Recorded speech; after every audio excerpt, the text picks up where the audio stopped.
2. Swung on and miss. Fuchs coming in right side, Sip. It goes down to the slide and gets it. Nelson's going to take off on the pitch, which is a called strike 3. Wes Marshall pitches a ground ball through the infield on the left side. One will score. They're going to wave a second runner around. Throw will come to the plate. It is not in time. Alston Telephone Company and R&J Broadcasting Incorporated is proud to present to you this broadcast on yourliveevent.com.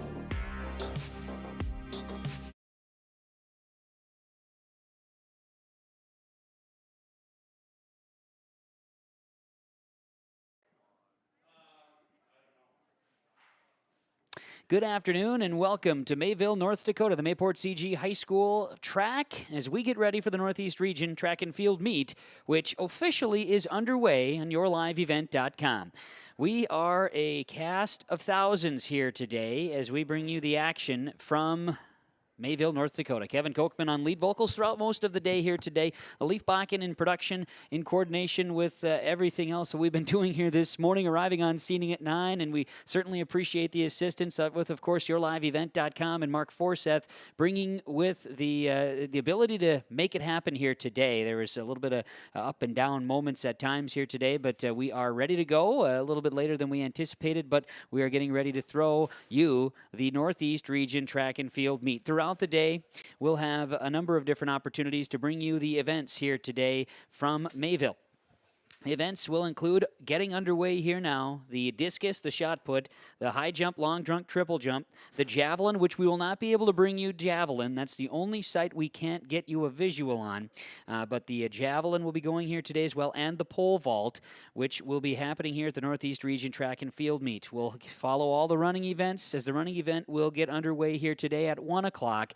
And throughout the day, we'll be following that with the 4x8 relay, the 200 hurdles, 300 hurdles, the 100 dash, the 4x2 relay, the 1600 run, also the 4x1 relay, the 400 dash, the 100 hurdles for the boys, the 110 hurdles as well here today, and we will go with the 800 run, the 3200 run, and we'll close it with the 4x4, which is always electrifying. Following the events here today, we will have the awards presentation, and we'll do our best to get some of the shots of the podium as well throughout the broadcast and throughout the afternoon here on yourliveevent.com.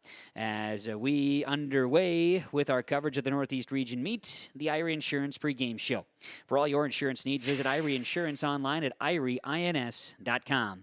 As Irie Insurance brings you our pregame coverage and a pre-meet event activity. Now, first off, a big thank you to the sponsors that you'll be following and seeing throughout the broadcast and hearing from throughout our broadcast here today on yourliveevent.com. We have some walkie-talkie conversations going on as we have the broadcasters with us, James and Preston. They are assisted right now, set up over getting ready for the discus, and we can maybe take a quick view of that as the boys are out at the discus shot here. That is a shot from Preston running the camera there, and James will be providing us with some information. Now, as you may know, a temperature is about 40 degrees. And they're going to go flighting, as we hear from James right now on the walkie-talkie, which is good help for us as we can bring you the information from the site, from the throw. And that throwing area will be the discus, and then going into the shot put here today. And so we also will have visuals as we go. Laura is out in the elements here today. She is running the camera action, as you see on our main site here. The site views will cover the track as we go. We have a finish line camera. Let's bring that out here. That just came about here from Leaf Bakken, doing a great job of MacGyvering his way to make sure our finish line camera is set. And now as we zip back to Laura here on our main camera, Laura has a view, and we'll be able to get an idea of the pole vaulting, which will be getting underway. Then we'll also see the high and the triple jumps. So the pits are over on the east side of the complex. The high jump, the bar is set. They are doing some practice runs as we see that right now. That is on the west side of the field as well. So Laura will be able to, at times, turn the camera and send us for a view of the jumps as well. So what we'll do, we'll also be able to bring you the final shot here, and a final shot is a plain and simple view of our computer screen thanks to athletic.net here, the athletic.net website, which tracks all of the Northeast Region activities. So we have, if you're looking today for views, be able to find information from the meet, the performance list, qualifiers, and then, of course, the meet program is available for you as well. We will do our best to bring it to you throughout the day right here with visuals, and also potentially be able to bring you some interviews, too, later on when we get up to the podium. We'll be able to talk about some of those individuals, and James will be out with the microphone, be able to bring some of that to you as well here with our coverage on yourliveevent.com. Big thanks again to Mark Forseth for the technical guidance of the internet connection. The hoops that we jumped through this morning have been jumped, and we are now ready to bring you the action of the Northeast Region Track and Field Meet. It's nice to see that there are a number of fans that have made their way to Mayville to check this out. And, of course, the schools participating that the programs invited include Drayton Valley Edinburgh, Grafton, Griggs Mid-Coda, Hatton Northwood, Hillsborough Central Valley, Langdon, Larimore, Mayport CG, Midway Minto, Nelson County, Park River, Fortville, Lankin, Pembina County North, and Thompson will be here.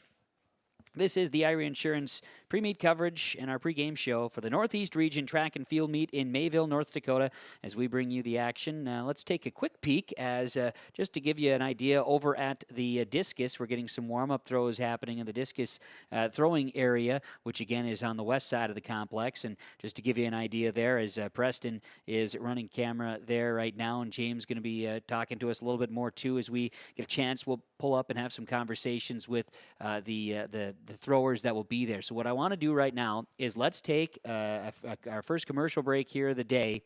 We'll get ourselves in place as the events are getting ready to heat up, and we will bring you action of the Northeast Region Meet on yourliveevent.com. It's the concert event of the summer in the Brainerd Lakes area. Lakes Jam, June 22nd through June 25th at Brainerd International Raceway. R&J Broadcasting is the presenting sponsor. Experience Lakes Jam. For rock and rollers, the main stage features Tesla, Warrant, and Hairball. For country enthusiasts, John Party, Cole Swindell, Gabby Barrett, and Mark Wills. Experience watercross, drifting, and lawnmower racing. For on-site camping, lodging, and tickets, visit lakesjam.com. Halstead Telephone knows we all like choices. You can choose to have communication and data services up to 1 gigabit over a reliable state-of-the-art fiber optic network. And you can choose to have the same great services available town or country with local service and support. You can choose to have an individual service or bundle. You can choose to avoid tricky promotional pricing. You can choose unlimited data. The choice seems clear. Choose Halstead Telephone, broadband, voice, TV. 1-800-457-2125. Don't be fooled by that beat-up old cap. Its faded crown represents the tireless work of America's farmers and ranchers. Its sturdy brim, their dedication to providing our nation with a safe, affordable food source. From sunup to sundown, they're turning quarters into the dollars that drive our rural economy. So we'd like to tip our hat to them. Farmers Union Insurance, protecting those that protect America's food source. The Hillsborough and Central Valley School Districts congratulate the seniors on your success and wish you well in your future endeavors. They encourage you to step into your future, secure in the knowledge that this world needs you and the unique, inspiring gifts that only you can give. Best wishes go with you graduates as you prepare for the greater challenges ahead in a world of new possibilities. Congratulations, graduates, from the administration and staff of the Hillsborough and Central Valley School Districts. To all students, parents, and families of the Hillsborough and Central Valley Schools, thank you for a great year. Northeast Region Track and Field Meet coverage today on yourliveevent.com as we bring you the information and get an idea. Here's a visual as we look over to the east side of the complex. And it is an overcast day, as you can imagine here, with a chance we may see a spotty shower. Hopefully we can avoid that with our events here and we can go without any hitches. But Laura's got a visual right now. She is off taking a peek at, we look to see, the plan is to see a pole vault activity over to the right of our broadcast location. We've got high jump beginning. It looks like boys high jump on the opposite side of the football complex in the track and field area, and that's where Laura is headed to right now as we see. That is happening, and then again we will be going over to see some of the throwing as well. So as we do see what is happening right now is we do have high jump activity, so we'll get to that right now to see what is happening. So we will have, again, the running events beginning at 1 o'clock, and the field events are underway. So as we do our job here to get the information out to you, taking a peek at some of the listings here on the events. With the fielding starting up, our field events to get underway here.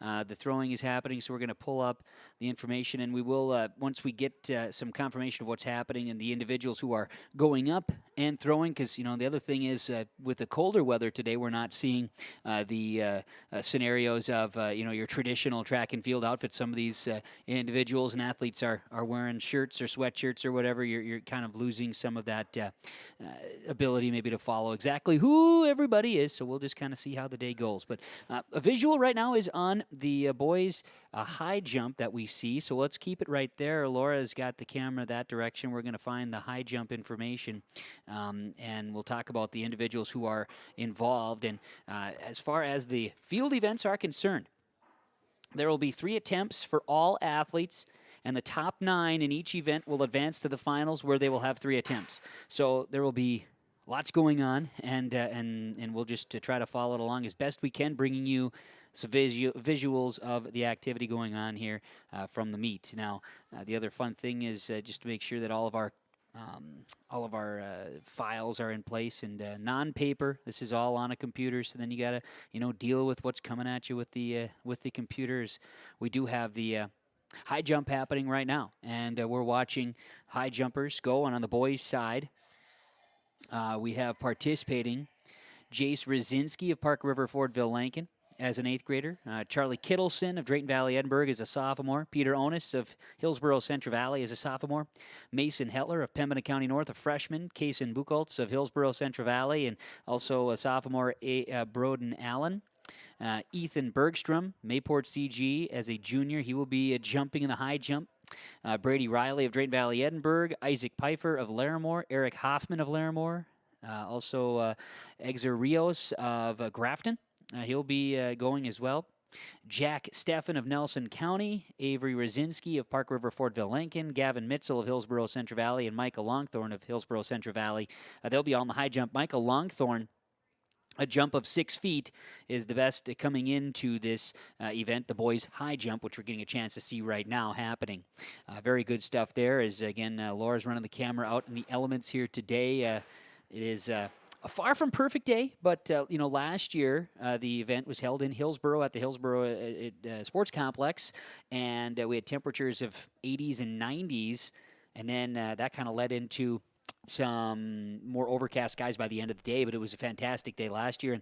And Leif Bakken joins in for a quick moment here. And Leif, when we look at the day today, it's far from wonderful conditions on May 21st, but from that standpoint, yesterday, a little more raw. Today isn't quite as raw. So it was to be yesterday, moved one day back, and right. So we got a decent day anyway here. We're going to make it work. That's right. And I don't think I've ever been to a track meet where it's been it's either blazing hot, it's cold, or it's windy. So you get sunburn or windburn no matter what kind of track meet you go to usually. Yep. But no, it's good. These kids they know what they're doing. They're used to it, and you battle through all the elements, especially when you're playing spring sports. No doubt, and we are dealing with that here. YourLiveEvent.com also battling with some site changes. We're broadcasting today at Mayville State University for Region 2 softball, which is underway today. The games on Monday now will be back just to our west here for the softball tournament continuing, and that's the plan for Monday. Region 1 softball is in Hillsborough at the Sports Complex. That also being on YourLiveEvent.com as we have action there, as that action is going on at that Olson Softball Complex, and catch that on YourLiveEvent.com. We had Region 1 baseball in Enderlin. It was in Kindred, then in Enderlin yesterday, and that all got in, which is a bonus, which allows for some bodies to be available. And it takes more than just one person to be able to do the coverage here today. So as we're watching right now, we're seeing a little bit on the boys' high jump. Let's take a moment to make our way watching the jump here. And we got a poll. The boys' high jump, by the way, just 15 involved in that on the program information that we have. Now, some of the other items, and we're going to be kind of leaning on Ned, who is behind the scenes here with theathletic.net. He's going to be providing us information with what's going on, too. He'll get all the extra flighting information set up for each event as we go, and we'll even be able to provide that to you with a visual on the screen, too. So I'm just going to find my way down into the discus here. We might make a switch over and take a peek at some of the discus here because we start off with the lower throwers first, and James Cardarelli is out. He's out at the discus right now, and he's getting some names and information for us. But there are lots of throwers that are in for the discus. And, of course, then you want to be able to get to the qualifiers. The top 3 from each event will qualify for state next week, Thursday, Friday, Saturday in Bismarck. And we plan coverage on our radio station coverage, hourly updates on KRJB 106.5 FM. But it goes 7 through 12 as far as the qualifiers. So from the discus, Nelson County's Xavier Domry, also Midway Minto's Rini Trevorino, Mayport CG's Damon Evenson, Laramore's Luke Reinhold, also Thompson's Jacob Brend, Grafton's Roman Rodriguez. As we're watching right now, the discus throw, and appreciate the camera angles again. To get out there is not an easy task. Glad that we have the abilities to do so. Also throwing discus is Jonathan Dusick of Drayton Valley, Edinburgh, Alejandro Balderas of Grafton, Joseph Skalicki of Nelson County, Silas Tiederman of Park River Fordville, Lankin, Jonathan Knutson of Drayton Valley, Edinburgh, Evan Bozich of Nelson County. That's first flighters, and it's what we're seeing now. Again, everybody gets 3 attempts, then the top 9 will go on. So when you look at that, you got 12, 12, 12, and 12. That's like, 48 throwers? I think that's math, if I'm doing that correctly. So second flighters would be Colton Walker of Griggs Midkota, Dayton Pfeiffer of Griggs Midkota, Ethan Okeson of Langdon area, Hayden Allen of Hillsborough Central Valley, Carson Hilbert of Griggs Midkota, also Carter Oberg of Drayton Valley, Edinburgh. We have a Cutler Peterson of Mainport CG, Reed Shear of Langdon area, also Asen Berkey of Hatton Northwood, Tanner Schramm of Park River Fordville Lankin, Bodie Peterson of Mayport CG, and Gavin Hell of Park River Fordville Lankin would be your second flighters throwing the discus on the boys' side to get things underway. Third flighters will feature Lane Anderson of Mayport CG, Austin Zaka of Nelson County, Dylan Johnson of Griggs Midkota, Brooks Braun of Mayport CG, Josie Tapia of Midway Minto, Colton Hurst of Pembina County North, Bryce Wimpheimer of Drayton Valley, Edinburgh, Jamie Martinez from Hillsborough Central Valley, also Nevin Daly of Park River, Fordville, Lankin, Luke Taylor of Thompson, Corey Leith of Thompson, and Nathan Gronis of Nelson County. Finally, the fourth flighters, because 48 have qualified for the region in the discus. At Chuckle, it's good.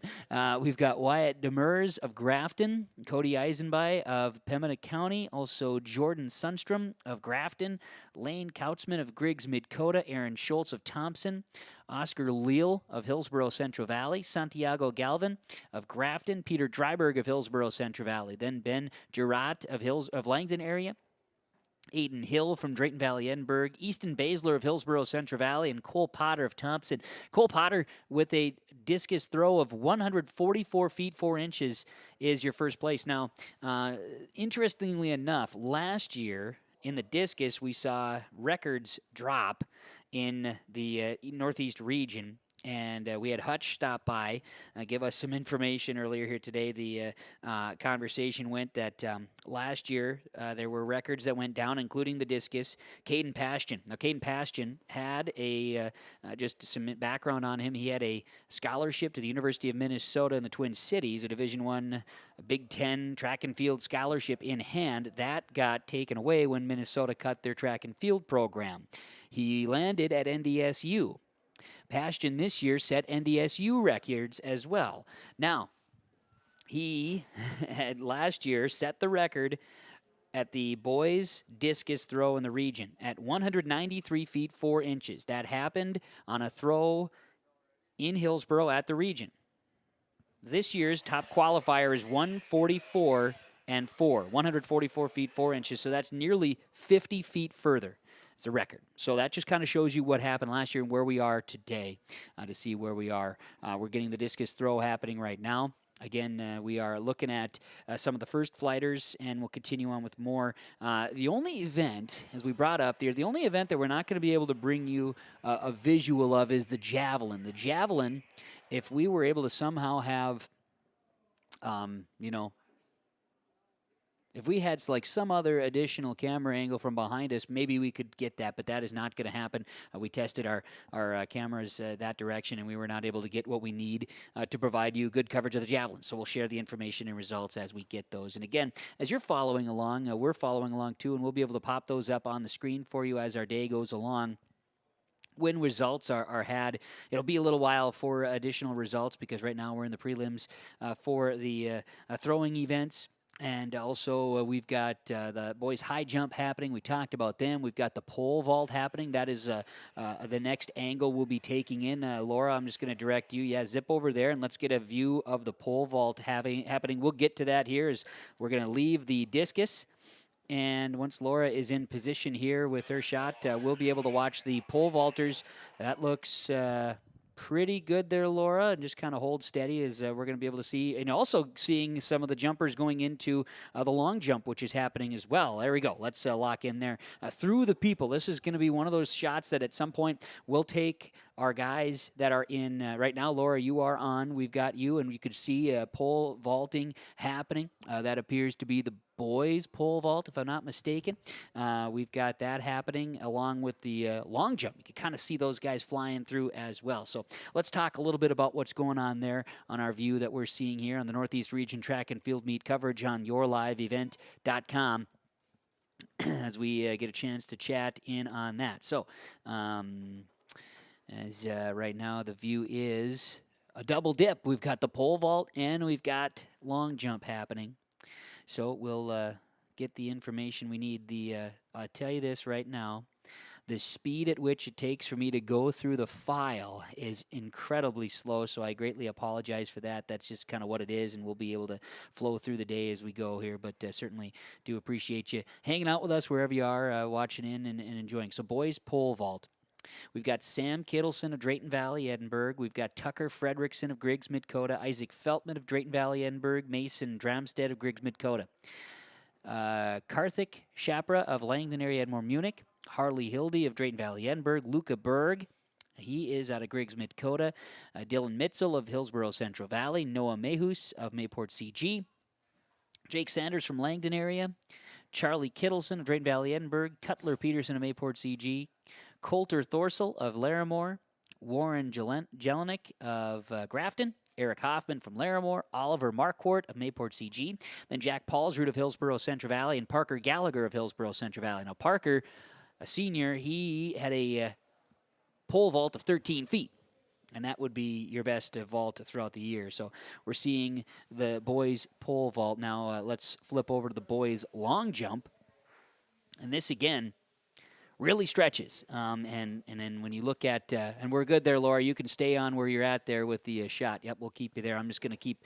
from my chatting here. We'll talk about the long jump. So with the boys' long jump, just lost it. There we go. Maybe.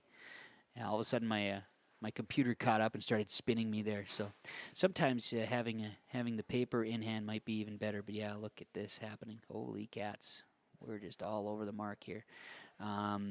So when we look at, we did the boys' high jump, boys' long jump. There we go. Now we'll get back to it eventually, I think. It's in the process. Let's get her there. Okay. Just about ready to tell you what's happening in the boys' long jump. We will get there. It will happen. As the three-flight system, boys' long jump, and we're there. We've got Brennan Schramm, Park River, Fordville, Lankin, Devin Dominguez of Pembina County North, Joshua Suzel of Larimore, Jonas Kelland of Park River, Fordville, Lankin, Ty Gilbertson of Nelson County. Also, we've got Sam Kittleson of Drayton Valley, Edinburgh, Trace Spickler. He is out of Griggs Midcoda. Tyler Cree Leglue of Nelson County, Drew Osmo of Mayport CG, Tristan O'Brien of Nelson County. The second flighters would be Cash Danner of Thompson, Riley Olson of Hillsborough Central Valley, Bowden Allen of Hillsborough Central Valley, Keenan Callahan of Langdon area. Also, we've got Craig Anderson from Mayport CG, Eli Johnson of Langdon area, Ethan Suda of Grafton, Isaiah Palmer from Mayport CG, Jacob Ralston of Pembina County North, Jack Paulsrud of Hillsborough Central Valley in the long jump. And then the third flighters would be Josh Juvie of Thompson, Anthony Gonzalez from Grafton, Avery Rosinski of Park River Fordville Lankin, also Esker Rios of Grafton, Cody Amble of Langdon area Edmore Munich, Zyler Carlson of Mayport CG, Parker Gallagher of Hillsborough Central Valley, Ethan Bergstrom from Mayport CG, Michael Longthorne of Hillsborough Central Valley, and Max Roller of Thompson would be your long jump. So, got you pretty much caught up with what's happening right now. But there is activity happening as you're getting a visual of right now. Again, the pole vault and long jump pit as well. That would be on the east side of the complex here in Mayville. So, we have what's going on right now. Maybe we'll take a quick little break and we'll get a chance to tell you about more of our field events that are happening, and we'll get some visuals, check in on the discus, that and more here. Northeast Region coverage of track and field on your live event. You may know that Big Tex Trailers already offers you industry-leading features like mega ramps, HD suspension, and the all-new hydraulic dovetail. Every time you hook on, know that your Big Tex is up for the job. See Bloomfield Enterprises in Hillsborough to find out what owning a Big Tex can do for you. Shop the full line of Big Tex products from ATV trailers to goosenecks to dump trailers and more. Visit your Big Tex dealer, Bloomfield Enterprises, Hillsborough, and contact Tim at 701-430-0877 or Larry, 218-368-7989. For all your flooring needs, look no further than Carlson Customs Incorporated. From tile, Cortex, and laminate flooring, waterproof floors, shower tiles, and carpet, you are sure to find what you need to update or create the perfect feel in your home or business. Locally owned and operated, Carlson Customs Incorporated. Call Todd at 218-531-0176. The City of Hillsborough welcomes you to town, conveniently located halfway between Fargo and Grand Forks. You can shop for your personal items or your farm and business supplies at our local stores. If you're looking for a new home or a working job, check out the opportunities in Hillsborough and see what the community can offer you and your family. The City of Hillsborough congratulates the area graduates on your achievements, and they wish you all the best in your future. They hope that you'll carry pleasant memories of school days and graduation time for the rest of your life. Congratulations and best of luck, graduates from the City of Hillsborough. Do you want that new boat? Are you building onto your home? Maybe you want the new camper or ATV. Dakota Heritage Bank can help you. This is Dustin Nagel, president at Dakota Heritage Bank Hillsborough location. You can visit with me or our other loan officers to help with loans and lines of credit from Dakota Heritage Bank. We are serving you with locations in North Dakota and Northwest Minnesota. Dakota Heritage Bank offers financial services you expect with a local perspective. dhbanknd.com. Dakota Heritage Bank, Equal Housing Lender, member FDIC. We're back on yourliveevent.com, and we are at the Northeast Region Track and Field Meet happening right now here in Mayville, North Dakota. And we are about a half hour into coverage. Again, appreciate all the technical support we've been able to receive throughout the day here today to get us going and get started at noon when the events began. And right now, a number of events going, as you see right now on our screen. We're keeping an eye on the boys' long jump, which we're seeing right now. I believe, have we switched it up? Now we've got girls going in the long jump, and we've got pole vault happening. So there's a lot of activity going on. You can kind of see that through a group. It's a good shot. It's a double dip for us. We're also going to be seeing some more of the discus happening, so stay tuned for more activity that way as well here on your live event. As it is the folks we have out. We have Laura running camera. We have a shot of right now. We have Preston and James out in the discus area, and the conditions are far from perfect out to be getting the as far as it's far from perfect. We're bundled up here today to do our best. So certainly appreciate the folks that are doing that. We're doing our best here in the booth to stay warm too, although a little difficult because north facing and northwest wind happening. So, we'll deal with it. I just was informed from our guy Ned that we do have a brand new meet program that's been updated. We're going to be pulling that right now, and hopefully that can give us some more information here. It's kind of maybe a little more broken down, so that is a very good thing for us here, some new information.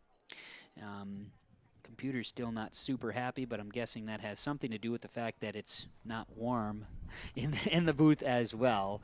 That is a little bit of a scenario right there, so just sharing that information with you. Okay, so as we get a chance to pull up that information right now, we're continuing to watch. What I'm going to do is we're going to keep it right here on the girl, on the vaults and jumping that's happening. Leaf, when we have the guys there, if they're communicating with us over in the discus, then maybe we'll get some of that information.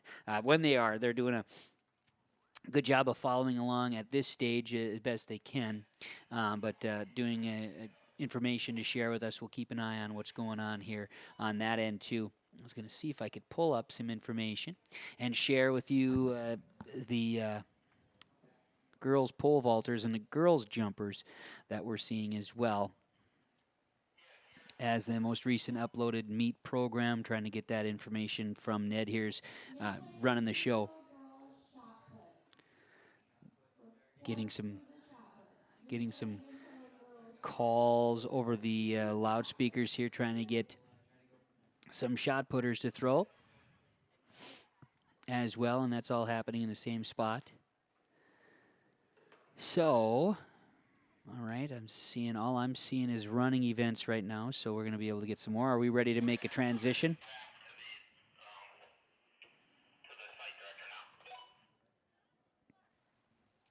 We're going to be, I think, maybe making a transition over there. It looks like they're going to be going to something else, maybe keeping an eye there on what's happening with the shot put. That's going to be coming up here in just a bit as well. Okay, so from that standpoint, going to have to see, because this program did not want to give me all of the information we need to see those throwers. So we're going to try to pull that information up here again, as we did just have something freshly revised sent to us here. So with that, we've got relays and information when the running events. So that's to be getting underway here at 1 o'clock, and that's going to be happening directly in front of us. We'll have a pretty good feel for how that's going here today.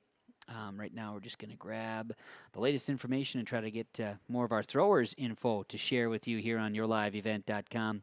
And also, right now, as we see again, what we take as the girls' pole vault, and it looked like the girls' long jump as well. We wanted to get those names out to you as we share here on yourliveevent.com from the Northeast Region Track and Field Meet here in Mayville, North Dakota. And it looks like my most recent program is not to have my thrower and jumper information on it. So that makes things a little bit more intriguing. So we'll see if we can't get some of that information to you as we go. But they're going to still discus. Okay, I know they were calling for the shot putters to get out over there. Right now, we're going to be continuing to do more of the throwing aspect. Again, as we see it, though, as you're watching right now, there it is, a quick transition. Laura, will have you make your way over to the high jump that's happening. And right now, we got a visual for you of back to the throwers area. Again, this is on the west side of the complex. And the throwers are going ahead and warming things up. You can see the individuals getting ready for more of the discus throw. And the guys, we have the walkie-talkie system to be able to communicate as they're getting things thrown. Remember, we talked about this in the discus, 3 to 4 flights there, and it looks like Laura's locked in right there. That's a perfect view of the boys doing their high jump. So that is good. We'll bring that to you here in just a bit as well, as going from right now, we continue to watch on the discus here today, checking out the action of the Northeast Region Track and Field Meet. There's the conversations behind the scenes are a lot of fun, and we always forget about how much fun it is to have walkie-talkies. And boy, are we enjoying that here today with our crew that we have bringing you the action on yourliveevent.com for the Northeast Region Track and Field Meet. I guess our only real hang up at this moment in time is that we don't have our throwers and jumpers information that we had earlier here today. So we're going to try to get that information here as we go along as well. We'll do some refreshing and try to get that info to share. As we are checking in, I know they're starting to gear up. We're about 20 minutes away from starting any of the running events, but doing some measurements right now, as you can see the crews. And one of the things that was talked about is having to move the meet here today from Friday to Saturday.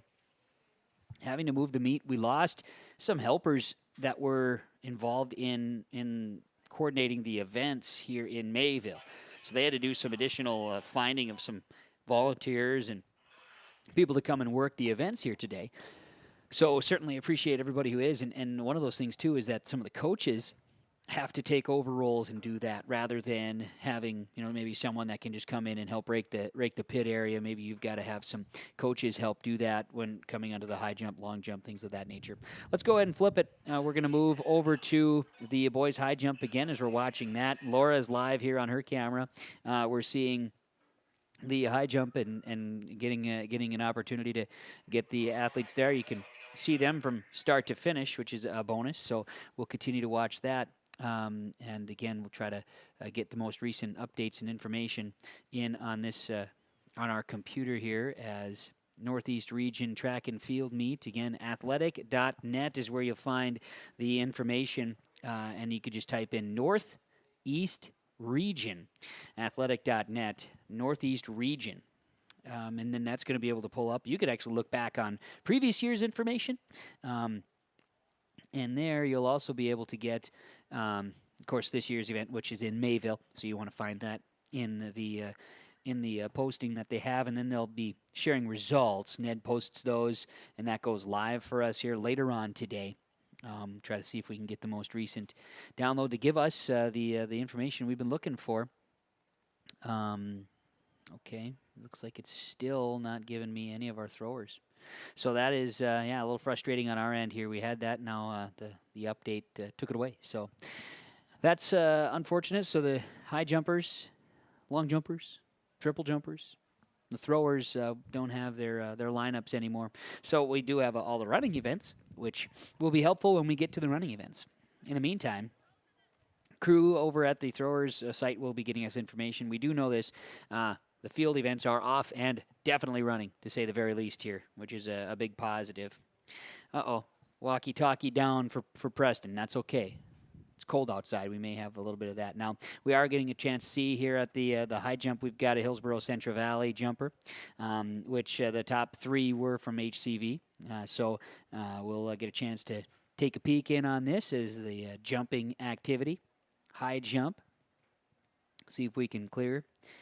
Looks like a little run by. So we'll get that opportunity if you're following HCV, Hillsborough Central Valley, get a chance to see some of their long jumpers and high jumpers here today. In this case, the high jumpers. We had some visual on the long jump. We had some visual earlier on the pole vaulting. Right now, the visual happens to be on the high jump activity. So Northeast Region going here today. And again, we'll have full coverage with the meet schedule. Right now, everything is happening in some capacity. The only difference is just discus, not shot put right now. Discus is happening in the throwing area. And then we'll get underway with relays and hurdles with the running events at 1 o'clock. And so that's when the track gets hot. And so we've got a smorgasbord. We've got some of the athletes that are participating in multiple activities. And then we have many other of the athletes, if they're just maybe in running events, they are currently stretching, getting themselves loose. The football field here in Mayville getting ample use that way. We'll have podium shots later on here today as well when they bring the winners in place here today and state qualifiers. Of course, one thing that is discussed, and we shared this earlier a little bit, is that in North Dakota throughout the year, you have at different meets opportunities to qualify for state by reaching the certain thresholds. So as we're seeing the high jump happening right now, in order to qualify for state, a boys high jump must be over 6 feet 2 inches, or a girls high jump at 5 feet 1 inch. Now that is to qualify without a region championship. That was a nice jump. That was a really nice jump from one of the boys out of Larimore. Absolutely. Nice to see that. And that's good work. You are recognizing colors, Leaf. Yes, I'm not colorblind. It's good to know. The interesting thing for me, though, Kevin, and for folks out there, I never did track, so I know about running, but some of these other events that, like the jumping and the high jump, I don't know any of the rules, it's just cool. You jump over. Look at that guy, jump over, Grafton kid there. That's the Fosbury flop, I think is what you call that. and so, you wonder, okay, do you jump? That's the proper technique, right? The technique is to go over your back shoulder and flop like that. That's how you jump over. I don't know how that works. I've high jumped onto a couch, I suppose, a couple of times. That's really about it.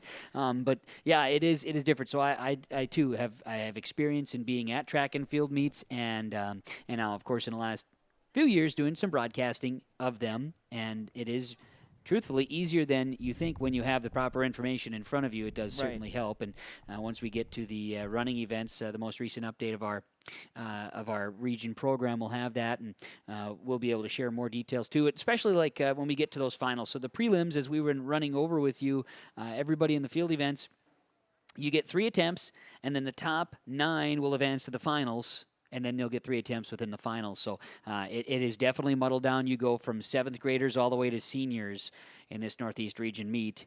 And then you have some as well where if they have already qualified, if you've reached the threshold to qualify for state, might be some individuals that maybe the region championship maybe doesn't quite mean as much to them, or they want to focus and qualify in another area. There's a little bit of everything there to talk about too. I had some conversation with a few people in a program here earlier this week that talked about that they might be focusing their attention on getting into state in another way. So lots of different tie-ins, but as we're watching right now, again, getting a good visual on the high jump here for the boys, which is fun. And we talked about this one, boys high jump. You had 12 that were there. The other one that we are watching closely here is we'll make a flip. Let's take a peek here on the continues to be the discus throw, and we would be getting into now some of those third or even to the fourth flighters, some that can throw the disc a little bit more. And the other thing too is with the warm up outfits and things like that. We're seeing some. The difference is being able to see the guys and gals too. They're wearing their different gear too. Some are throwing with sweatshirts on, and some of the, you'd say, unofficial outfits, things like that we kind of got to keep an eye on. But as Laura will direct you, why don't you take a peek over, see if you can see some more of the pole vault here in the long jumps pits here. We'll get you locked in there as we throw the discus here a little bit more as well. As again with the discus, we talked about the record from previous, but in order to qualify for state prior to the region meet, got it. They're warming up. Very nice. For discus to qualify in Class B, it's 135 feet. The girls' discus, by the way, qualify at 110 feet. But 135 is the qualifier for the boys, and that comes in prior to the region meet. So again, the top 3 from as far as the state qualifiers, top 3 finishers in each of the events will qualify for state. Some have already qualified. And then earlier this week, we had 2 meets that went on. We had the last chance meet that was going on.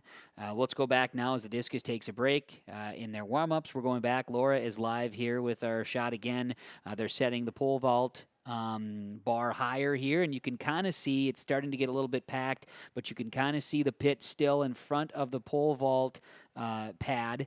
That pit is for the long jump happening here as well. So that's kind of what we're locked in on with a view right now as we see a pole vaulter attempt to fly over the top of the bar. As we take a peek at that, it was, I believe, the girls pole vaulting at last check. Girls pole vault needs to be 9 feet, qualify for state. 12 feet for the boys. We had some qualifiers on the boys' side that have reached the 13-foot mark. So then again, the qualifying for state has already been had. So now you're looking at some PRs, things of that nature that can be achieved here as well. But that is the case right now. Again, a little bit of a visual as we see a pole vaulter go up and knock into the pole. We have a scratch there, and of course there'll also be the long jumpers getting into the pit that we'll see moving about here today as well. Let's take a little break, and we'll come back with more as we are about maybe 10 minutes away from getting into the running events here at the Northeast Region Track and Field Meet. Coverage today on your live event. Full Service Foods in Hillsboro provides contract packaging and private label foods for your local and regional retail stores. Full Service Foods is a leader in the upper Midwest for less than truckload quantities for contract manufactured sauces and dressings. They are a privately held company with a reputation for quality and customer service. Full Service Foods is proud to be in Hillsboro and bringing employment opportunities to the area. Find out more at fullservicefoods.com. Full Service Foods of Hillsboro, proud to support this community event. Hi, I'm Ernie Struby, president of the Goose River Bank. The Goose River Bank wants to bring banking to you. The days of coming into the bank to do business are changing. With digital banking, you can choose how and when you want to do business with us. We will still be here when you need us, but sometimes it's more useful to bank from the seat of your tractor, the kitchen counter, or even while you're on the go. Let the Goose River Bank become your community bank.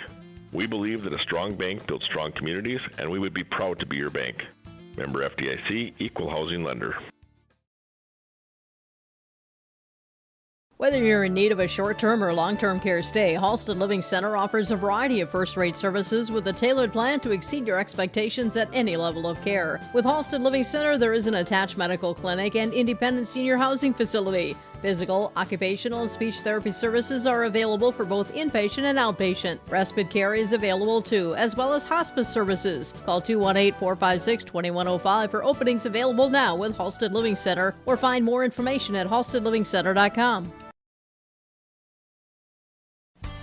The Hillsboro Central Valley Booster Club is made up of parents, fans, and community members who work together to build team and community spirit. The Hillsboro Central Valley Booster Club supports Hillsboro and Central Valley students in their school activities and encourages all students to be involved in the activities at your school. The Hillsboro Central Valley Booster Club takes great pride in uniting the communities to support the boroughs, encouraging everyone to promote school spirit, sportsmanship, and to support the Hillsboro Central Valley students. It's the Hillsboro Central Valley Booster Club. Back here on yourliveevent.com, coverage of the Northeast Region Track and Field Meet. We have a host of folk involved here today. We'll go by first names. It's just a little simpler here today. Kevin, Leaf, we are inside the booth, as we call it here. The windows are open, and it is a little chilly, but we are certainly okay, because right in front of us out on the main camera, which is focused currently on the high jump, which is a great view of it, by the way, that's Laura. She is out here today. We certainly appreciate her jumping on board. Fresh to us this week. Just getting quite literally, it's not baptism by fire for Laura, but we're just giving her the start here today. Also, out in the throwing area, we have Preston and we have James out there as well. Look at those guys out there. They are in the throwing area right now, and we are watching discus activity, and that's where we are seeing at this moment in time.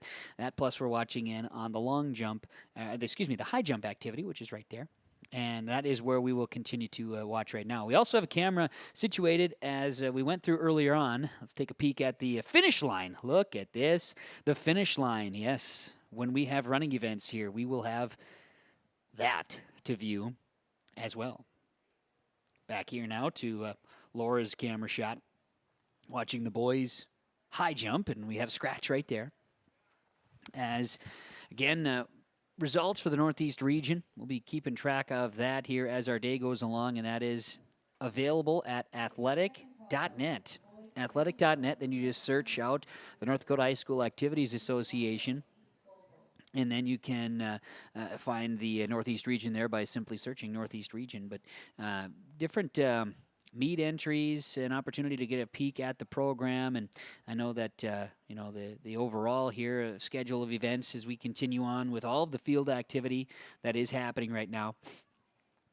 Drayton Valley, Edinburgh, Grafton, Griggs, Mid-Dakota, Hatton, Northwood, Hillsboro, Central Valley, Langdon area, Larimore, Mayport CG, Midway, Minto, Nelson County, Park River, Fordville, Lankin, Pembina County North, and Thompson are all the teams that are here participating. And yesterday was the original scheduled day for the Northeast region that got moved to here Saturday because of weather situations, Leaf, and also moved ahead to noon start today rather than at 2.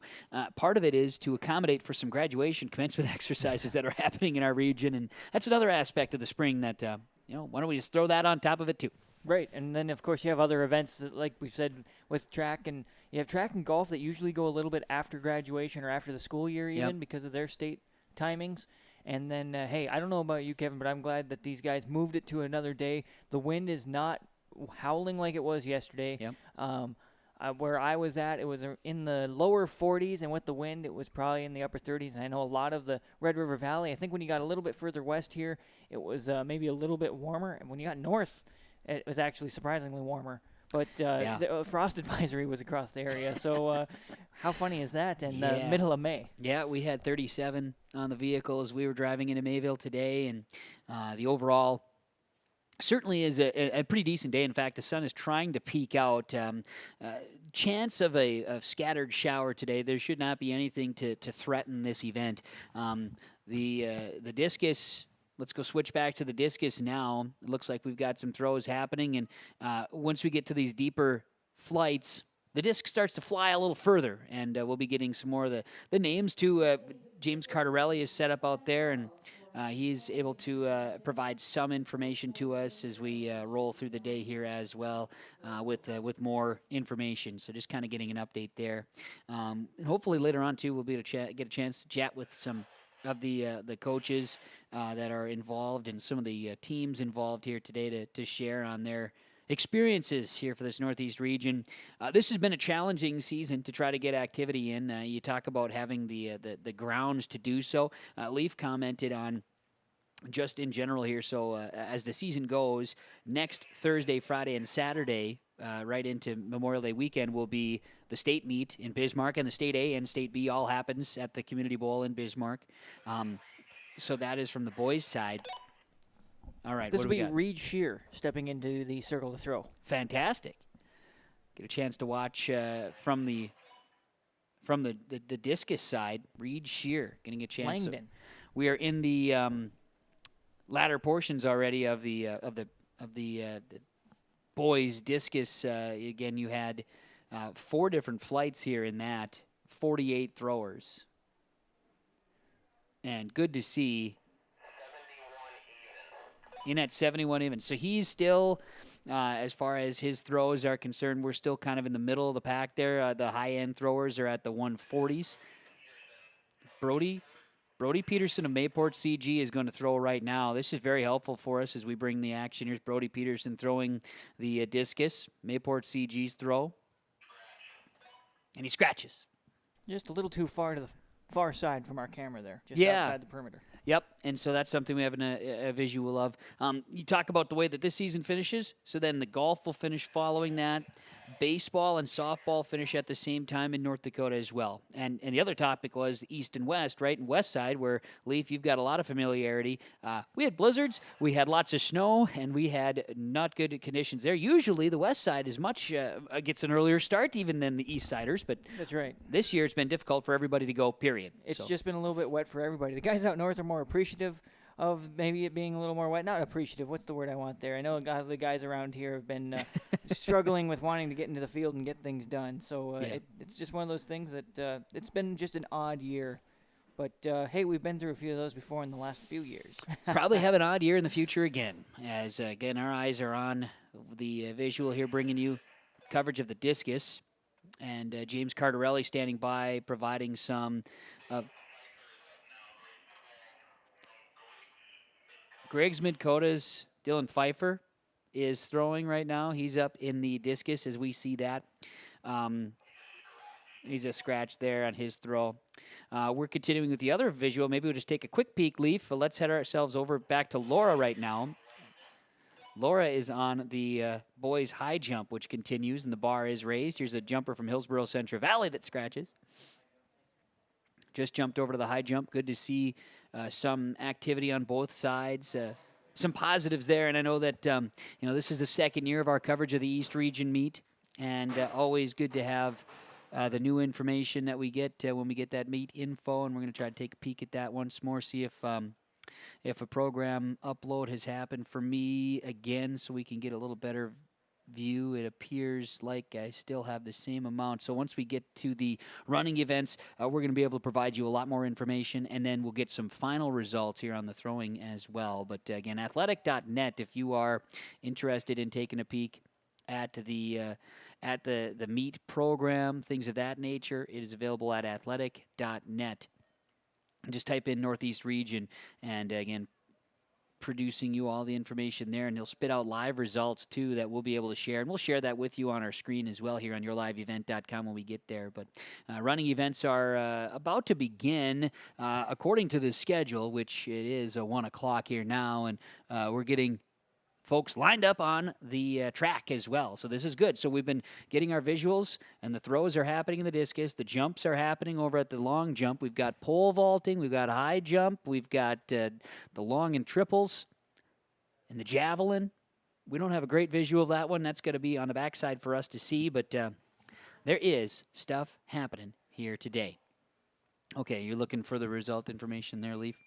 Yep, athletic.net is the website to share there. So but we're going to be getting some running events underway here, and the running events are set to begin with the 4x8 relay, the 200 hurdles, 300 hurdles, the 100 dash, and then the 4x2, the 1600 run, the 4x1, the 400, the hurdles, 100, the 110 hurdles for the boys, 110 or 100 hurdles for the girls.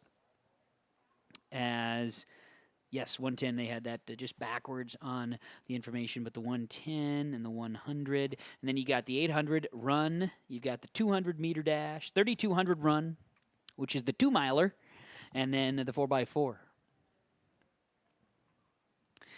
And so, yeah, you're going to, oh, yeah, it's fine. If there's a search button on there, and you should be able to get to the search and find Northeast Region. That's where athletic.net, you'll be able to track that down. That's going to be where we'll get our live results here today as we go as well. They're doing some testing. So, Laura, let's bring the camera around here, and we'll get you on, so we'll take a switch. We'll switch to the throwers here. Laura, you can bring your camera around, and you're going to start following here as we're going to get our first relay run underway here on the boys' side. 4x8 relay is underway here. As Laura, you just follow along, and you can get your visual there and make it happen. We're fly by the seat of our pants. Go ahead. Look at us transitioning. 4x8 relay is underway here on yourliveevent.com. And with the 4x8, you're looking at, of course, twice around the track for each leg of the relay.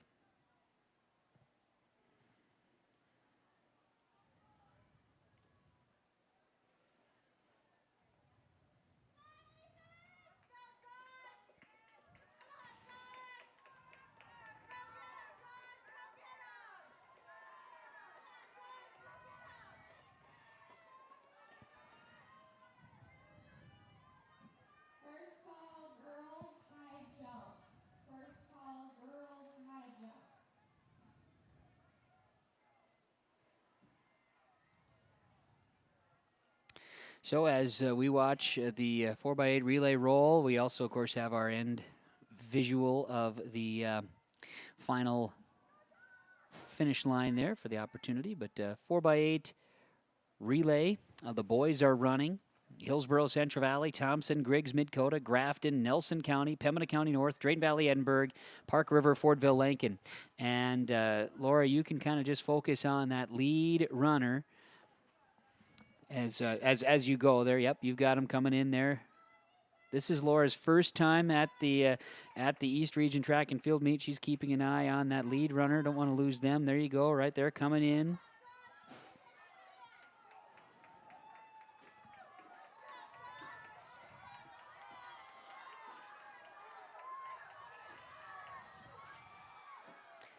A little bit of a push from Grafton, and now the first handoff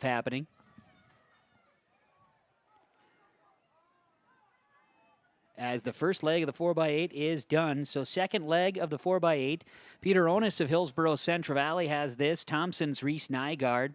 Then it's going to be Griggs Midcota's Mark Sammons, Grafton's Hayden Perez, Nelson County's Arthur Gutierrez, Pembina County North's Gunder Kemp, Ashton Knutson of Drayton Valley, Edinburgh, and Gavin Jones of Park River, Fordville, Lankin, as we are on the second leg right now of the boys 4x8 relay.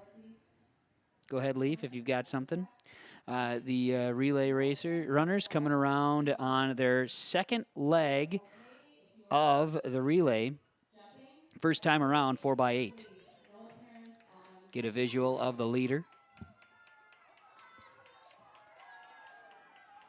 Griggs Midcota, Thompson, Pembina County North. You see Thompson making a big push as Reese Nygaard captures the lead on his first lap of the 4x8. Reese Nygaard is a senior, and the Thompson team is all seniors in the 4x8 relay. And it is Reese Nygaard in the lead right now, carrying for Thompson.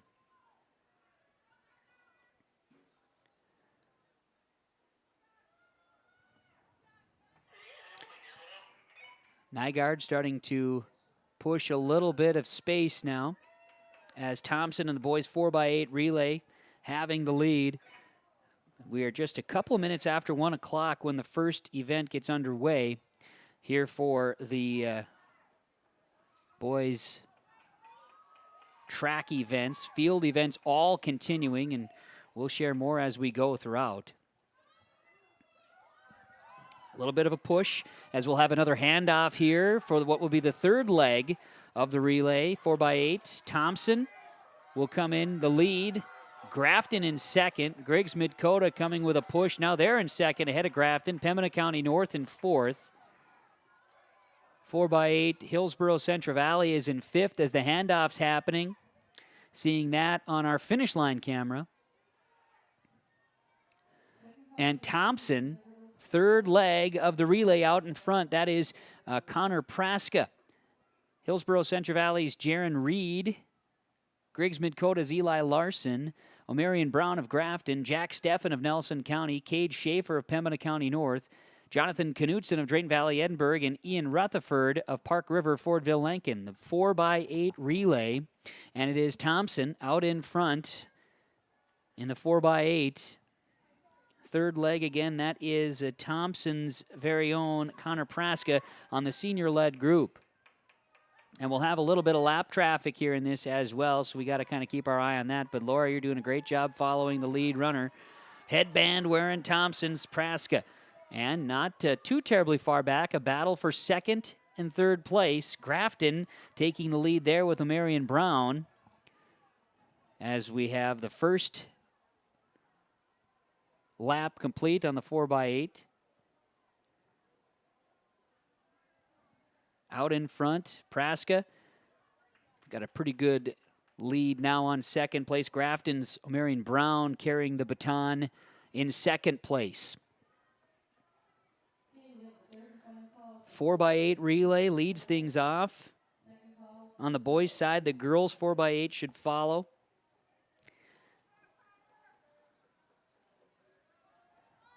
And then again, results get posted. We share those with you as well on yourliveevent.com.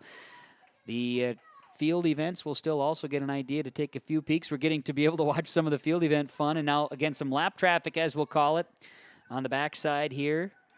But our eyes are on the green of Connor Praska and Thompson. The third leg of the 4x8 relay, and the handoff is getting ready to go. Thompson's Ben Rowan will take the handoff, and he's got 2 laps to go. Thompson out in front in the 4x8 relay for the boys. And good push given now by Griggs Midcota. Gavin Nelson. He is pushing in second place and giving a good push to try to get into second place. But Thompson still out in front. Ben Rowan. Gavin Nelson of Griggs Midcota carrying the baton in the fourth Fourth spot here, Grafton's Jack Kern, Garrett Severson of Nelson County, Mason Heller of Pembina County North. It'll be Killian Burrell of Drayton Valley Edinburgh, Tanner Schramm of Park River Fort Vilankin, Rylan Buchholz of Hillsborough Central Valley. Thompson, Ben Rowan is out in front, lapping here in the 4x8. He'll put the hammer down. Ben Rowan and the Thompson Tommies 4x8 relay trying to push themselves all the way through to a finish in first place. They've had the lead since the second lap of the first leg. And Rowan remains out in front for Thompson. Ben Rowan, Josh Yon started it, then Reese Nygaard, then Connor Praska and Ben Rowan. Senior-led 4x8 relay team for the Thompson Tommies. Rowan just passing by the high jump, coming around turn number 4. Ben Rowan and the Thompson Tommies will have a good push to the finish. Second and third place battle, but Rowan, as we get ready for the finish line shot, will cross in first place for the Thompson Tommies. And a battle there for second and third. Griggs Midkota Grafton among those that were battling as well. So as we can pan away, certainly that is the race will wrap up. But I appreciate that, Laura. You can just pull back to a far view there as the final couple of teams will wrap up their efforts on the boys 4x8 relay. We'll reset and have the girls 4x8 relay get in place as they will be the next in line and so on and so forth. Tournament action, meet continuing. The Northeast Region Track and Field Meet coverage on yourliveevent.com. We've got visual at the finish line. We've got visual high atop right now, just a pulled out view. Laura's got you on. We've got you live right now, Laura. And over in the discus area, there's also activity. Let's maybe take a quick shot over to the discus as just kind of peeking in right now as the boys 4x8 relay will come to a conclusion now. With the discus shot, they continue their throws. And it's still boys discus activity happening out to our left as we see it in the throwers area. Running events just underway. And of course, throughout, as results are finalized, we'll share those with you on yourliveevent.com with our friends at athletic.net. And their live timing and scoring here today. We'll be able to pull that up for you as we go. And then also there will be podium shots, which we'll get to as well throughout the day. Be able to share those with you too. So there's just lots of activity. It is the East Region Track and Field Meet, and our coverage is right here on yourliveevent.com. Let's step away. We'll come back. We'll get ready for the girls 4x8 relay next. You can enjoy some great food with a stop at the Hillsborough Vets Club. Each Friday in May, the Vets Club is serving up their Friday night burger baskets. Enjoy the fresh 1/3 pound burgers served up with a side of fries Friday nights from 5:30 to 7 p.m. On Saturdays, you can get some delicious roasted chicken from 5:30 to 7:30 p.m. or until it's gone. Fries and coleslaw also available. Takeout and indoor dining options are available at the Hillsborough Vets Club. And don't forget to check out the appetizers each Wednesday at the Hillsborough Vets Club. Hello, Shane with Irie Insurance. We are proud to announce our Benefits Connect platform. You will have more options with Irie Insurance Benefits Connect. You have choices. Do you know who your group agent is? Do you meet annually to review benefits? Would you like to save money? Would you like more benefits? You have choices. We take a different approach to providing benefits through education, communication, and a personal touch. To find out more about Irie Insurance, go to irieinsurance.com. It's the concert event of the summer in the Brainerd Lakes area. Lakes Jam, June 22nd through June 25th at Brainerd International Raceway. R&J Broadcasting is the presenting sponsor. Experience Lakes Jam. For rock and rollers, the main stage features Tesla, Warrants, and Hairball. For country enthusiasts, John Party, Cole Swindell, Gabby Barrett, and Mark Wills. Experience watercross, drifting, and lawnmower racing. For on-site camping, lodging, and tickets, visit lakesjam.com. What do basketball, choir, drama club, and marching band all have in common? They're all high school activities that offer learning opportunities not necessarily found in the classroom. They take up just a fraction of a typical North Dakota high school's budget, and they go a long way to giving young people the tools they need to thrive. High school activities, they're more than extracurricular. They're extra important, too. This message presented by the North Dakota High School Activities Association and the North Dakota Interscholastic Athletic Administrators Association. We are back live here on yourliveevent.com, the Northeast Track and Field Meet, and our coverage here today being made possible thanks in part to the sponsors that you've been seeing throughout our broadcast and are hearing throughout the broadcast as well. I ask you to please thank our sponsors with your patronage at the very least. Tell them thank you. I think we can go ahead and pull up our screen here. Yes, that's what I'm going to do. We are going to be able to get you the 4x8 relay results here. Again, thanks to our friends at athletic.net. And you can take a peek at that right now as you see the final results. Your top four here today, or top teams at Thompson. Oh, we just zipped right through everything. Apologize for that. There's, computer's just having a good time today. It's a little chilly. We got to get it visual for you now. I think we can do a better job of that. Thompson, first place with a time of 8 minutes, 43.65 seconds. That was that Jan, Nygaard, Praska, and Rowan team. Griggs Midkota was the second place finisher. They came in, it was a battle, as you can tell, by 0.2 of a second. Griggs Midkota, and they're actually going to be doing the awards at some point. They'll get them up on the podium. But Griggs Midkota was Wayland's Sabanash, Mark Sammons, Eli Larson, Gavin Nelson. And Grafton came in third there with Ethan Suda, Hayden Perez, O'Marion Brown, and Jack Kern. Followed by Nelson County, Hillsborough, Central Valley, Pembina County North, Drayton Valley, Edinburgh, and then Park River, Fortville, Lincoln will round out the 4x8. So the boys 4x8 goes the way of Thompson. Thompson is your champion, the boys 4x8 relay here on yourliveevent.com. Let's come back. We're going to come back here with a view of the starting line. Got it going, Leaf. Look at us. Leaf Bakken's back here. He's having fun, ready to rock and roll, and Laura's out there. Laura, we'll get you situated on the start there. Yep, perfect. Fantastic. All right, and I got Leaf there. And I hope you guys didn't see me on the camera because I was not in track. You see me run? I did not. I'm glad I didn't see you run. You should see me running earlier today, too. I had to run and try to find someone who was driving the bus for Grafton. They had been blocking our internet connection. If that makes any sense to people who aren't in our business right now, Leaf, I don't know if it does.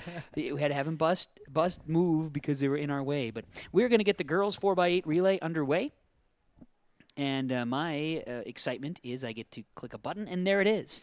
It's Mayport CG, Thompson, Grafton, Hillsborough, Central Valley, Hatton Northwood, Drayton Valley, Edinburgh, Pembina County North, Larimore, Griggs Midkota, and Nelson County. Look at that. Thank you. Appreciate that, Leaf. And we're off. It's racing first and foremost. Carissa Mueller of Mayport CG, Liz Cullen of Thompson, Jocelyn Kalbrenner of Grafton, Mila Calder of Hillsborough Central Valley, Stella Sert of Hatton Northwood, Angelina Knutson of Drayton Valley Edinburgh, Gracie Stremick of Pembina County North, Meg Reinhold of Larimore, Kelsey Johnson of Griggs Midkota, and Lily Donahue of Nelson County. So that would be the full rundown. We've got the girls 4x8 relay happening as we see it.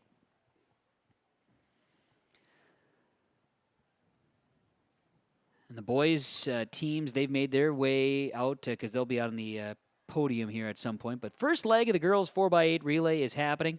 Meanwhile, we continue. There are, as Laura's watching here, she's got the camera on the relay. We've keep that going here as a battle to see. This is the first lap of the first leg of the 4x8. And it is a Well, traffic jam. You've got 3 out in front. Thompson will cross the finish line after the first lap of the first leg in first place. And that would be Liz Cullen, a freshman, leading the way there.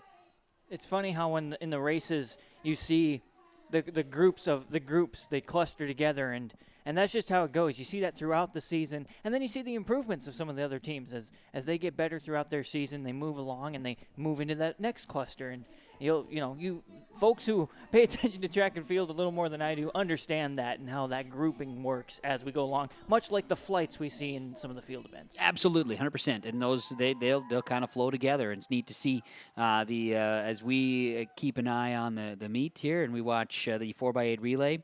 Looks like there is a change of the leader as we come around the back stretch here. As Laura's got the coverage for you on the main camera here on yourliveevent.com. Coverage of the Northeast region, and this is the 4x8 100-meter relay first leg, and we're going to see a handoff here as Mayport CG comes out in front down the back stretch ahead of Thompson, and now the separation has begun.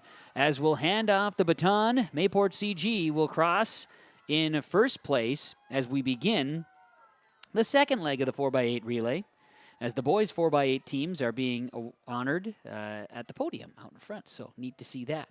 So now, as we get the second leg of the 4x8 relay, Mayport CG in first, and it's okay. So I did have Mayport CG's coach come up and tell me that Kristen Mueller, Kasia Carlson, then Kaya Knutsvig, and Anna Strand are running for Mayport CG. So that is good to know. I appreciate that. She's got all of that, and actually that's the same exact rundown. So then now it's going to be Kylie Huber of Thompson, Gabby Ray of Grafton, Addison Sori of Hillsborough Central Valley, also Skylar Uglum of Hatton Northwood, Brooke Gullickson of Drayton Valley Edinburgh, Marley Stremick of Pembina County North, Renee McLean of Larimore, Grace Hatcher of Griggs Midkota, and Sydney Johnston of Nelson County. Second leg, girls 4x8 relay. And this is the first time around. Mayport CG, Thompson, Hillsborough Central Valley, and the big push is from Hillsborough Central Valley, who was in fourth place after the first leg. And a good push here from Hillsborough Central Valley's 8th grader, Allison Sawry, as it looks like she has now taken over first place. Hillsborough Central Valley's 4x8 relay team is now in first place. And you also see some of the cheering teammates, running across the football field from one side of the track to the other. A good battle. Hillsborough Central Valley, you see Coach Kirk Zink out there encouraging his runner, Addison. Now Kirk's going to put it on third gear to get her across the course so he can cheer her on as she makes turn number 4. But we hit the back stretch. Hillsborough Central Valley out in first place. Girls 4x8 relay, second leg. And they're going to find themselves into positioning now where they can get ready for the third leg. And now there's a lot of encouragement happening. Check it out. And there's a lot of Hillsborough Central Valley track and fieldsters coming around each side of the course to cheer on the team.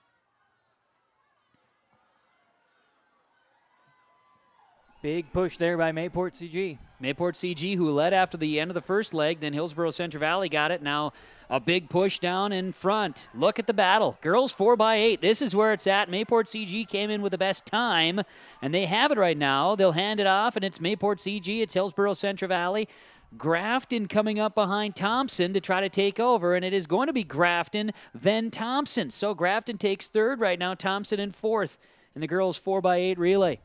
So our third leg is underway, and for Mayport CG, this is Kayla Knutsvig, Thompson's Anna Welsh, Grafton's Paige Suda, Hillsborough Central Valley's Paige Cotton, Hatton Northwood's Paris Halverson, Drayton Valley Edinburgh's Michaela McCoy, Pembina County North's Delaney Denault, Carrie Shadler of Larimore, Aaron Turner of Griggs Midkota, Emma Schutlis of Nelson County. And Addie Sari is actually in this third leg, so there was a little Okay. mix-up there. I recognize her from basketball, and she Good. just overtook Mayport. Okay. The Mayport young lady there, and So making a big push in this first My leg. apologies. Thanks for catching that up, Leaf. I appreciate that greatly, because here comes Addie Sari now, and Hillsborough Central Valley, Mayport CG, a huge battle, and the Hillsborough Central Valley team is made up of 8th and 9th graders. We had the Mayport CG down correct. This is Knutsvik, because Coach came up and brought this into us for broadcast purposes. Grafton coming in, a little push on Thompson to try to take over third place here in this third leg of the 4x8. Lap number 1 is complete for the leaders, and it's Hillsborough Central Valley out in front. And there's some separation happening right now as well. You are going to the scores there. Thank you. Yep. Yep.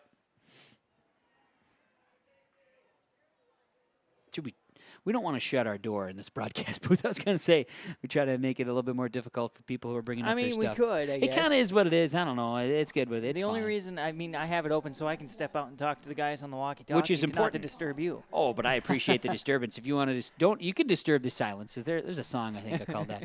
Hillsborough Central Valley's out in front. This is the third leg of the girls 4x8 right now, and this is second lap, so we're going to get ready for the fourth leg. The 4x8 relay for the leaders. And meanwhile, just getting a visual there as Laura was coming around the corner, and we're going to have some lap traffic, I think, on this fourth leg. The quick visual is that the girls are getting ready for the high jump now in the high jump pit. So very good things to see in this Northeast Region track and field meet. Looks like it's Mayport followed by Thompson. I'm not sure who's in the fourth slot, but Hillsborough Central Valley with the big push Good lead. Burrows with the lead. Mayport CG is in second place, a push. Now Thompson leading. Grafton pushing in the front stretch for third place. And the handoff as Hillsborough Central Valley begins the fourth leg in the lead in the girls 4x8. Mayport CG, who came in with the best time, in fact, 19 seconds faster than Hillsborough Central Valley's 4x8 time. Dang near tie on the handoff there between Thompson and Grafton. They are battling, and there is lap traffic happening as Hillsborough Central Valley's out in front. Now, this is important to follow here as Laura's doing a great job of keeping an eye on the leader. And out in front, if this is correct, Hillsborough Central Valley's Lily Calder is the final leg here for the 4x8, and she is pushing hard. It's Anna Strand for the Mayport CG Patriots. Claire Snyder for Thompson, Grace Ray of Grafton, Jenna Soyne of Hatton Northwood, Greta Burrell of Drayton Valley Edinburgh, Emerson Helgo of Pembina County North, Josie Ostrom of Larimore, Kenzie Tafelmeyer of Griggs Midkota, and Merritt Ellingson of Nelson County would be the fourth leg. And Hillsborough Central Valley, first lap, fourth leg, pushing. Mayport CG right behind. Great strides in these girls 4x8 runners, as we will get past the starting line, which means it is the final lap of the girls 4x8 relay right now for the leaders. You got to love that. Every once in a while, someone gets in front of our camera shot at the finish line. Well, the nice thing was it was the Hillsborough Central Valley girls encouraging cheering. Their girl. Let's go. Let's get this finished up and go. It's great. It's great stuff. There's a lot of energy. And you can see now, great stuff here from you, Laura, on that camera. We've got a first and second battle in the girls 4x8 relay. Right now, Hillsborough Central Valley leading Mayport CG, but look at Mayport CG come up on the backside. And that's Anna Strand. She is a senior, pushing on the home track. Girls 4x8 relay is happening, and it is a battle here. The top two finishers right now is Mayport CG is just past Hillsborough Central Valley. That's Anna Strand just getting past Lily Calder. And Mayport CG has opened up a lead in this backstretch. Holy cats, look at the finish for Anna Strand of Mayport CG in the girls 4x8. Down the front stretch, a near sprint. Hillsborough Central Valley will come in second, but it's Mayport CG's race to win. Crossing the finish line in the girls 4x8 relay will be Mayport CG in first place. Hillsborough Central Valley will be in second place. Thompson will be in third place. Grafton will be coming in fourth. There will be a couple other finishers that are going to be handing off the batons, or I should say will be coming around their next time around with the one lap to go, some lap traffic. But that's how things will come in. Mayport CG with a huge push in the final lap of the fourth leg to take over and win the girls 4x8 relay. We'll get the official results and times here in just a moment, but that was a battle here in the girls relay race. So, fantastic stuff. Let's take a break. We'll come back with more of the Northeast Region Track and Field Meet on yourliveevent.com. Rar Malting and Taft Elevator in Taft, North Dakota is a centrally located barley handling and malting plant serving North Dakota, Minnesota, western Montana, and Canada. Rar Malting has been a malt of reputation since 1847, distributing malting barley to breweries and distilleries around the world. And with Taft Elevator's upgraded handling, sampling, and testing equipment, they can maintain and preserve the quality of that malting barley. Rar Malting and Taft Elevator, handling and distributing malt of reputation. Dakota Heritage Bank is a bank on the go and on the grow, with locations in Hunter, Hope, Galesburg, Hillsboro, Grandin, Gackle, Streeter, Judd, Harvey, Medina, and Red Lake Falls. More locations and more services. Dakota Heritage Bank offers mobile banking and online banking with bill pay, so you can bank anytime, anywhere. Stop in and visit Dakota Heritage Bank today. Sharing our heritage, sharing our future. dhbanknd.com. Member FDIC, Equal Housing Lender. Friday Night Racing returns this summer to Red River Valley Speedway in West Fargo, featuring 5-wide, high-flying, family-friendly action. Weekly racing featuring IMCA modified, stock cars, sport mods, sprint cars, hobby stocks, and index legends. Racing begins at 7 o'clock. Adult tickets are $13, kids tickets just $5. See the full schedule online at RedRiverValleySpeedway.com. All summer long, enjoy Friday night action at Red River Valley Speedway in West Fargo. The days are getting longer, the sun will shine on the fields, and soon the crop will be planted and sprouting. Tim Kazette Seed Sales in Hillsboro, your local Golden Harvest seed dealer, wishes you a safe and successful planting season. Tim looks forward to seeing those black dirt fields rise to green and then shimmer with gold this year. Visit with Tim Kazette Seed Sales about your options and what fits right for you and your fields at 701-430-0877. Happy farming from Tim Kazette Seed Sales of Hillsboro. Back here in the Northeast Region Track and Field Meet, our coverage is live on yourliveevent.com. As again, we're getting a chance to share more information with you, bringing out the action. We're getting ready for the girls and boys 200 hurdle race. That's going to be coming up here. And they are going to be continuing with more of the field events too, and our best abilities. We're going to try to get some more of the activity on as we go. I can bring you some results and information here. I'm going to be pulling up for you right now. The finals are set for the boys high jump, and that is on. Go ahead and pull those results here for you. As you can see, yep, so these are official. The boys' high jump is complete. We did get a good amount of the high jump on, which I do feel pretty proud of. Yeah. But as far as our broadcast abilities, that was a great job by Laura to follow along. It is your top 8 teams, top 8 finishers after the jumps there, of course. But Isaac Pfeiffer of Larimore, 5'4", finished in 8th place. Bowden Allen, it is, of Hillsboro Central Valley, a PR at 5'4". That's great. Esger Rios of Grafton finished in 6th. Eric Hoffman of Larimore in 5th. Jack Steffen of Nelson County finished in 4th. Gavin Mitzel of Hillsboro Central Valley, 5'8" jump. Avery Rosinski of Park River Fordville Lankin finished 2nd. And Michael Longthorne with a jump of 6 feet. Hillsboro Central Valley, is your men's high or boys high jump champion. So very good stuff there as we congratulate. We bring you back to the overall view, and we're going to get an idea here. It looks like we're going to be maybe the overall view. Laura, you are live right now, so we've got you up on the screen. This is just kind of an overarching view looking to the north and east here in Mayville at Mayport CG, and we'll be able to share more results here with you on the meet as well, but we're also gearing up for the 200 hurdles, which will be around the corner, and we'll have the girls 4x8 results official with timing coming up. Again, girls 4x8 went the way of Mayport CG here today on yourliveevent.com. We're going to be getting a chance to check in again on some more of the field events. Boys high jump is complete, which means girls high jump happening is getting an idea to see some of that. Some of our camera angles when we're watching the events on the track as well, seeing that change. Now, Laura, across the way, you see in that corner where you are pointing right now, that is where we see the 200-meter start line for the boys as they're going to be taking a peek. We'll zoom in a little bit there, and it's going to be actually a little bit ahead of that. If you go to your left, you'll see where the runners are taking their marks now and getting ready for the start there. That is, yep, the lead one is right there in front of the tent. You see that in the view finder. So that is where the boys' 200 hurdles will begin, and we're going to be getting that 200 hurdles information for you as race is going to get underway here in just a moment. Boys are underway.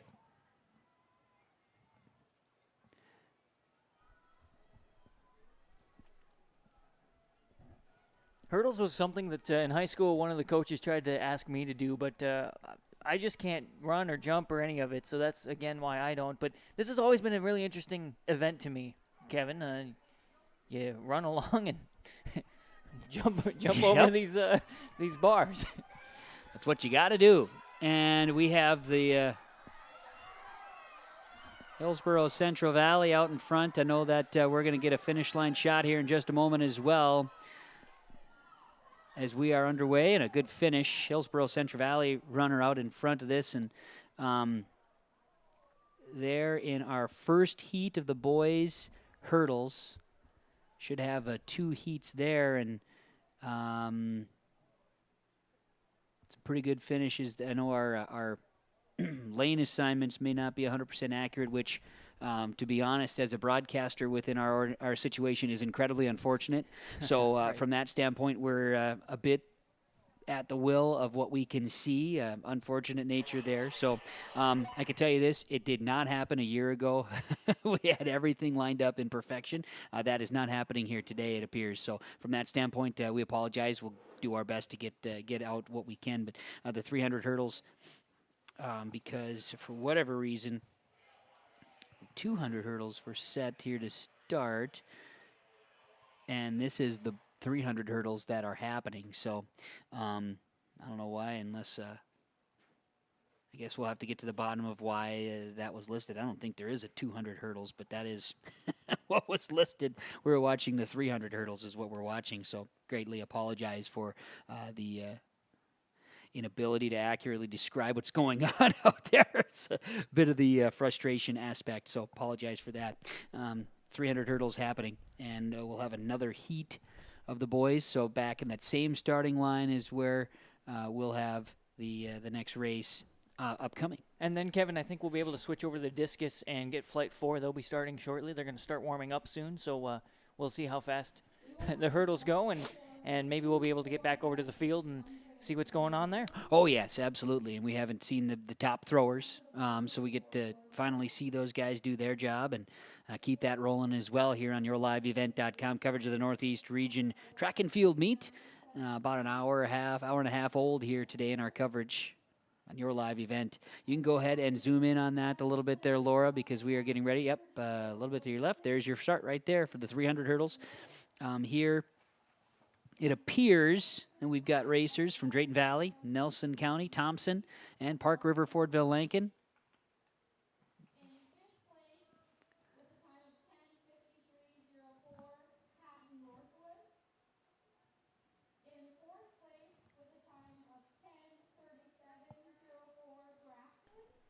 I'll let you listen to see. It sounds like they're making some announcements here. Yeah, we're just kind of checking that. And then also I cannot accurately tell you who is racing in this race, which is an unfortunate scenario as a broadcaster. So we're just kind of watching, and you are too. And if this is your young man that you are a fan of, you're seeing it. Ooh, big crash there. We have one down.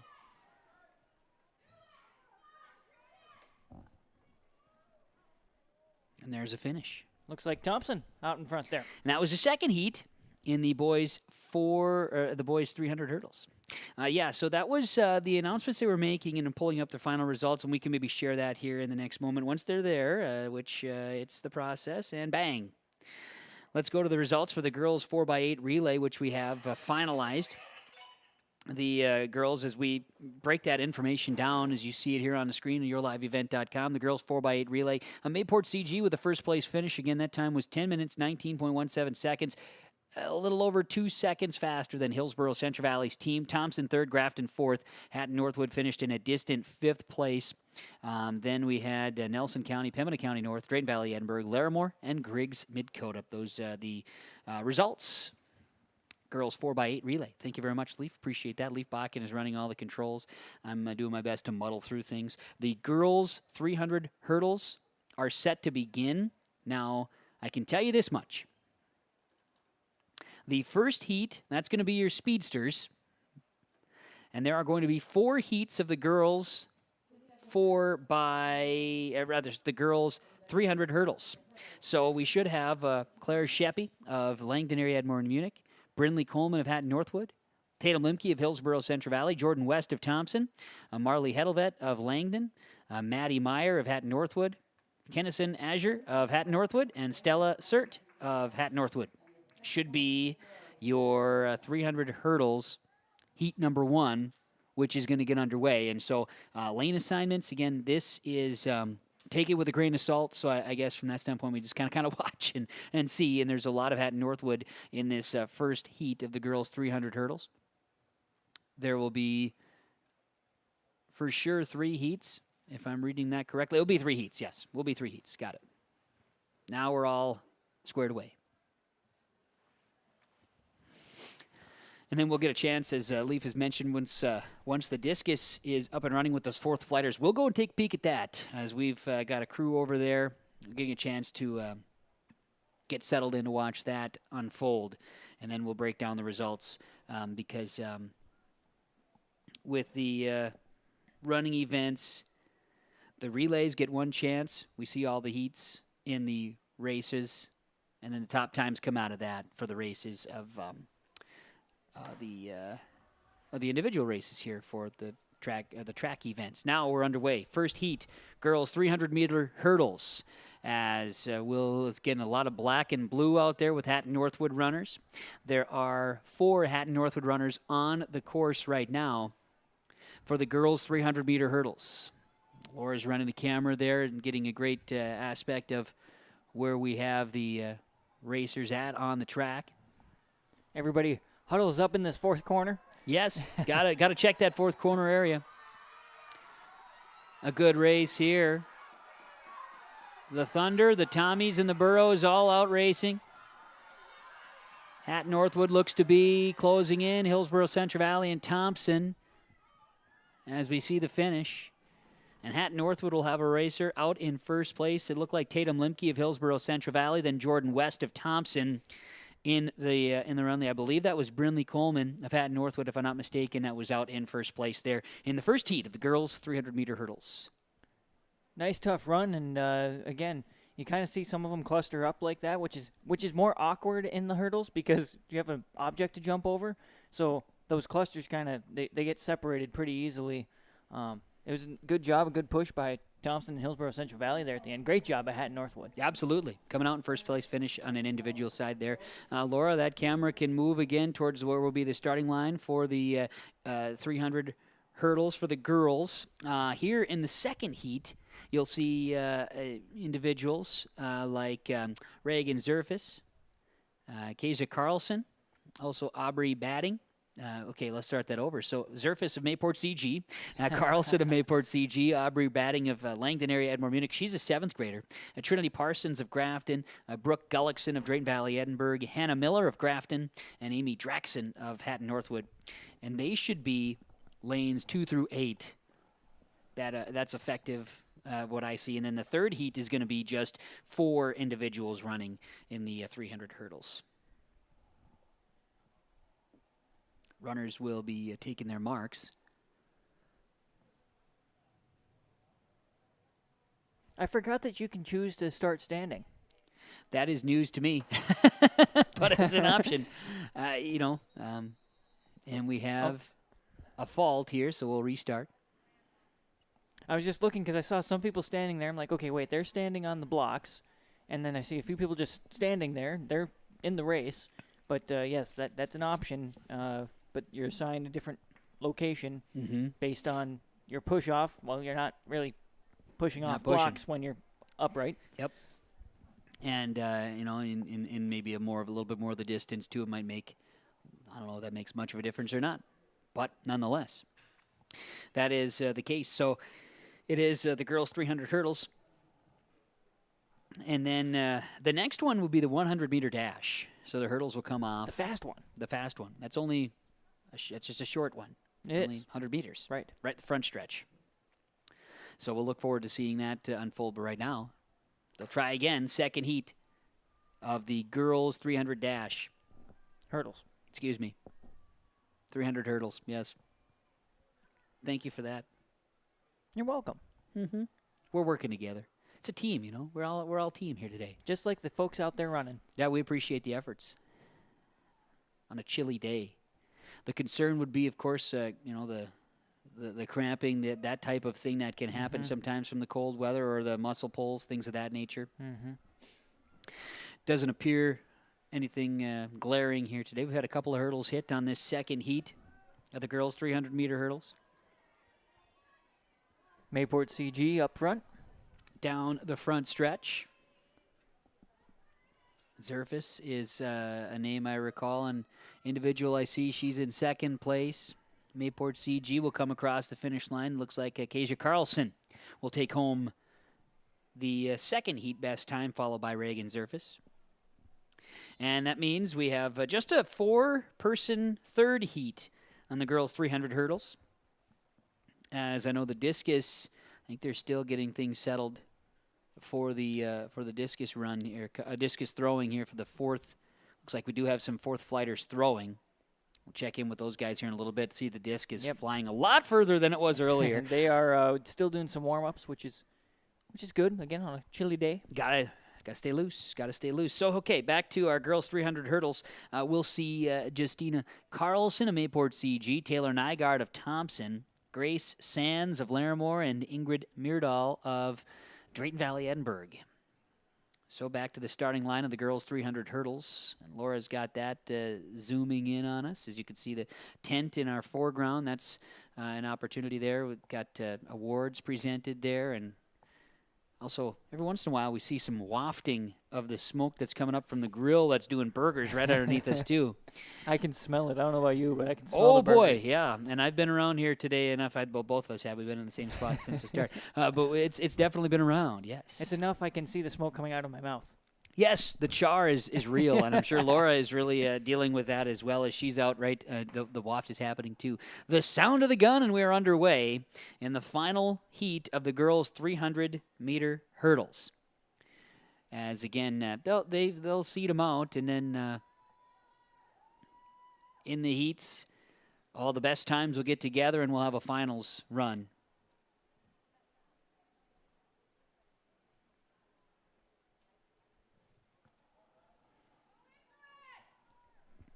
So again, you've got Justina Carlson of Mayport CG, Taylor Nygaard of Thompson, Grace Sands of Larimore, and Ingrid Myrdal of Drayton Valley Edinburgh. They come down the front stretch in the girls' 300-meter hurdles. Drayton Valley Edinburgh leading here. That would be Drayton Valley Edinburgh's Ingrid Myrdal right there. Mayport CG's Justina Carlson in second, Thompson coming in third, and Larimore, Grace Sands fourth.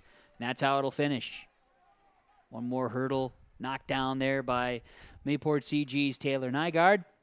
The finish goes the way again of Drayton Valley Edinburgh in a third heat, the girls' 300-meter hurdles. I'll check in with the guys here as we'll be changing the schedule here on the track and field events. We'll be having the 100-meter dash coming up. Let's take a quick break. We'll come back with more for the Northeast Region Track and Field Meet on yourliveevent.com. The Trail District Health Unit is ready to take your appointment for first, second, and booster vaccinations for COVID-19. These appointments are available every Tuesday from 9 to 11 a.m. at the Trail County Courthouse and June 16th at the Mayville Lutheran Church. Moderna and Pfizer vaccines available. Call Trail District Health Unit to schedule your appointment at 701-636-4434. Public Health. Prevent, promote, protect. Trail District Health Unit.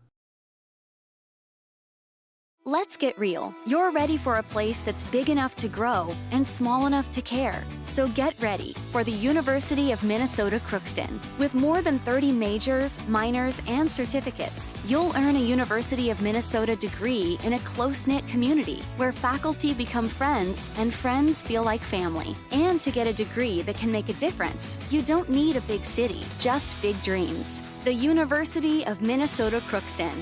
Real, hands-on, ready.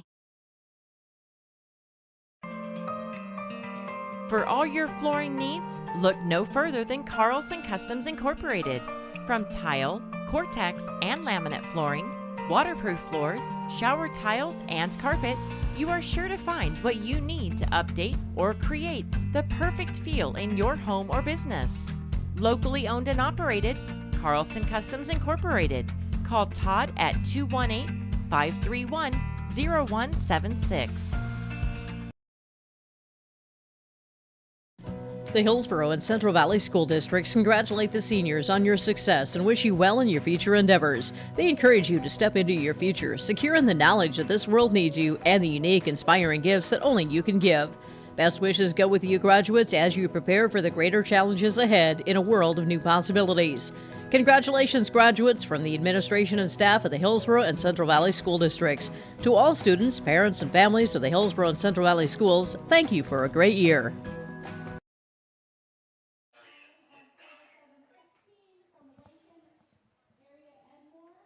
And we're back here with more coverage of the Northeast Region Track and Field Meet on yourliveevent.com. And so I know one of our items that we're going to be kind of dealing with is, we're running a little lower on some of our batteries for our walkie-talkie conversations, but we are seeing right now looking over at the discus area, throwing area again here at the Mayport CG Track and Field Complex. There we're seeing what is going to be the fourth flighters. Been a lot of warm-ups, a lot of efforts going. And so right now we're also sharing some award results, and we do have some results here for you, both the boys and girls hurdles. So let's talk about that as we're going to get ready. I'm going to pull up the girls hurdles, which we just saw. And it'll be tied out here. The girls hurdles, some PRs were met. Yep, you can go ahead and pull that live. We're back here on the girls hurdles. It was the finish right there, as you see. In 8th place, Claire Sheppy of Langdon area, Edmore, Munich. Kezia Carlson of Mayport CG with a personal record PR of 53.78 seconds. Stella Sert of Hatton Northwood finished in 6th. Maddie Meyer of Hatton Northwood, a PR, 52.59 seconds. Marley Hedelsved of Langdon area, Edmore, Munich finished in a time of 51.92.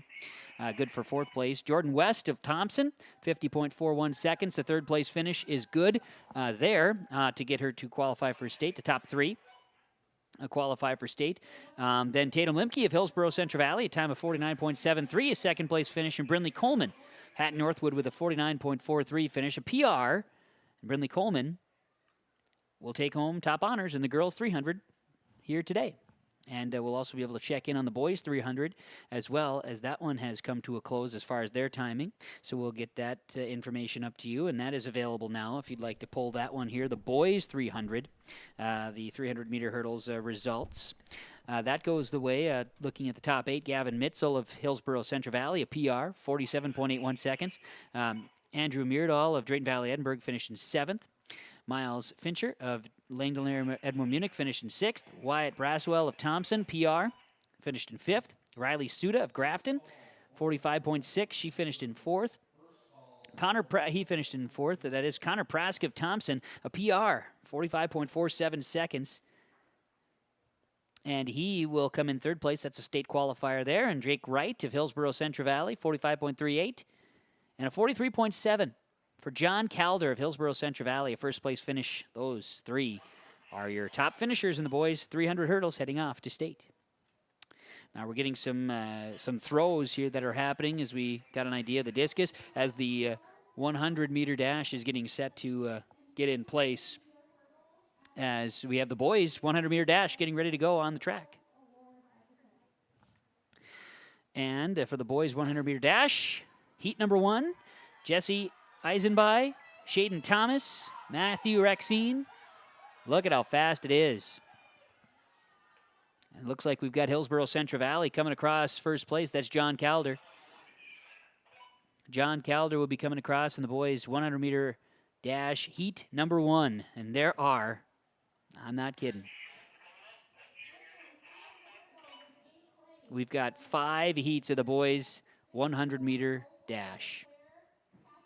So the second heat will be Isaiah Palmer of Mayport CG, Ray Dominguez of Pembina County North, Easton Lovelace of Thompson, Josh Juvie of Thompson, Bryce Bowe of Midway Minto, Anthony Gonzalez of Grafton, Ty Davis of Hillsborough Central Valley, and Tom Onis of Hillsborough Central Valley. But first heaters, those are your main runners. And now let's go ahead. Laura, you continue to watch the 100-meter dash. Let's go out to the boys' discus real quick. Very good. The discus throws are happening. Laura, you can just continue to watch the boys' 100-meter dash here and get that on for us there. And now we're seeing some throw distances and the discus throwing that's happening right now. James is out following the discus for us. And Preston on the camera.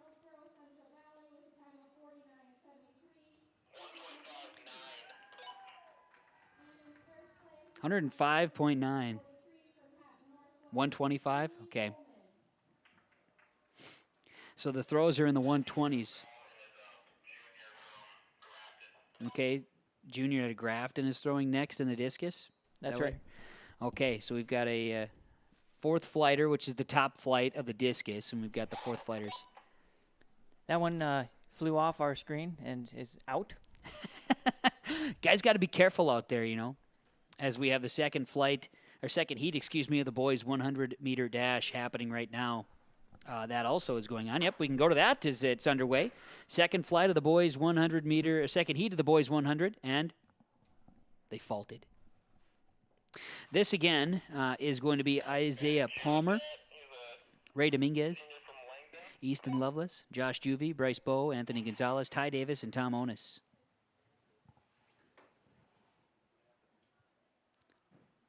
A fault. Somebody must have jumped. We're balancing the fun as Mr. Soul is in the booth here. This is absolute chaos, wouldn't you say here today? Controlled chaos is happening here in Mayville, but it is the Northeast Region Track and Field Meet, and we are ready for the second heat of the boys' 100-meter dash. Usually pretty exciting times. In our first try in the second heat, it was a fault. Blocks are being held, and we're getting ready. They're set, and we're off. We had one remove from the blocks. Coming down the pipe in the middle, a good battle with Thompson and Grafton, and it appears we'll have a good push to the finish. And it looks like Easton Lovelace, along with Josh Juvie from Thompson, were amongst those in the middle there to come out with heat number 2 of the boys' 100-meter dash. From the 100-meter dash, we can zip back out and go over to the discus. We got Demers from Grafton throwing right now in the discus. And we'll get to see the throw coming right up.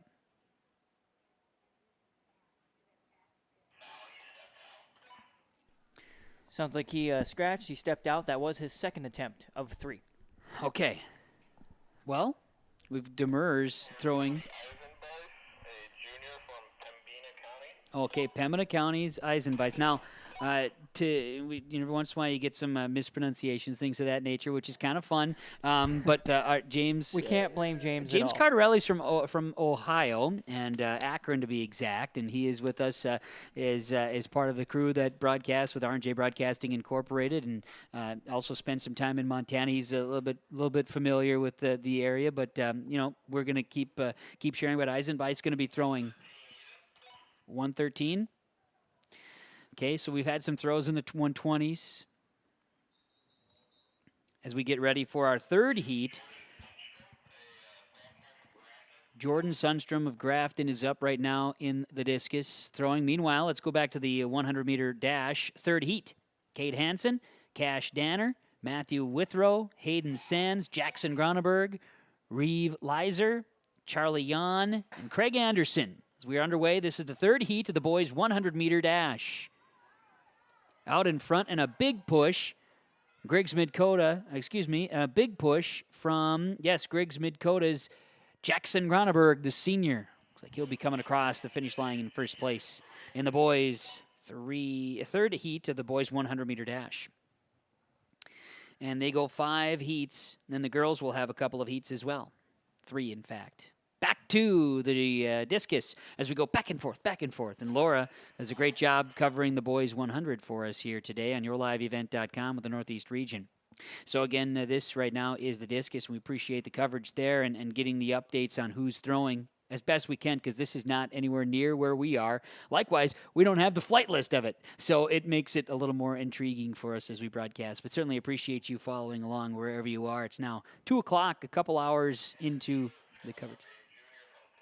Got a Thompson, Schultz from Thompson, a junior, getting to throw the discus here.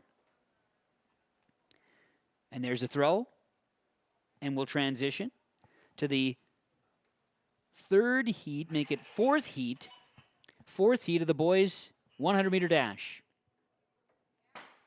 Milo Irvine, Silas Tiedemann, Eli Johnson, Diamond Cano, Joe Rodriguez, Devin Dominguez, Trace Spickles, and Harley Hildy.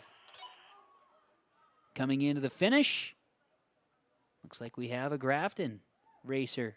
Joe Rodriguez coming in amongst the leaders in the fourth heat of the boys' 100-meter dash.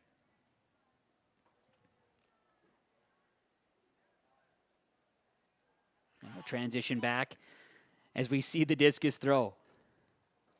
And we've seen a lot of fouls over there in the throwers' circle today. Heat number 5 in the boys' 100-meter dash, Riley Olson of Hillsborough Central Valley, Levi Steffen of Nelson County, Jackson Freeberg of Mayport CG, Nathaniel Bolton of Nelson County, Blake Johnson of Hatton Northwood, and Brennan Schramm of Park River Fordville Lincoln. Heat number 5. And the boys' 100-meter dash is getting ready to go. We'll transition over to that here.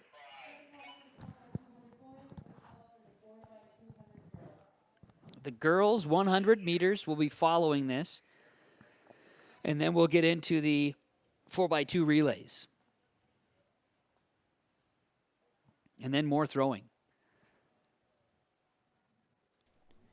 Do you have to, in the big track meets where you throw and you run and you bike and you swim and you do the do-si-do, and then Are you talking about the Ironman race? Is that what it is? Do you do all the things? Well, okay. Well, yeah, you're talking about the one that, okay, you're talking about, I mean, there's like the triathlon and decathons and stuff. Yeah. But those are all like running. Yeah, but when you're like do everything, I can't remember what that is. That's an Olympic event when someone does all of it. Ironman is a race where you do like a marathon run, a marathon bike ride, and a marathon swim. Anyways, wow. Heat 5 of the boys, 100-meter dash. Laura, we're live with you again, and here we go. 5 racers out on the track. Riley Olson, a big push. He's going to be in second place. Park River Fordville Lankin. That is Brennan Schramm as we get to the finish line, and that's too close for me to call. Yeah, too close for me.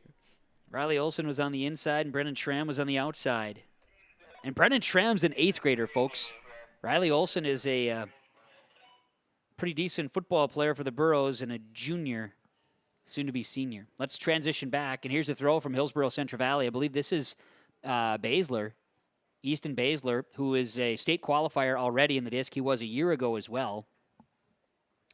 Easton Baszler throwing in the pit for the discus. Appreciate just getting that one on. We're waiting for a distance on that one as they'll share that information with us here as our 112. 112, and he's thrown.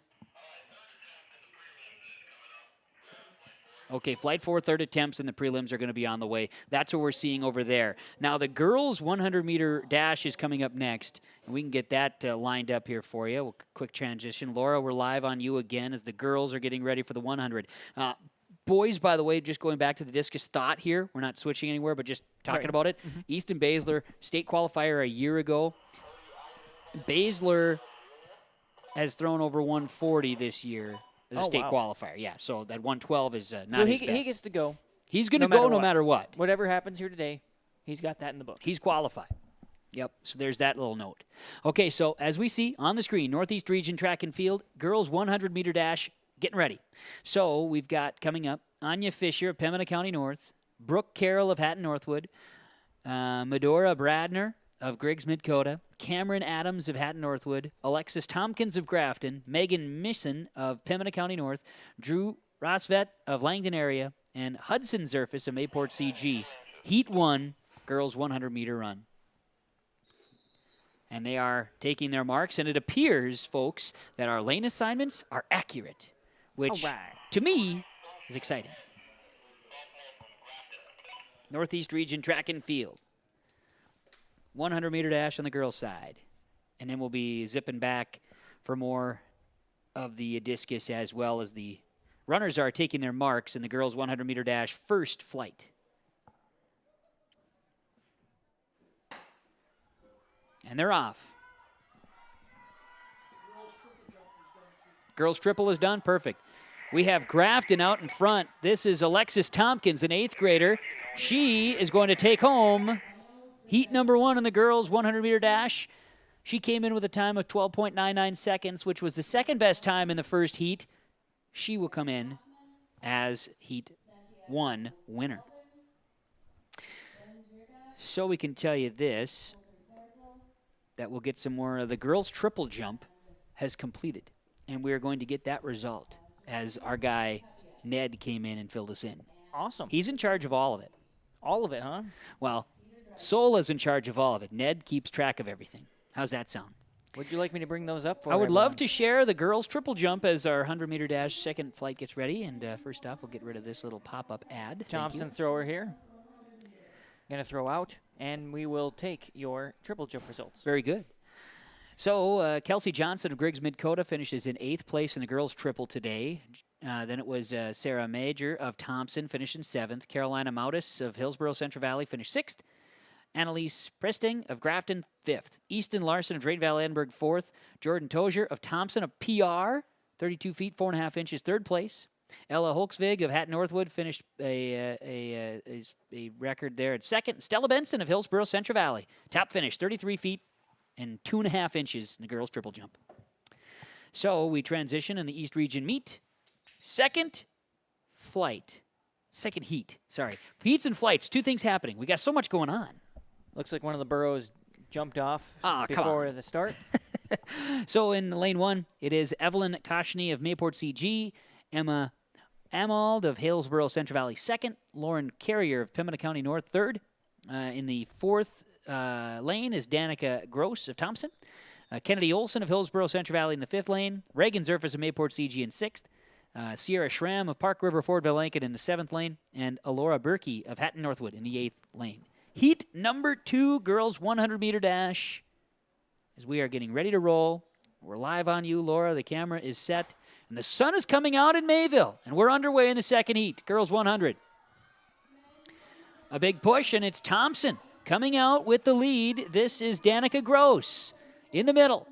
Gross to the finish line in first place. It'll be a close second place there by Emma Amald of Hillsborough Central Valley. But in first place there would be Danica Gross of Thompson in heat number 2. That's an 8th grader, Danica Gross. Transition back to the discus area and the throws. I admire the boys over there following along and doing their best. James has been doing a nice job of getting us best information we can. Absolutely. I also want to take note. I'm going to take it back to the finish line quick. Yep. Look at all the people.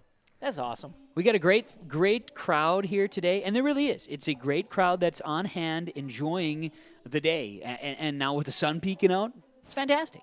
Discus throw here. Unsure of who it is, Kevin, but a good throw. Deep. Preston was taking a look. He's showing the measurer out there and checking the distance. But yeah, great view you had of the finish line. People lined up and trying to find some sunshine here today in Mayville as well. Northeast Region Track and Field activity. 131.6 is what we just saw thrown there. That's amongst the furthest we've seen. Transition back to the start line. Actually, want to keep it on Baszler for right now? Let's throw. He's one of the better throwers of the discus in the region. Easton Baszler is set to throw. This is his third throw, and his last throw, if I remember right, was like 112 or something. Now we'll transition back here. Girls 100-meter dash.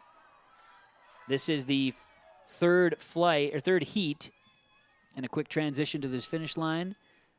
We'll see a close finish. Here we had Kennedy Osley of Hatton Northwood, Maddie Meyer of Hatton Northwood, Sarah Major of Thompson, Macy Mollenkamp of Mayport CG, Gracie Miller of Hillsborough Central Valley, Erica Baki of Langdon Area, Edmore Munich, Danielle Thompson, Park River Fordville Lincoln, and Mallory Alfson of Hillsborough Central Valley there. Third heat, and that was the final heat of the girls 100. Nope, we got one more.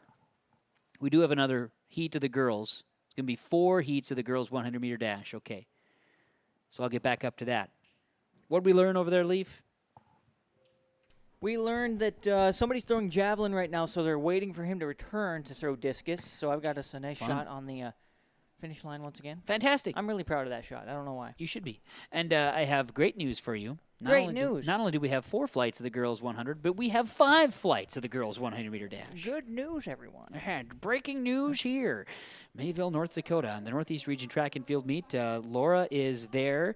Your camera is live again, Laura, as you get the starting blocks of the girls 100-meter dash, heat number 4. So the girls' 4th heat of the 100-meter dash will be Tisha Patel of Pembina County North, McKenna Mickelson of Thompson, Gracie Bertrand of Mayport CG, Rachel Shadler of Larimore, Emma Narlock of Grafton, Aubrey Sveen of Park River Fordville Lincoln, Josie Schultz of Thompson, and Aaron Gullickson of Park River Fordville Lincoln.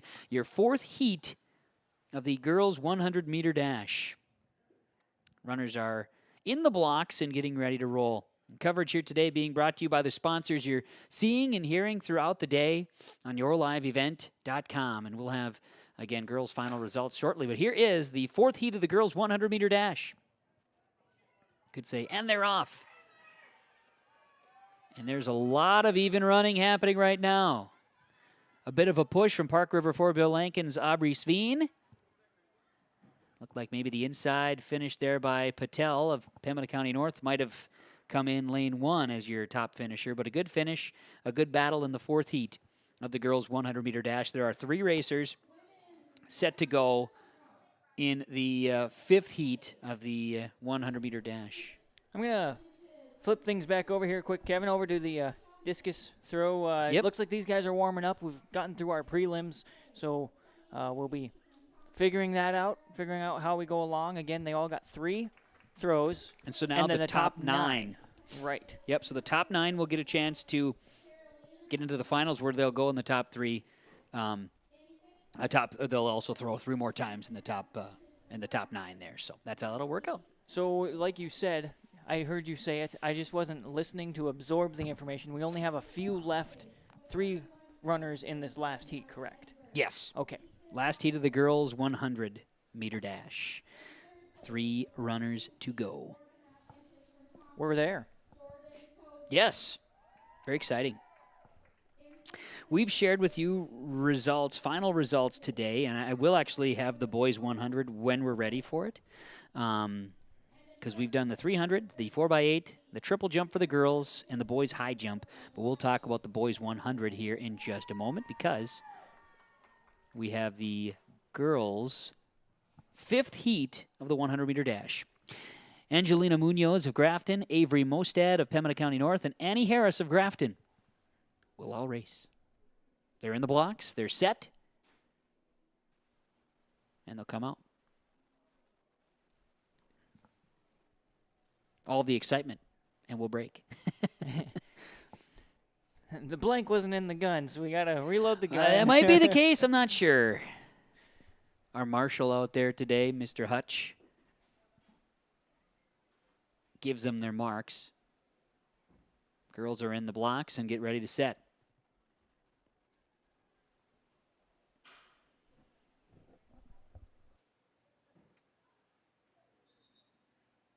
It's like someone's not set correctly in the blocks.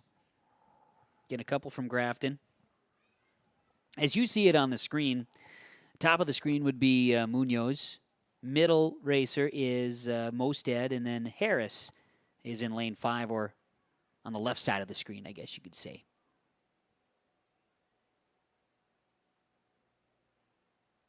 This is based on how we are needing to be situated for the broadcast, our main camera. It's not the most easy of things to be able to get in position for on the left side there.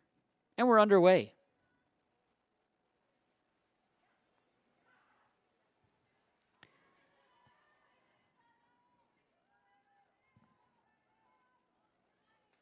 And a switch to our inline camera will show that finishing in first place in the 5th heat would be Angelina Munoz, a freshman from Grafton. Girls 100-meter dash is now complete. So with that, we'll have the 4x2 relay getting set, as we'll talk about that in just a moment. I do have final results for you. If we want to take a break, maybe, we could take a break. What would you like to do? We can either break or we can look at some... I got results. Let's do the results. You got them pulled up there? I am going to just do this, and yes. The boys' 100-meter dash results. Coming in 8th place was Brady Riley of Drayton Valley Edinburgh. Josh Juvie, 7th place out of Thompson. Shaden Thomas of Grafton finished in 6th place. Cody Amble of Langdon area Edmore Munich finished in 5th. Jackson Groneberg of Griggs Midkota finished 12.07 seconds in 4th place. Matthew Rexine of Mayport CG finished 3rd, a state qualifier. Kelby Azure headed to NDSU for football. A Hatton Northwood product, a PR, 11.79 seconds. And John Calder of Hillsborough Central Valley, look at the time, 11.41 seconds. A first place finish in the boys' 100-meter dash today. That here at the Northeast Region Track and Field Meet. Coverage on yourliveevent.com. We're going to be getting ready for the boys' 4x2. And maybe we quick transition out to discus here, Leaf, if we have a chance to see what's going on with the discus.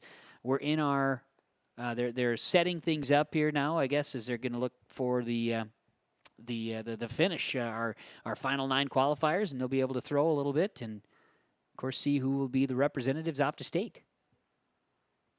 As mentioned earlier, state qualifier already is like Easton Baszler. He's a state qualifier. He'll be amongst the finishers here in this final top 9 there. As the sun is shining here in Mayville, we'll have to see the sun through a few scattered clouds, and we gear up for the 4x2 relay as well. We gear up for the 4x2. We'll take a break. We'll come back to Mayville, the Northeast Region Track and Field Meet, yourliveevent.com. Event of the summer in the Brainerd Lakes area. Lakes Jam, June 22nd through June 25th at Brainerd International Raceway. R&J Broadcasting is the presenting sponsor. Experience Lakes Jam. For rock and rollers, the main stage features Tesla, Warrants, and Hairball. For country enthusiasts, John Party, Cole Swindell, Gabby Barrett, and Mark Wills. Experience watercross, drifting, and lawnmower racing. For on-site camping, lodging, and tickets, visit lakesjam.com. Halstead Telephone knows we all like choices. You can choose to have communication and data services up to 1 gigabit over a reliable state-of-the-art fiber optic network. And you can choose to have the same great services available town or country with local service and support. You can choose to have an individual service or bundle. You can choose to avoid tricky promotional pricing. You can choose unlimited data. The choice seems clear. Choose Halstead Telephone, broadband voice TV. 1-800-457-2125. Don't be fooled by that beat-up old cap. Its faded crown represents the tireless work of America's farmers and ranchers. Its sturdy brim, their dedication to providing our nation with a safe, affordable food source. From sunup to sundown, they're turning quarters into the dollars that drive our rural economy. So we'd like to tip our hat to them. Farmers Union Insurance, protecting those that protect America's food source. The Hillsborough and Central Valley School Districts congratulate the seniors on your success and wish you well in your future endeavors. They encourage you to step into your future, secure in the knowledge that this world needs you and the unique, inspiring gifts that only you can give. Best wishes go with you graduates as you prepare for the greater challenges ahead in a world of new possibilities. Congratulations, graduates, from the administration and staff of the Hillsborough and Central Valley School Districts. To all students, parents, and families of the Hillsborough and Central Valley Schools, thank you for a great year. And we're back, Northeast Region Track and Field, and we have the 4x2 relays getting started here, and that's going to be the boys 4x2, followed by the girls 4x2. And the boys 4x2, our first heat here, is going to be Mayport CG, Hillsborough Central Valley, Thompson, Grafton, Griggs Midkota, Langdon area, Edmore Munich, and Nelson County. Boys 4x2 relay. So in lane 2 is Mayport CG, Hillsborough Central Valley in lane 3, Thompson lane 4, Grafton in lane 5, Griggs Midkota in 6, Langdon area, Edmore Munich in 7, Nelson County in 8. Should be some fun. 4x2 relays always exciting as they're going to get this one set. The girls will follow, of course, the boys, and we're keeping an eye on the discus because they are getting ready for their big throws and the finish. Warming up a little bit. They'll continue to warm up in the discus before we get into our final 9 in the qualifier for the boys' discus throw. And we should have results here shortly. I'm just going to share that with you again as 4x2 runners are getting in position. We're going to do a little reset. We should have boys long jump, I believe, results coming soon. So stay tuned for that. I know we had, let's see here. Girls triple. We've done all that. Nope, we're all caught up with our results at this moment in time. So the 4x2 means we'll have handoffs at turns 1 and turns 3. So for the first heat, first leg, Mayport CG's Ethan Bergstrom, Jake Wright of Hillsborough Central Valley, Easton Lovelace of Thompson, Anthony Gonzalez of Grafton, Aaron Mosier of Griggs Midkota, and Evan Hall of Langdon area, Edmore Munich.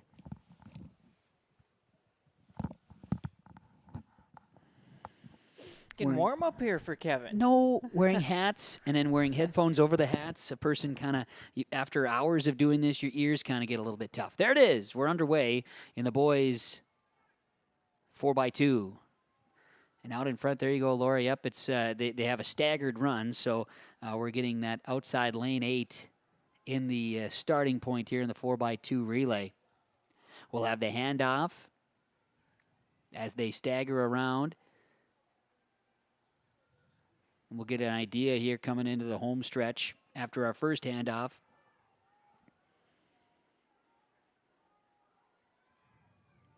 Four by two relay. Second leg of the relay coming into the front of the grandstand. As we get ready for the third leg handoff here. Doug Geyer of Mayport CG, Parker Gallagher of Hillsborough Central Valley, Wyatt Braswell of Thompson, O'Marion Brown of Grafton, Jack Verheusen of Griggs Midkota, Tanner McDonald, Langdon area, Edmore Munich, and Arthur Gutierrez in Nelson County. Third leg happening right now, getting ready for the fourth leg of the relay. And right now, it's Grafton out in front. Hillsborough Central Valley giving push coming in right now and sitting in second place is the final handoff, fourth leg of the 4x2. Lots of speed coming around the corner. Fourth and final leg of the 4x2 first heat boys relay. Great effort, Hillsborough Central Valley in first place and will come pushing. Grafton, then Mayport CG. And it's Henry Nelson of Hillsborough Central Valley crossing the finish line in first place, followed by Grafton, followed by Mayport CG. Thompson coming in, I do believe, there in fourth place.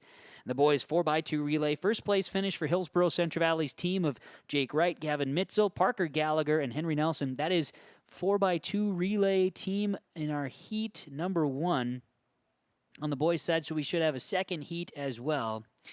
And in the second heat of the 4x2, just 3 teams will participate. That's Drayton Valley, Edinburgh, Pembina County North, and Park River, Fortville, Lankin. There will also be 2 heats of the girls 4x2 as well. What do you got there, Leaf? Sounds like they've wrapped up warm-ups and we're about to start finals over on the discus side of things. Fantastic. Let's take a peek and see what it looks like. Oh, yeah. Look at that. It's beautiful. Same view we've had for a while. Except the sun is shining now. So the grass, it looks a little bit greener. It does. The Thompson jersey looks a little bit greener. Yep, it stands out just a little more than it did prior. So there we go. That's good. So we're going to get those discus throwers finishing up their work as well here today.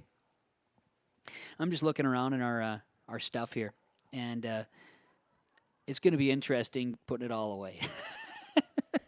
That's for sure. That is very. That's a smile and a laugh of happiness, and also a smile and a laugh of anxiety as we get our way through this meet here today, the 4x2 relays. We'll continue on. There's the pace at this stage is right on task.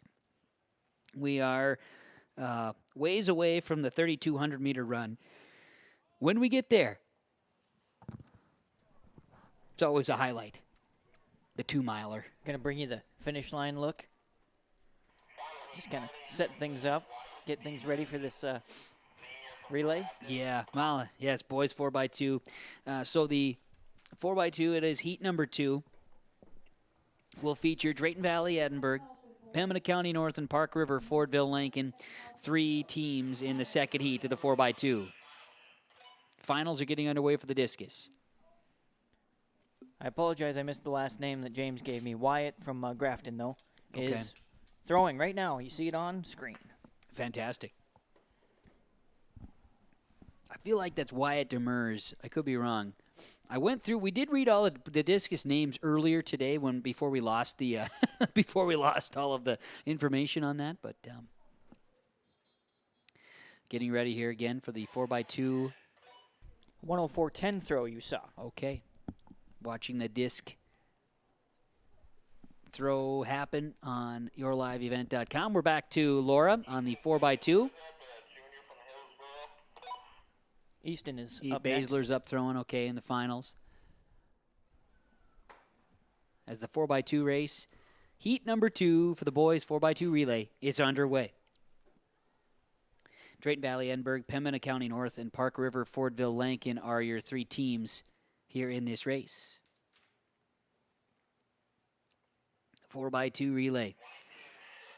118 for Baszler on a throw. 118 and 6 inches. Our first handoffs are happening.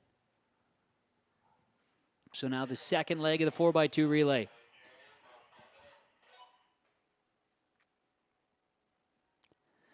As we make the turn and come in front of the grandstand, Park River, Fordville, Lincoln will be in second place with a big push from Pembina County North. They'll hand off. And the third leg of the 4x2 relay is underway. This is the second heat, boys 4x2 relay. And it's Pembina County North's race right now. They're well ahead.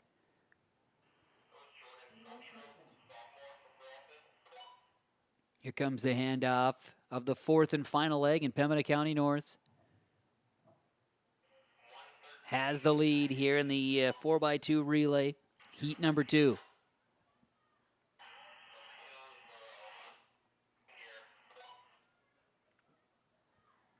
Coming back into the front stretch on this final leg, Pembina County North, Drayton Valley, Edinburgh, Park River, Fordville, Lincoln. 1, 2, 3 in the heat number 2 for the boys 4x2 relay. So Pembina County North's Jacob Ralston, Jesse Eidenby, Ray Dominguez, and Micah Fisher. Pembina County North taking the second heat of 4x2 relay for the boys. The girls will be up next. Meanwhile, let's flip it back to the discus. There we are, back in the disc area. We are throwing discus and moving and grooving in the finals for the discus on the boys' side. Now the girls' 4x2 teams are starting to take their spots. We'll have 2 heats of the girls' 4x2 relay as well. Griggs Mid-Dakota, Thompson, Hillsborough, Central Valley, Mayport CG, Hatton, Northwood, Grafton, Pembina County North, Langdon area, Edmore, Munich will all race. But back in the discus. That throw we just saw was 123 and 6. Okay. Thanks to James. Baszler going to throw again. Nope, that one goes foul, and was a Hillsboro Central Valley Borough, but I could not understand him once again. Sure. He's garbled. He sounded, Greg's Mid-Coda. Lane Kopman's going to throw this one. See that landing in front of us? Right in front of the official, one of the officials as well. You gotta they know don't take their they like to roll through those throwing events, which I'm good with. Just you gotta throw. I think they had 48 throwing in the discus, right? And that's right. That's where you got to look at it and say, okay, do we draw the line somewhere? 118.5. Yes, the lines are all drawn out there. Talking about the amount of kids you let in, you know what I'm saying? But yes, the lines are drawn out there. I see that. Senior from Drayton will be coming up next to throw. It's a pretty good throw. Yeah, looks good. A lot of distance, but it's not about the bounce. It's you got to count from where it lands, right? Right.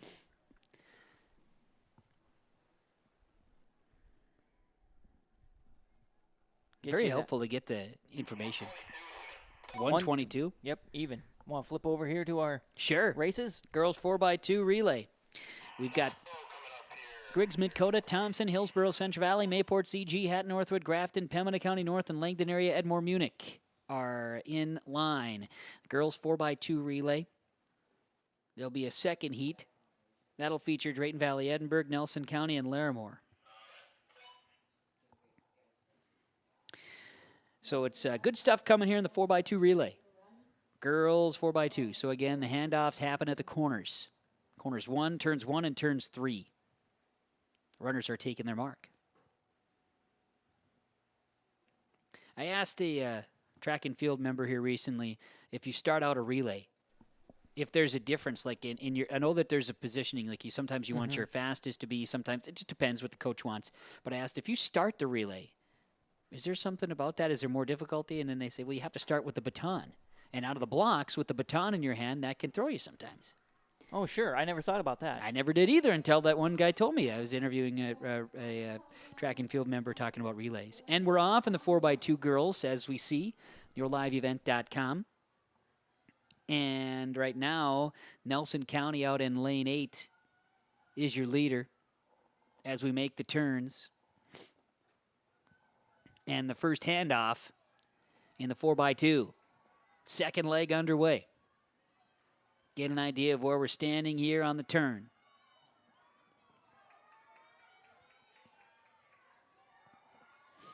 Lane 8, that's Langdon.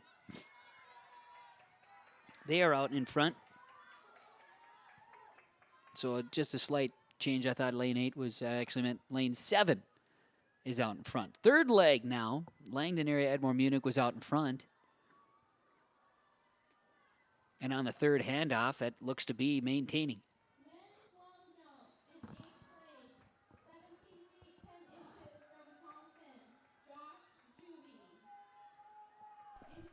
I do enjoy the sport of track and the fact that everybody in the infield is there cheering you on. They may not be part of your team, they may be your team, and it's just awesome. And it's a lot of teamwork and commitment, and it's fun. It's fun. No, it just flat out is. This is the fourth and final leg of the girls 4x2 relay. Girls 4x2 coming around the corner on this fourth leg. It'll be a race to the finish. Mayport CG is taking over the lead. Hatton Northwood closely behind. Then Grafton, Hillsboro, Central Valley, Thompson, Langdon, Griggs, Mid-Coda, Pembina County North, and a finish line view. Looks like Mayport CG would come in first place in the girls 4x2. And that team had your best time coming in. Mayport CG's Brooklyn Growth, Kate Bradner, Nora Broughton, Riley Satram. Girls 4x2 relay, heat number 1. Mayport CG comes in first place. Making our way back to the discus as Laura gets us set up for heat number 2 of the girls 4x2 relay. Discus is a quick shot here. Foul on that throw. Okay. Yeah, this is slightly where these guys are because nothing is perfect, but where the boys are set up with our wireless camera there on the discus area, the throwing area, It's just out of reach of our wireless microphone capabilities. Oscar from Hillsborough Central Valley with the throw here.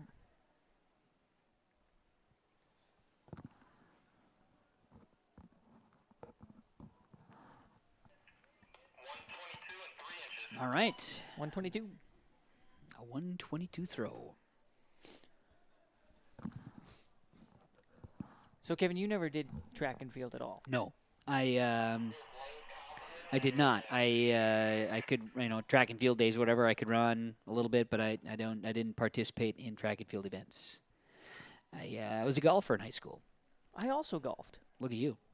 Yeah, I never tried track and field. It's a lot of fun, and I participated in events. No doubt about it. Get you a final here, and then we'll come back to the race. That's right. Yep, girls 4x2. 125 and 6 inches there. Okay, nice throw. Transitioning back to Laura's camera view here, and we call that the main camera. She's the main event. The girls 4x2 relays. This is the second heat of the girls 4x2. Drayton Valley, Edinburgh, Nelson County, and Larimore will be up racing. We can also get a... Go Are ahead. they still doing pole vault in the back? I wasn't sure because we can also get a little view on this corner. You kind of can, can't you? It's off in the distance. So after the discus is all done, then the boys shot putters get to throw. Hey, there's the long jump for the boys. Was that up already? Yes. Was it the No. high jump that wasn't?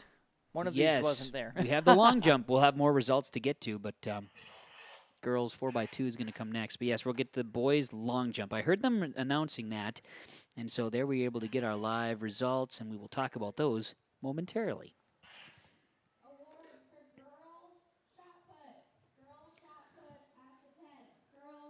They're making announcements for girls shot put already, so That's again, a good making thing. our way.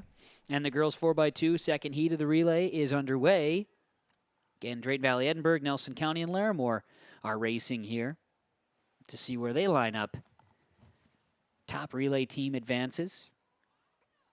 Top 3 individuals and other events advance to state next week in Bismarck at the Community Bowl, Thursday, Friday, and Saturday. Coming around the corner. Second leg, second heat. That's Drayton Valley, Edinburgh, Larimore. Nelson County, Larimore, Drayton Valley, Edinburgh. So Nelson County, third leg, they have the lead.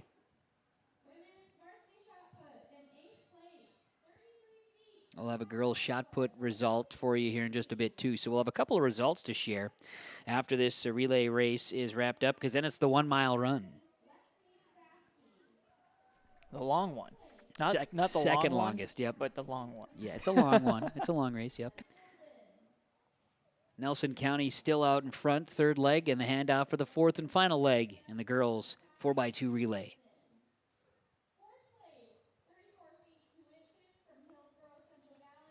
My favorite race is the end.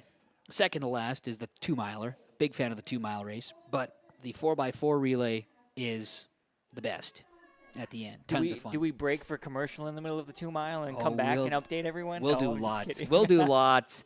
Here we come to the finish in the girls 4x2. And Nelson County is going to be crossing in first place, followed by Drayton Valley, Edinburgh, followed by Larimore in the girls 4x2 relay. And that is how that comes to a close here on your live event as the Northeast Region Track and Field Meet happening here today in Mayville. So let's talk results in the long jump. Go ahead and just scroll down just a little bit there. Give you a little bit better view of the long jump results here on the boys' side. I can tell you that Josh Juvie of Thompson finished in 8th place. That with a long jump of 17 feet 10 inches. Cody Amble of Langdon area Edmore Munich finished in 7th with 18.5.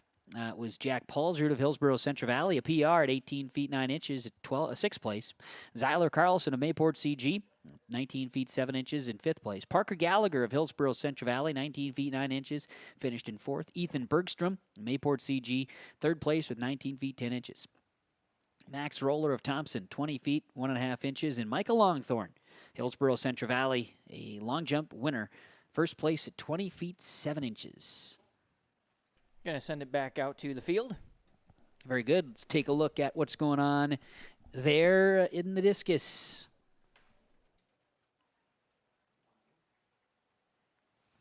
They are in their final throws.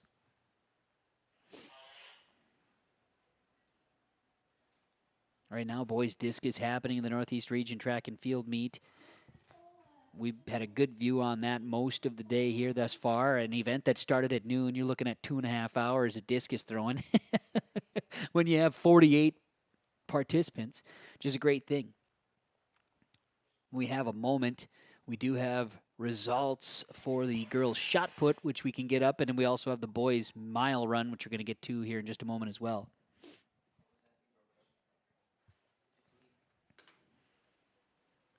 Get a chance to get our mile set up here as the 4x2 relays. We'll have results on those momentarily as well, so stay tuned. We'll be able to share some results. We'll do so during the race here, the 1 mile, and it's going to be the boys' 1 mile starting. You can see them at the start line. Look at those guys getting all started up. The boys' mile run, the 1,600 meter, is what we're going to start with, and there is going to be 2 heats of it. Girls just have 1 heat in the 1,600 meter.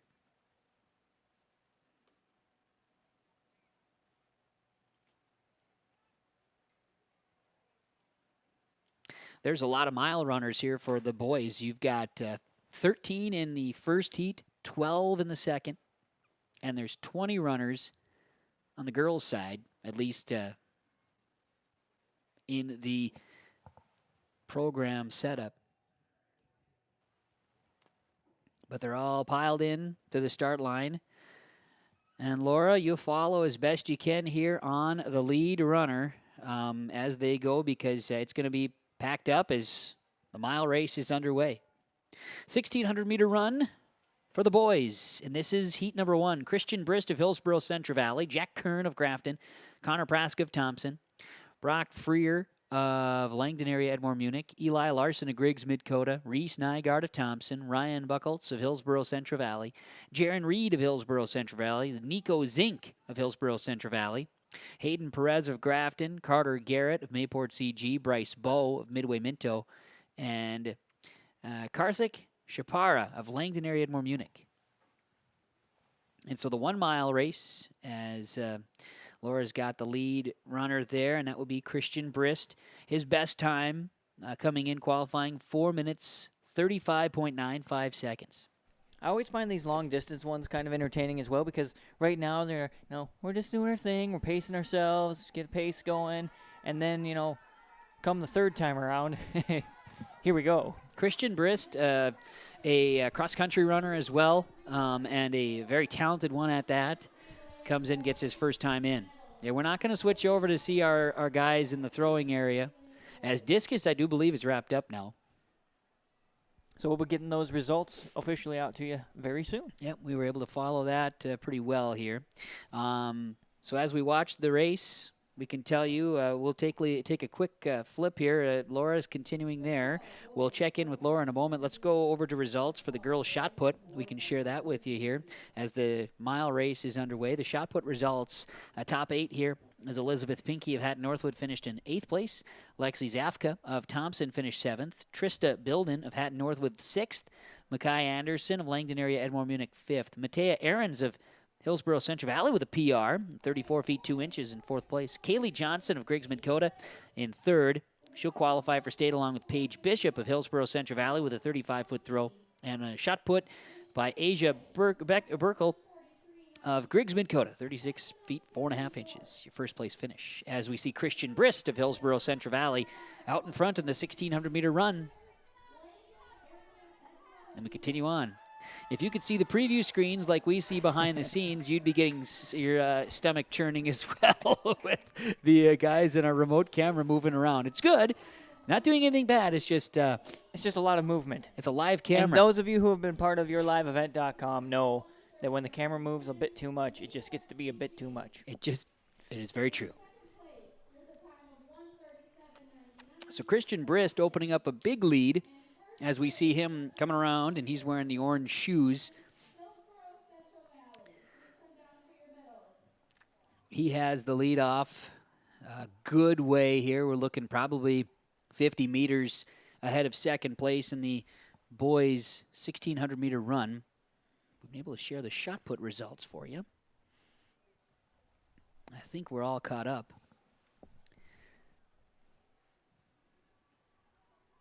Yeah, things have been running really smoothly. The team around here has been doing a good job. Results have been posted promptly, and we're able to get them to you. And the race has been set and going promptly as well. Well-oiled machine. So far, so good. As Christian Brist is coming around. Why don't you show me a finish line angle of Christian here as he comes in for the third lap. Here comes Christian. There he is. Grafton's coming in second place right now. That is Jack Kern of Grafton. As qualifying times go, about 20 seconds beyond Christian Brist of Hillsborough Central Valley. This way, Leaf, keep it right here on this finish line so we get a chance to see all of the mile racers, because Christian Brist has created such a gap that we don't get to see all the guys running. And now I believe we have seen them all cross in the 1,600-meter run. Now they have. Transition back to our leader, Christian Brist, in his final lap. I'm very curious to see his time. And again, we will have another. And the problem is we don't have a time score. We won't have a time ability there. Get a chance there to maybe walkie-talkie. I think we have one more walkie in the backpack. You got it, Fresh? That's the last one? Okay, so we've got two, and then we'll put those on a charger. We're good to go as we watch Christian Brist come make his way through. There is one additional heat of the mile race as well. Brist looking back. There's a battle for second place. Grafton out in front. Christian Brist looking back again. And he will make his way home to finish in first place. Grafton pulls ahead in second place. Looked like Brock Freer of Langdon area was also battling there for the finish. But Christian Brist, we don't have an official time on it yet, but Christian Brist will come in first place in a finish in the boys' 1,600-meter run for the Hillsborough Central Valley Burros in the first heat of the mile race. And the boys were cooking. Moving at a really good pace there in the first heat of the mile race. Hillsborough Central Valley's Christian Brist crossing the finish line in first place. As we're going to be doing some more checking here. We can maybe do an opportunity here to take a quick break. We'll come back with more coverage of the Northeast region. Track and Field Meet, yourliveevent.com. You may know that Big Tex Trailers already offers you industry-leading features like mega ramps, HD suspension, and the all-new hydraulic dovetail. Every time you hook on, know that your Big Tex is up for the job. See Bloomfield Enterprises in Hillsborough to find out what owning a Big Tex can do for you. Shop the full line of Big Tex products from ATV trailers to goosenecks to dump trailers and more. Visit your Big Tex dealer, Bloomfield Enterprises, Hillsborough, and contact Tim at 701-430-0877 or Larry, 218-368-7989. For all your flooring needs, look no further than Carlson Customs Incorporated. From tile, Cortex, and laminate flooring, waterproof floors, shower tiles, and carpet, you are sure to find what you need to update or create the perfect feel in your home or business. Locally owned and operated, Carlson Customs Incorporated. Call Todd at 218-531-0176. The City of Hillsborough welcomes you to town, conveniently located halfway between Fargo and Grand Forks. You can shop for your personal items or your farm and business supplies at our local stores. If you're looking for a new home or a working job, check out the opportunities in Hillsborough and see what the community can offer you and your family. The City of Hillsborough congratulates the area graduates on your achievements, and they wish you all the best in your future. They hope that you'll carry pleasant memories of school days and graduation time for the rest of your life. Congratulations and best of luck, graduates from the City of Hillsborough. Do you want that new boat? Are you building onto your home? Maybe you want the new camper or ATV. Dakota Heritage Bank can help you. This is Dustin Nagel, President at Dakota Heritage Bank Hillsborough location. You can visit with me or our other loan officers to help with loans and lines of credit from Dakota Heritage Bank. We are serving you with locations in North Dakota and Northwest Minnesota. Dakota Heritage Bank offers financial services you expect with a local perspective. dhbanknd.com. Dakota Heritage Bank, Equal Housing Lender, member FDIC. And we're underway in the 1,600-meter race, second heat. On the boys' side here at the Northeast Region Track and Field Meet, we have Seth Smallbeck of Hillsborough Central Valley, Riley Love of Hatton Northwood, Davis Bengtson of Griggs Midkota, Zane Schumacher of Thompson, Cullen Patterson, that is, of Thompson, Spencer Bow of Hatton Northwood, Zayden Knityet of Pembina County North, Owen Crosby of Pembina County North, Mason Dramstead of Griggs Midkota, Edward Freer of Langdon area Edmore Munich, Gavin Jones of Park River Fordville Lincoln, Reed Wrestler, Griggs Midkota. Heat 2 of the boys' 1,600-meter run. It is the, of course, mile run. And here, best time would be Seth Smallbeck of Hillsborough Central Valley. He is in second place right now. Hatton Northwood's Riley Love in first place. Those boys are 8th graders and 7th graders, respectively, leading second heat of the 1,600-meter run. YourLiveEvent.com with coverage of the Northeast Region Track and Field Meet here today. We've got coverage of Region 1 softball, Region 2 softball also today. We'll have coverage of Region 2 softball and Region 1 softball also on Monday. Start up Region 2 baseball on Tuesday next week. Region 1 baseball championship Monday. Then there's state track and field next weekend, Thursday, Friday, and Saturday in Bismarck. And we'll have some coverage on 106.5 FM KRJB with updates on area qualifiers. And we'll learn more about all the qualifiers here today, of course. Top 3 in each event. Top relay team all advancing to state. Right now the camera is focused on Riley Love, 7th grader from Hatton Northwood, who is in first place here in the second heat of the boys' 1,600-meter run, the mile race. And we're going to keep our eye on some additional results that are getting posted. We've shared, I think we need to get the 4x2 relay times out still. We didn't get those out because that was just done previously. Yes, so that's the next thing we get to do. Okay. And we'll do that as this is lap number 2 now being completed in the boys' mile.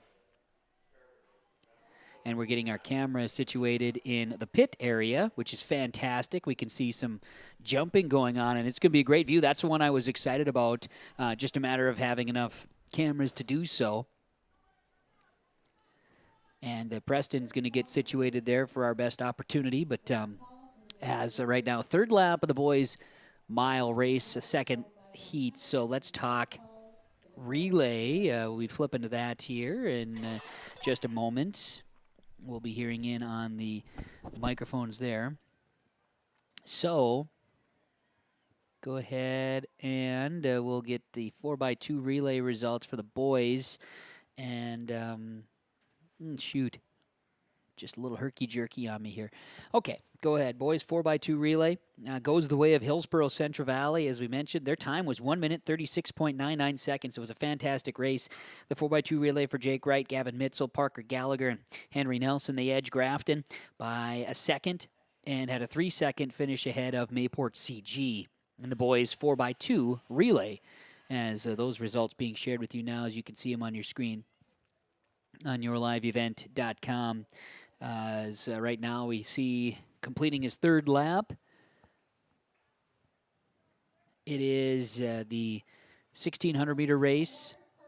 Still first and second place as we're seeing it. Riley Love of Hatton Northwood in his final lap now coming up. He's in first place. Seth Smallbeck of Hillsborough Central Valley is in second place.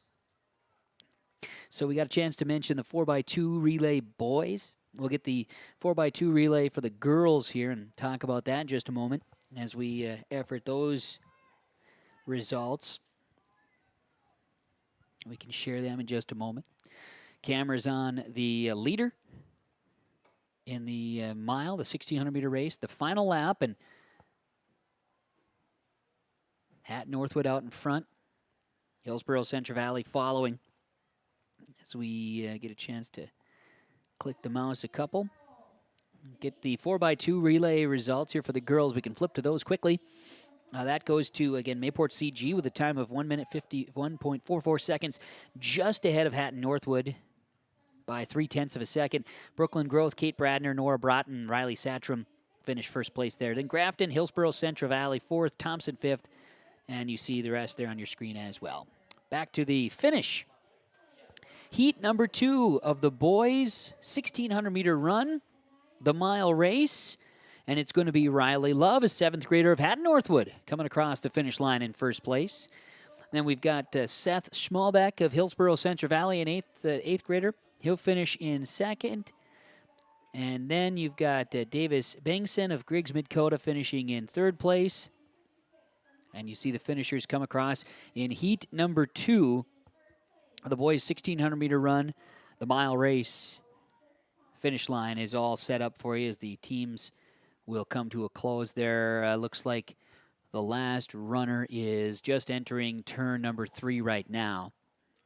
So those 2 heats of the boys' 1,600-meter run will lead us to the girls' mile, the 1,600-meter run on the way, which is coming up here in just a few moments. And that'll be on the way as we see the finishers. I think we've got just one more runner to come here as he's just in the back stretch. Back to the finish line here for the finish of the boys' 1,600-meter race. It is the second heat. So the girls, just one heat, 20 racers will be on the track. And we'll come back and check that out next on yourliveevent.com. Full Service Foods in Hillsborough provides contract packaging and private label foods for your local and regional retail stores. Full Service Foods is a leader in the upper Midwest for less than truckload quantities for contract manufactured sauces and dressings. They are a privately held company with a reputation for quality and customer service. Full Service Foods is proud to be in Hillsborough and bringing employment opportunities to the area. Find out more at fullservicefoods.com. Full Service Foods of Hillsborough, proud to support this community event. Hi, I'm Ernie Struby, president of the Goose River Bank. The Goose River Bank wants to bring banking to you. The days of coming into the bank to do business are changing. With digital banking, you can choose how and when you want to do business with us. We will still be here when you need us, but sometimes it's more useful to bank from the seat of your tractor, the kitchen counter, or even while you're on the go. Let the Goose River Bank become your community bank. We believe that a strong bank builds strong communities, and we would be proud to be your bank. Member FDIC, Equal Housing Lender. And we're back, Northeast Region Track and Field. And our coverage here today being made possible thanks in part to our sponsors, including our in-tournament, in-meet update. That's brought to you by Ryan Opdahl Agency. Ryan Opdahl Agency, Farmers Union Insurance of Hillsborough, 701-436-5777. For your insurance requests, visit with Ryan Opdahl. Well, we could tell you this. Athletic.net, then you search Northeast Region. You'll find the meet. You've got to search for it, but it's available there, the live results. And we have live results. We'll be sharing them with you here on yourliveevent.com as well for the meet that we've been covering, the Northeast Region Track and Field meet here in Mayville. And back to the main camera here. Laura's got it on for the girls' 1,600-meter race. The girls' mile race is just one heat, 20 racers that are on the track. At Northwood Jr., Jenna Soini is in first place. She came in with a qualifying time of 5 minutes, 30 seconds. Maya Calder of Hillsborough Central Valley, about 11 seconds behind in qualifying, the freshman. Carissa Mueller of Mayport CG. Grace Ray of Grafton. Addison Sori of Hillsborough Central Valley. Then it's Emma Markison of Park River Fordville Lincoln. Paige Cotton of Hillsborough Central Valley. Sophia Markison of Park River Fordville Lincoln. Kimber Walker of Hillsborough Central Valley. Kayla Knutsvig of Mayport CG. Olivia Lorenz of Langdon area Edmore Munich. As right now, Maya Calder looks to be taking second place over. She, with Grafton's Grace Ray, We're neck and neck, and now in first place is Jenna Soini of Hatton Northwood. Just taking a glance over, it looked like there's some girls' high jump going on off to the side. We saw a brief moment of that on camera when we came around into turn number 3, but, 3. 4. Yes, something like that. And so girls' high jump happening. Yep, that's over between turns 3 and 4. You're right. And we also have they're warming up for pole vault, which is going to be jump. Pole jump. You know, the pole jump. You know. So first place being overtaken here by Hatton Northwood's Jenna Soini. We last left off talking about Gabby Ray of Grafton. She's also on the track right now. McKenna Dickoff of Hillsborough Central Valley. Aubrey Tompkins of Grafton. Meg Reinhold of Larimore. Sarah Major of Thompson. Kathleen Carrion of Grafton. Emma McCullough of Griggs Midkota. Kylie Paulson of Mayport CG. And Peyton Strand of Mayport CG. Your racers and runners in the girls' 1 mile. As we see Soini coming across, this is lap number 2. She is starting to pull away. You've got Mayport CG, then Hillsborough Central Valley. Mayport CG's Carissa Mueller in second. Maya Calder of Hillsborough Central Valley in third right now. Lap number 3 is underway. Girls 1,600-meter run. Soini of Hatton Northwood is pushing and is really starting to make the gap there. Difference was about 11 seconds according to qualifying times. And she is a junior. No seniors running the mile race for Hillsborough or for the girls here. All either 7th grade all the way up to juniors. And junior Soini, she has a good lead going into turn 3, and as you can see, the girls' high jump right now, as we watch that, just briefly kind of see that the pit is set up there, and we're getting ready for the pole vault here shortly. And we're going to get James Cardarelli set up with a wireless microphone and listening unit. And James, it might get a little bit fuzzy at times for you, so just be mindful of that. And the crystal clarity might wane a little bit there, so just be ready to rock and roll. He's going to be joining us from over in the pole vault area and be able to provide some more information to us. And we'll have him maybe join in on some other additional opportunities here as getting ready for our final lap in the girls' 1,600-meter run. That is Jenna Soini of Hatton Northwood.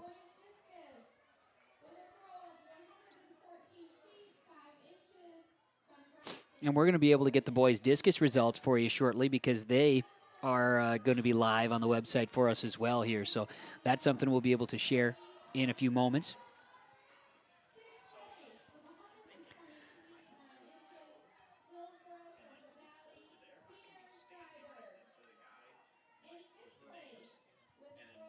Soini's making her way around it over to turn number 3 right now.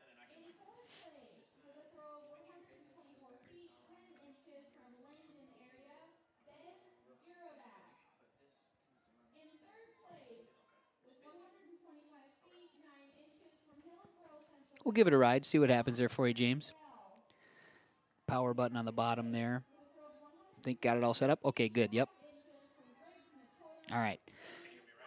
Why don't you talk a second there, James? You're live with us, man. Hello, everybody. There's James Yes, Cardarelli. yes. He's been down watching the discus, and we'll talk to James here in a moment before he heads over to the pole vaults. But right now we're watching as the finish line comes across here. The 1,600-meter race for Hatton Northwood's junior, Jenna Soini. She's going to come across first place.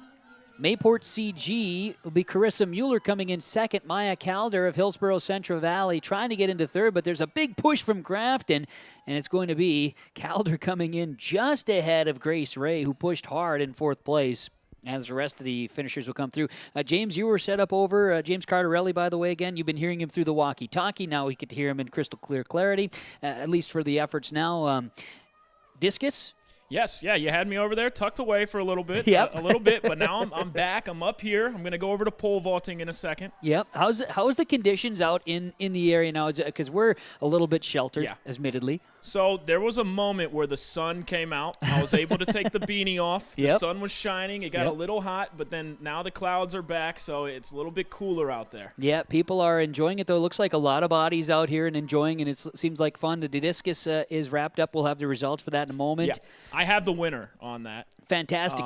Aiden Hill from DVE. Okay, Drayton Valley, Edinburgh, 131. That's a nice throw. It's a nice throw, and I know we had some higher qualifying throws. The wind plays a factor in days like today, too, and it's not super windy, but there certainly is some resistance here today. But yes, you're right. With the discus, we did get that result as the girls' mile run is coming to a close, and that's the final or only one heat of the girls' mile. So then we're going to go the 4x1 relays. Those will be some speedsters and should be some fun there. But boys' discus, we're going to touch on that here in a moment. And then I know you've got you're going to make your way over to the pole vaulting, I think, James, right? Yeah, Preston is over there with the camera set up. I talked to him just a little bit ago. They said they were going to get started in about 15, 20 minutes, so we'll go over there. They'll begin Flight 1, and we'll have some coverage from pole vaulting. Fantastic. I'm hopeful you're going to have no issues in hearing, and we can hear you just fine and all that jazz. But, you never know. You never know. We're covered now. The discus results are available. And James, like you mentioned, Aiden Hill of Drayton Valley, Edinburgh, he came in first place. That throw a 131.6. Lane Kotzman of Griggs Midkota, a PR in second place.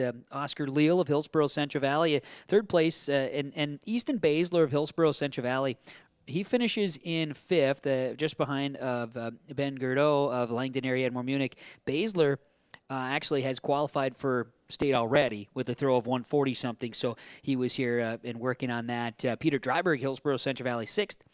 Cody Eisenby of Pembina County North, 7th. And then Jordan Sundstrom of Grafton finished in 8th place. But you had 48, I think, that threw here today in the discus. 48 distance? Yeah, 48 48 total. people? Yeah. Yes. It was pretty lengthy over there, but I want to say that the top guys, there was some camaraderie over there between those guys, even from different schools. It was fun hearing the friendly banter back and forth. It really added something to it. Nice. I like that. That is, there's something about that, and it's the atmosphere of a track and field meet. Now, I believe this is your first time coming to broadcast a track and field meet. It absolutely is. It's actually my first time at a track meet. See, and that is fun for people who have never been. So that means there are two people. You've been before, Leaf, right? Yes, I've been to many a track meet. So of the crew here today, 2 have never been before, and it is unique. It's fun, and yeah, it's a different animal. I want to say it's surprisingly very well organized for as many bodies and as many moving pieces as there is. Oh yeah, absolutely. Yep. We talked to Adam Sola, athletic director here at Mayport CG. He talked about. He said it's controlled chaos, and that is exactly it. And it looks like all the helpers, when you watch them bring out the hurdles, things like that, you got to have help. You got to have people out there, and you'll see that over in the pits there too when we're going to go and watch some pole vaulting. But James, appreciate you coming along. We'll check in with you in a little bit. All right, man? Absolutely. Cool beans. Well, all right. We'll take a break, and we'll come back with more coverage of the Northeast Region Track and Field Meet. YourLiveEvent.com. Whether you're in need of a short-term or long-term care stay, Halsted Living Center offers a variety of first-rate services with a tailored plan to exceed your expectations at any level of care. With Halsted Living Center, there is an attached medical clinic and independent senior housing facility. Physical, occupational, and speech therapy services are available for both inpatient and outpatient. Respite care is available too, as well as hospice services. Call 218-456-2105 for openings available now with Halsted Living Center, or find more information at halstedlivingcenter.com. The Hillsborough Central Valley Booster Club is made up of parents, fans, and community members who work together to build team and community spirit. The Hillsborough Central Valley Booster Club supports Hillsborough and Central Valley students in their school activities and encourages all students to be involved in the activities at your school. The Hillsborough Central Valley Booster Club takes great pride in uniting the communities to support the boroughs, encouraging everyone to promote school spirit, sportsmanship, and to support the Hillsborough Central Valley students. It's the Hillsborough Central Valley Booster Club. Welcome back, everybody. We are getting going on the next one here on YourLiveEvent.com. I'm Leif Bakken, helping out Kevin Kochman today. We've got a whole crew with us, along with Laura, Preston, and James. Appreciate everybody, as we've already got the first handoff going. Yeah, it's the boys' 4x100 meter relay. Jared Reed in It sounds really good when we don't have everything all set up and ready to roll, but as you can see, it's happening in a very fast pace. Boys 4x1 relay, the girls 4x1 will follow. But the leg coming in, and looks like we've got Mayport CG, Hillsborough Central Valley coming down the stretch. Grafton in third place. To the finish line, Hillsborough Central Valley is going to come just ahead of Mayport CG in the boys 4x100 meter relay in what was a very fast-moving relay race, as you'd expect with the 100. Larimore came in. They were in the first lane. Griggs Midcoda, Hillsborough Central Valley, the team of Ty Davis, Riley Olson, Jack Paulsrud, John Calder, came in a time of 45.11 qualifying, which was the fastest time, and then they edge out. Mayport CG jumped past Grafton. They were very close, neck and neck in their prelims. So that was fantastic racing there in the boys 4x1 relay. Let's get to, I think there is a second heat of the boys 4x1. It would be cool if it would move a little faster for me. There are 3 racers coming up here in the second heat of the 4x1. And as mentioned, we probably would come back a little faster there, but one of the broadcasters had his mouth full of a snack here. But, you know, it is 3:10. We are coming up on our 3-hour broadcast at this stage, so we're doing pretty good. There was a garbage up here. It went away, but nonetheless, we are ready, getting ready here now for the second heat of the boys 4x1. Girls 4x1 will follow. And then there will be the 400-meter dash. Then we're getting back to the hurdles with the 110 boys and the 100 girls. So what we want to do is tell you that Nelson County, Thompson, and Park River, Fortville, Lankin are getting their marks in the 4x1 relay heat number 2. Boy, it was nice there for a moment while the sun was peeking through, and now the clouds have moved in and the wind's a little chilly again. It sure and is. we're inside. Yeah. Certainly appreciate all those who have been out in other spots here today, covering and making the meet go for us here. And I know we're getting an idea of some pole vault. It looks like they're still warming up on the pole vault. Take a quick peek at what it looks like over there, though. That's going to be a great view for us to enjoy some of the pole vaulting. And now as we get ready, 4x1, head back to the relay. And we should be ready to rock and roll again here. Nelson County, that's Isaac Anthony, Hunter Charles, Arthur Gutierrez, and Ian Terrell. Thompson, Easton Lovelace, Ben Rowan, Josh Yan, and Max Roller. Park River, Fortville, Lincoln's Milo Irvine, Jace Rosinski, Brennan Schramm, and Silas Tiederman. First handoff, so it is leg number 2, and here comes Thompson coming out big with the second leg of the 4x1. The handoff here for the third leg of the 4x1 boys. Thompson pulling away, and just looking at the names, I did not have times for qualifying for these 3. But looking at the names, I had a feeling that Thompson might be pulling away a little bit here in this second heat of the 4x1, and you could tell the separation points are there. Nelson County will be second, Park River, Fortville, Lankin third, and nonetheless, heck of an effort from all of the teams racing and participating there. So positive. Now let's get ourselves in position to get ready for the girls 4x1 relay, as Laura will get her camera lined up and ready to rock and roll and in place there at the starting line for the girls 4x1. Got to go back up to the girls result here, and we will be able to share that. There's going to be 2 heats in the girls 4x1 as well. As there we go, we're just about in place. And then we'll maybe be able to share some more results with you as well as we get set for the girls 4x1. They're getting set now. Okay, so the girls 4x1 in heat number 1, Pembina County North, Langdon area Edmore Munich, Mayport CG, Hillsborough Central Valley, Haddon Northwood, Grafton, Thompson, Griggs Midcoda. And within that, Mayport CG, your best qualifying time, about 0.6 of a second faster than Hillsborough Central Valley. And just, closely behind that by like 2/100ths of a second is Hat Northwood.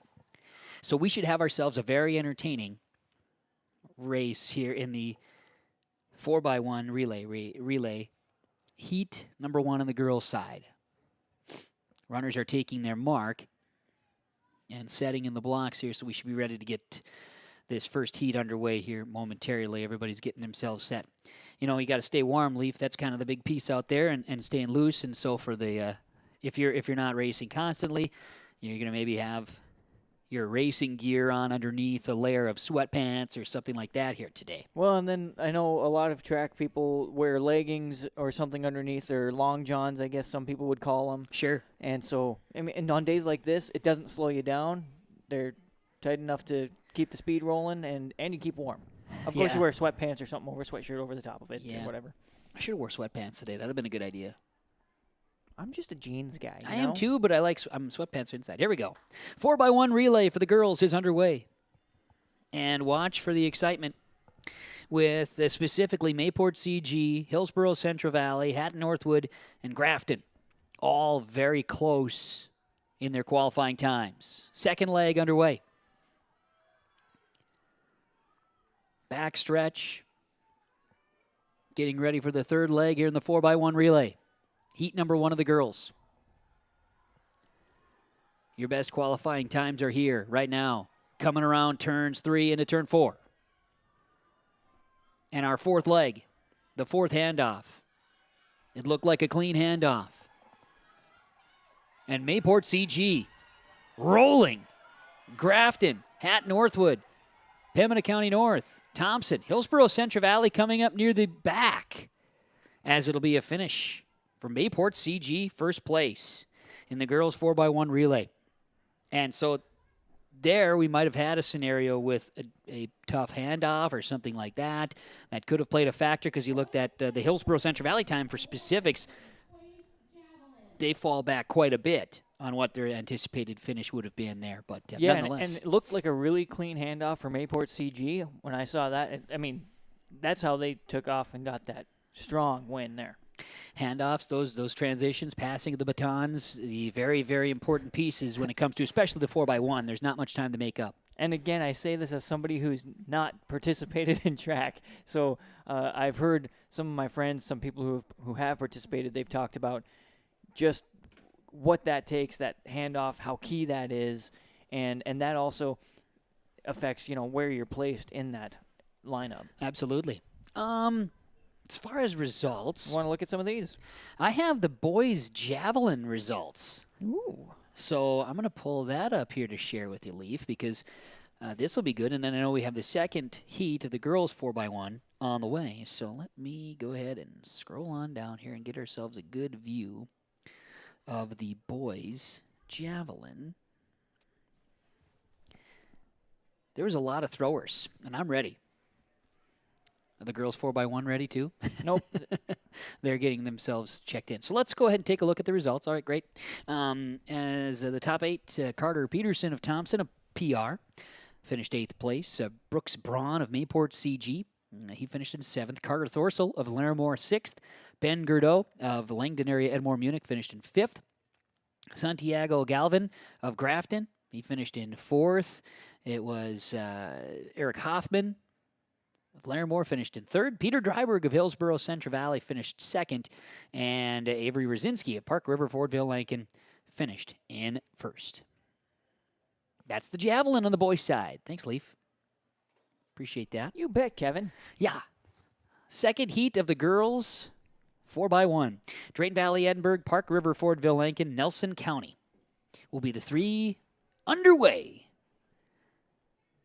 How's that for timing, huh? That's pretty good. Yeah, I wasn't even paying attention. All of a sudden, bang, snap. You weren't seeing me give you any signals? I saw the one signal. You're like, hurry up. Jeez. God, come on, guy. All right, backstretch. As we have a lead right now for the girls in heat number 2. Looks like Drayton Valley, Edinburgh out in front. Nelson County, and then Park River, Fortville, Lincoln. Third leg of the girls 4x1, heat number 2.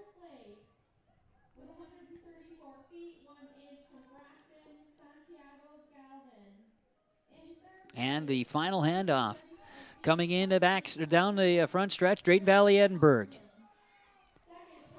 Followed by Park River, Fordville, Lincoln, then Nelson County. To the finish line, the girls 4x1 relay, heat number 2. 4x1 relays are off and completed here today. Part of the Northeast Region Track and Field Meet at the Mayport CG High School in Mayville, North Dakota, and our coverage here today on yourliveevent.com. Thanks in part to the sponsors you've been hearing and seeing throughout our broadcast here today. The next thing on the list is the girls and boys 400-meter dash. And we'll get situated and bring back more coverage for you next on yourliveevent.com. You can enjoy some great food with a stop at the Hillsboro Vets Club. Each Friday in May, the Vets Club is serving up their Friday night burger baskets. Enjoy the fresh 1/3 pound burgers served up with a side of fries Friday nights from 5:30 to 7 p.m. On Saturdays, you can get some delicious roasted chicken from 5:30 to 7:30 p.m. or until it's gone. Fries and coleslaw also available. Takeout and indoor dining options are available at the Hillsboro Vets Club. And don't forget to check out the appetizers each Wednesday at the Hillsboro Vets Club.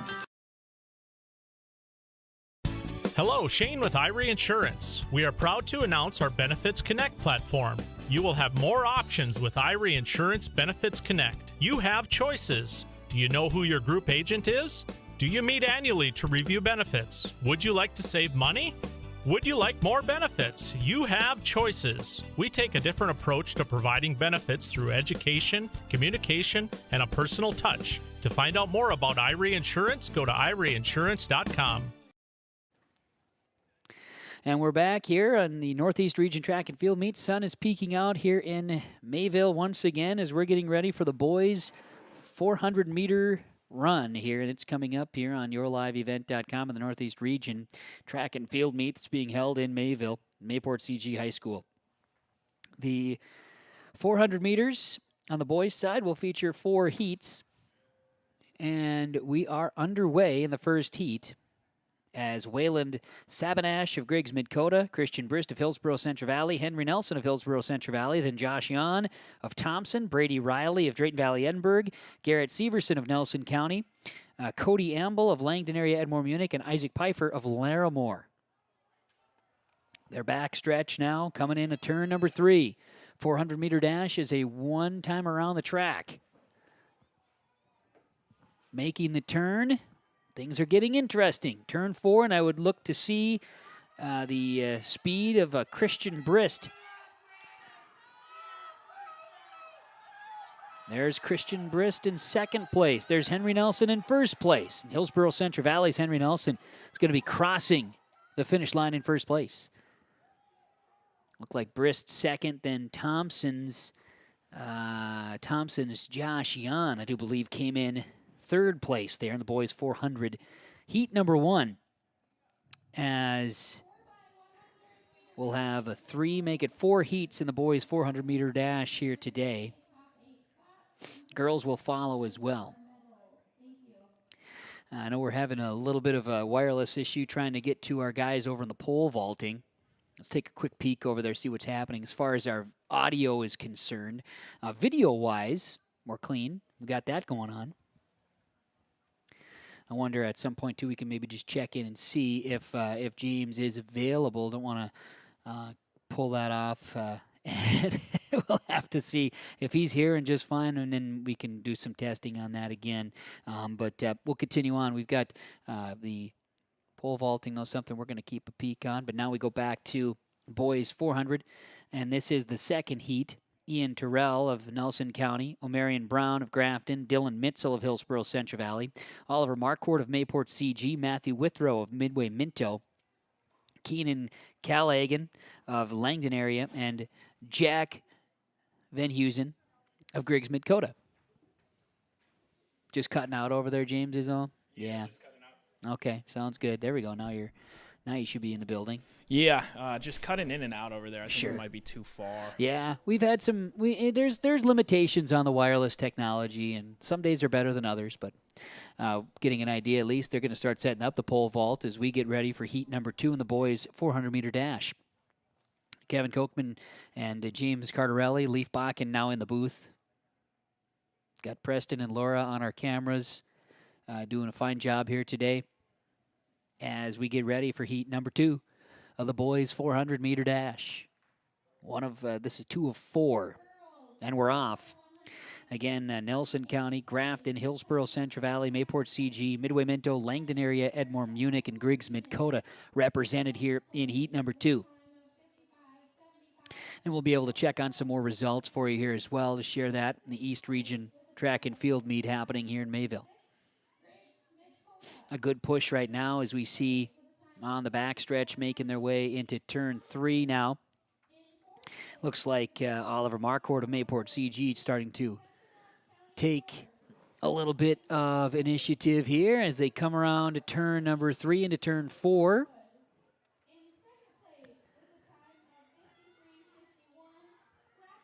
Coming down the home stretch. Hillsborough Central Valley's Dylan Mitzel out in front. Midway Minto. Also Griggs Midkota coming in 1, 2, 3. We see Dylan Mitzel of Hillsborough Central Valley take heat number 2. He came in as a sophomore, amidst some seniors and juniors in the mix there. As a good idea to take a peek at some of the pole vaulting. There it is. They get things set and in place. The bar is set, as they might say. And they're going to raise the bar too, I suppose, huh? That's how it works. It's amazing. Gotta love it. Gotta love it. Yes, absolutely. Last we had talked on results. We're going to take a peek at some more here once we get a reset here. So stand by on results. We'll get to that in here a little bit. I know also third leg of the 400 meters coming up. We'll hit the old refresh button on results. We'll be able to get some more of that here this afternoon as well. Northeast Region Track and Field Meet. And let's see here. We've talked 100 meters in the boys and girls, 1,600 meters in the boys and girls. I think we got the full times on those. For sure we did the hurdles, 300s on both the boys and girls. 4x1 relays. Got to touch on that. 4x2s. So we got the 4x1s to talk about. That's our next in results. Both the boys and girls, in fact. Boys 400-meter relays, 400-meter dash, excuse me. Jacob DeGelder of Grafton. We've also got Cole Huckins of Hillsborough Central Valley. Tyler Cree-Beglue of Nelson County. Jack Combs of Griggs Midkota. Blake Johnson of Hat Northwood. And Joe Rodriguez of Grafton. Will be the rundown here. Heat number 3 of the boys 400 is underway. One time around, there'll be 4 heats. There'll be just a handful, 4 guys running in the 4th heat today. Third heat, we've got 6 runners right now on the track. And some separation in the backstretch. It's like Griggs Midkota is out in front. That being Jack Combs. Coming around turns 3 into 4. Combs remains in the lead. As we see in the pit, high jump pit still going there as well. And into the front stretch, third heat. Griggs Midkota's Combs leading, then Hillsborough Central Valley, Grafton, Nelson County, Hat Northwood. That's your order as we head towards the stretch, and then a final with Grafton as well, and a shot at the finish line. So now Heat 4 will feature Simon Mao of Hillsborough Central Valley, Adam Bina of Hat Northwood, Lawyer Judish of Mayport CG, and Tristan O'Brien of Nelson County. That'll be Heat 4 of the boys 400 meters. Let's talk boys 4x1 relay. Can share the results for you here as they get ready to be brought up. Just go ahead and zip down a little bit. Get those teams, and we're ready. The boys 4x1 went the way of Hillsborough Central Valley.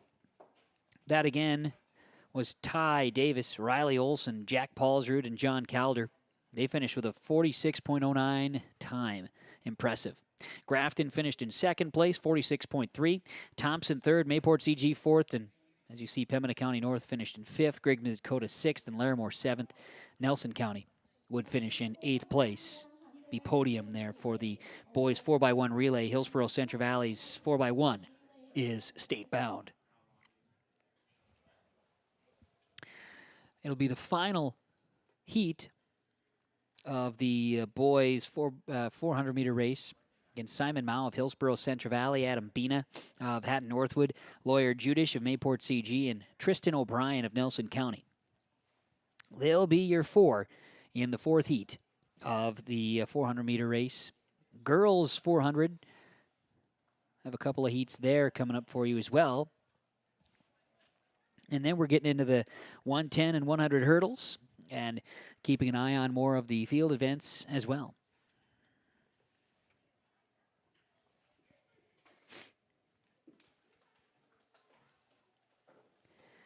So, we're underway in the 400 meters, heat number 4. The race is on, as they say. And out in front, that'd be Hatton Northwood. Adam Bina is being followed by Lawyer Judish of Mayport CG in 2nd place. Hillsboro Central Valley, that's Simon Mao, then Tristan O'Brien of Nelson County. Check that, Nelson County's out in front. Flip that, Nelson County's Tristan O'Brien is out in front. Hatton Northwood's Adam Bina now is coming up on the backside. They turn through turns 3 and 4. And coming down the front, Nelson County, Tristan O'Brien, followed by Hillsboro Central Valley's Simon Mao, then Hatton Northwood, then Mayport CG, closing out the final leg of, or final heat, I should say, of the boys 400-meter race. Boys 400 goes the way here today in this 4th heat of Nelson County. So girls 400 is coming up next, and the girls 400, if I see correctly, has just one heat. That's if I see it correctly. And you've been known to see things incorrectly. Well, yeah, I'm trying to read this one, and it reads out there. Is that incorrect? I might be incorrect. Let me go back up and see if I am incorrect. For sure, one heat. It's going to take a little bit of time before it gets me to the top of the page. Close. Looks like we have got a little shiver there. It is kind of cold up here in the booth for whatever reason. I shouldn't complain. Try not to leave. You're doing good. Hey, guess what? 3 heats of the girls 4x400 meter. 3 heats. Yep, 3 heats. Far cry from 1.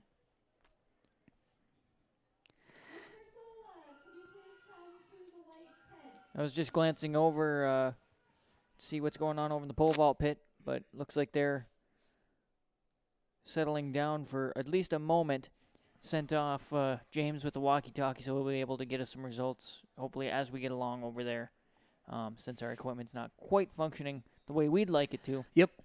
Yeah, the bonus is we have the video, we have the visual for you. In fact, what does it look like? Just like that. Meanwhile, the girls 400 ready to go. J.C. Nelson of Drayton Valley, Edinburgh. Hope Frey of Hillsboro Central Valley. Tatum Limke of Hillsboro Central Valley. Elizabeth Friege of Drayton Valley, Edinburgh. Jenna Larson of Griggs Midkota. Aubrey Batting of Langdon area, Edmore, Munich. Jolie Anderson Thompson. Peyton Strand of Mayport CG. And we are going. We're racing. And it looks like Mayport CG's Peyton Strand, of course, because she's in lane 8, comes out guns a-blazing. Now in the backstretch, looks like a good battle. And it appears we've got Griggs Midkota's Jenna Larson starting to pull a little bit here. You've got Tatum Limke battling for Hillsboro Central Valley as we make our way around turns 3 and 4.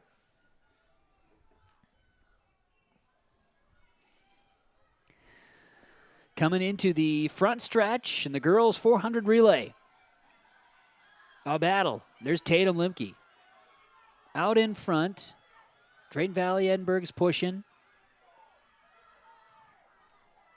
And to the finish line, Tatum Limke, Hillsborough Central Valley. She was your top qualifier with a 101.95 on the time. And she will come in first place in the girls 400, heat number 1 of 3 here at the Northeast Region Track and Field Meet. And again, there's no finals. The times are all jumbled together. They're all final. The finals, the finals are final. The times are final. Yeah. If you run you a just time, got to that's run. it. You get one time to run. It's not like those silly throwers. The silly throwers, come on now. They got 3 throws in the prelims and then 3 throws in the finals. I was looking. Did you talk about the pole vault finals for the girls? I forget. I saw that it was there when you had it pulled up, but I thought I would ask. I don't think we did because we haven't talked a ton about jumping events. Well, yeah, and we still need to talk girls 4x1 as well. We did see it, just a matter of the actual times, right? So we do need to do that as well. So I'm going to hit the buttons that do that. In the meanwhile, we can hear James. And pole vault is beginning. That's a good thing. So we're having some good things coming down the pipe here from everybody. And we are getting ready for the second heat of the girls 400. That'll feature Josie Schultz, Lexi Johnson, both of Thompson, then Aslan Sad of Griggs Mid-Coda, Alora Bierke of Hatton Northwood, Grace Hatcher of Griggs Mid-Coda, along with Kenzie Theffelmeyer of Griggs Mid-Coda, Kennedy Osley of Hatton Northwood, and Gracie Miller of Hillsborough Central Valley. And we're underway. Heat number 2, the girls 400. Coming around turns 1 and 2, now into the backstretch. Northeast Region Track and Field. Following along with the race leader. That looks like Gracie Miller, but again, starting out in lane 8. Oftentimes you get that lead, and it starts to dwindle when you turn into 3 and 4. They summoned Adam Sola to the tent, and I see Adam Sola. Wonder if he's got a pedometer on today to see how much steps he's putting on.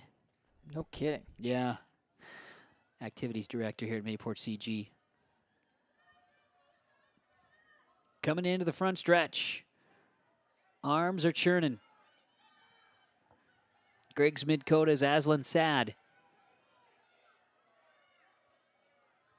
She is going to swing across the finish line in first place.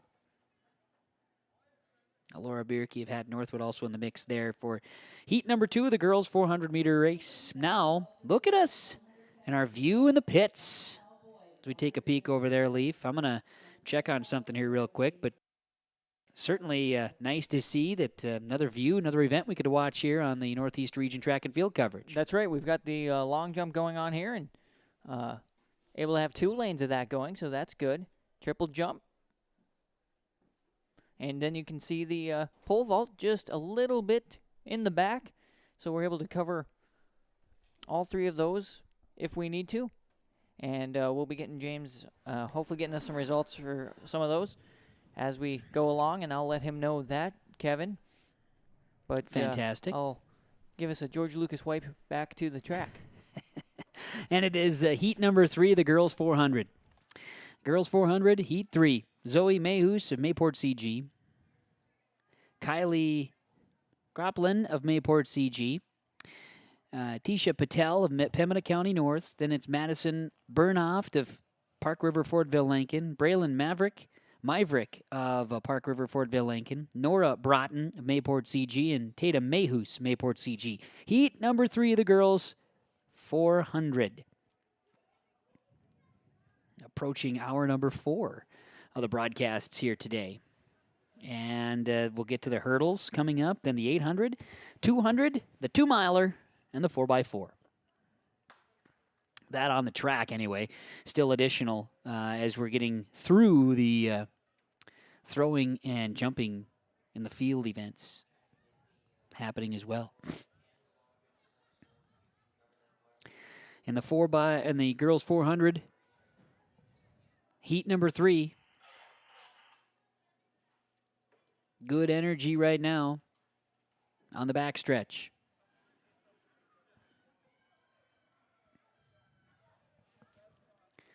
Looks like a runner from Mayport CG. There's one of 4 Mayport CG racers coming around the bend right now. When I was down making adjustments to our camera before, they talked about how you've seen them all. They've got the dark blue jerseys, and they've also got the red jerseys, too. So just keep that in mind that those are Mayport CG runners. Yes.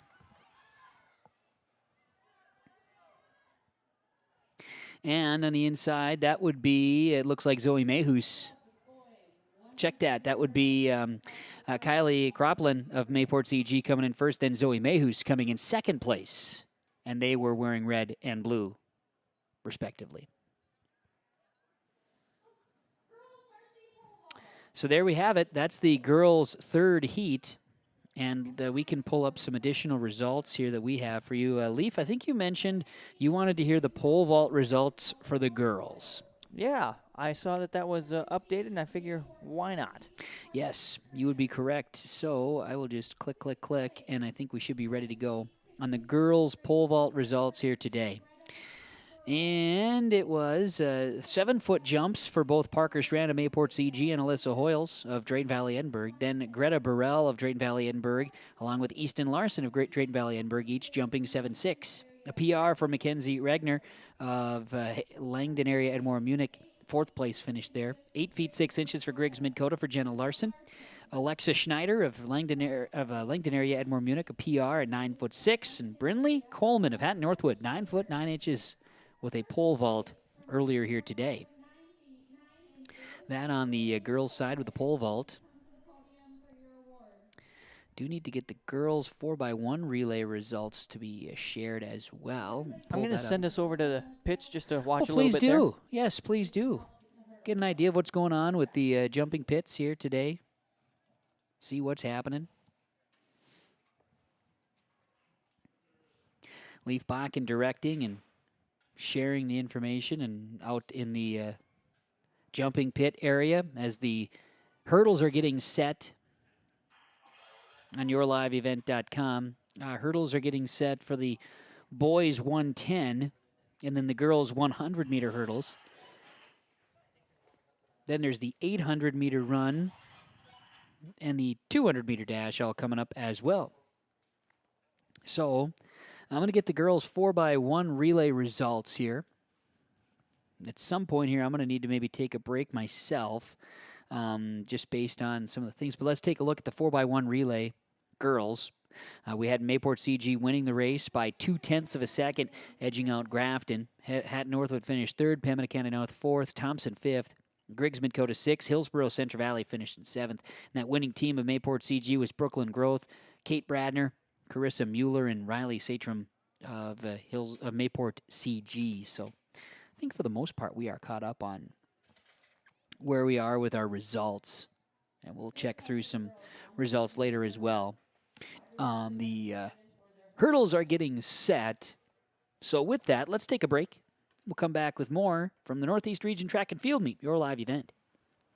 It's the concert event of the summer in the Brainerd Lakes area. Lakes Jam, June 22nd through June 25th at Brainerd International Raceway. R&J Broadcasting is the presenting sponsor. Experience Lakes Jam. For rock and rollers, the main stage features Tesla, Warrant, and Hairball. For country enthusiasts, John Party, Cole Swindell, Gabby Barrett, and Mark Wills. Experience watercross, drifting, and lawnmower racing. For on-site camping, lodging, and tickets, visit lakesjam.com.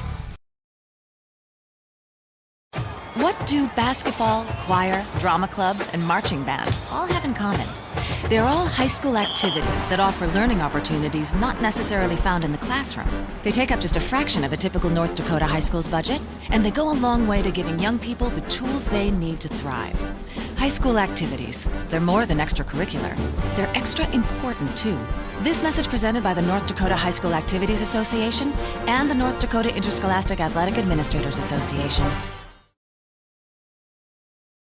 Rar Malting and Taft Elevator in Taft, North Dakota is a centrally located barley handling and malting plant serving North Dakota, Minnesota, western Montana, and Canada. Rahr Malting has been a malt of reputation since 1847, distributing malting barley to breweries and distilleries around the world. And with Taft Elevator's upgraded handling, sampling, and testing equipment, they can maintain and preserve the quality of that malting barley. Rahr Malting and Taft Elevator, handling and distributing malt of reputation. Dakota Heritage Bank is a bank on the go and on the grow, with locations in Hunter, Hope, Galesburg, Hillsboro, Grandin, Gackle, Streeter, Judd, Harvey, Medina, and Red Lake Falls. More locations and more services. Dakota Heritage Bank offers mobile banking and online banking with bill pay, so you can bank anytime, anywhere. Stop in and visit Dakota Heritage Bank today. Sharing our heritage, sharing our future. dhbanknd.com. Member FDIC, Equal Housing Lender. Live view of affectionately what we are calling here on your live event at the Northeast Region Cross Country or Track and Field Meet here in Mayville. We're calling it the Pits as more jumping. Look at this practice. Just getting some warm-up done, you know? That's right. We've had the long jumps, and we've had high jumps. We've had a pole vaulting. We've had javelins thrown. We've had shot puts and discus. If you look in the distance here, there will be a pole vaulter coming in. So we'll see what we got. We've had long jumps and triple jumps. And I believe we're watching for the boys' long jump now, if I'm not mistaken. I could be wrong here, just because I got to look back on a page, and I know that... No, we already have the boys long, so we've got the boys triple jump, then that will be happening. And the girls long jump, still to happen. The girls triple did go final. Talked about that earlier. As we continue our coverage here on yourliveevent.com. And hey, how about our updates? As we bring you more updates, we've been giving you updates, but get you caught up. Our in-game update from Ryan Opdahl Agency. Farmers Union Insurance in Hillsboro, 701-436-5777. Your insurance request, visit with Ryan Updahl. As our update is, we are now in the boys and girls hurdles, and we're going to have the boys 110 hurdles as they're getting set up now. Boys 110 followed by the girls 100 hurdles. The boys 110 hurdles, we have 2 heats. We have 3 heats of the girls 100 hurdles. Then we're going to go to the, as they'll clear the track, we'll go to the boys 800-meter run, followed by the 200-meter dash, followed by the 3,200-meter run, and then the 4x4 relay to wrap things up. Timing-wise, that should be putting us here in that 5 o'clock hour, I think, based on how the pacing is right now. And then, you know, results, awards, presentation, and then after that, the day will come to a close for the coverage on the Northeast Region Track and Field Meet. As out in the pits area again, keeping an eye on jumping activity, and then also from the finish line to the starting gates of the boys 110 hurdles. We could touch base on that. The boys 110 to start, and it'll be Andrew Murdahl of Drayton Valley Edinburgh, Riley Suda of Grafton, Jake Wright of Hillsboro Central Valley, and Garrett Severson of Nelson County, who has the best time qualifying, coming in 16.46 seconds. Carter Peterson of Thompson, then Josh Juvie of Thompson, and Isaac Feltman of Drayton Valley Edinburgh. It's the boys 110 hurdles. Just a three-man heat for heat number 2, as the 110 hurdles getting ready to go. Runners are taking their mark. Heat 1 of the 110 hurdles. And we're off. Nelson County's Garrett Severson has the lead. We're hitting a couple of hurdles on our way. Watching the finish, Severson takes it. Garrett Severson of Nelson County, who was about a second ahead of closest qualifiers, Carter Peterson of Thompson and Jake Wright of Hillsboro Central Valley. And it's Garrett Severson of Nelson County taking first place. So now on the track, as we see, at least not on the camera side, but on our end, what we see is you got to go out and get the hurdles all back in proper position after a number of them were knocked off by the runners here in the first heat. Meanwhile, over in the pits, as we see more running and raking, the R's happening. getting our camera set for the race.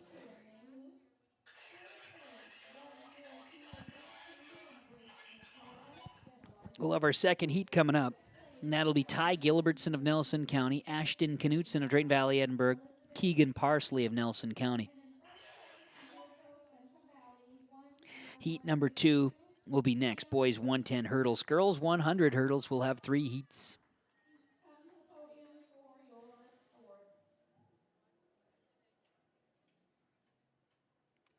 Awards presentations happening right now out on the track as well for some of the girls finishers in the podium.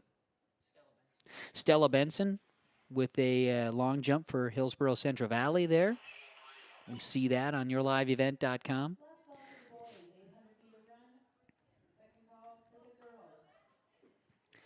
And the boys, heat number 2 of the boys 110 is underway. Again, it's Ty Gilbertson of Nelson County, Ashton Knutson of Drayton Valley, Edinburgh, and Keegan Parsley of Nelson County. Drayton Valley, Edinburgh's Ashton Knutson out in front. And he is going to cross in first place. So Ashton Knutson of Drayton Valley, Edinburgh, your first place finisher. Second heat of the boys 110 hurdles. And now they're going to move the hurdles because now it'll be time for the girls 100. And so we'll go back and take a peek at the pits right now for the girls long jump.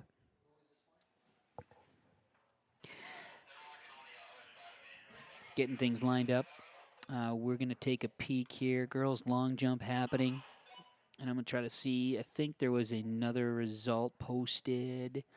Maybe here. Nope. I think we're all caught up on results here. Yep. All caught up still on live results.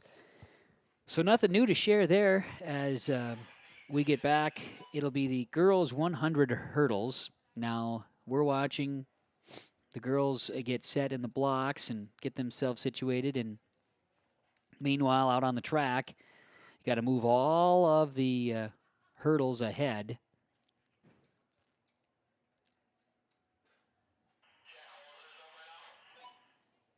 And they also have to adjust the height of the hurdles from the guys to the girls' side.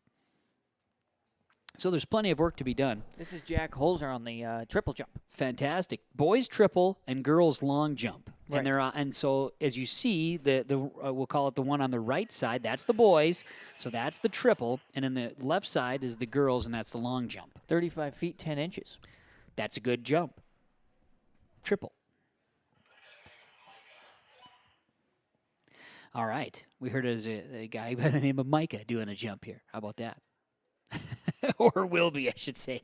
Great. That's good. And again, this is the few things that are make it a little more difficult, and we can continue to improve upon it ourselves here.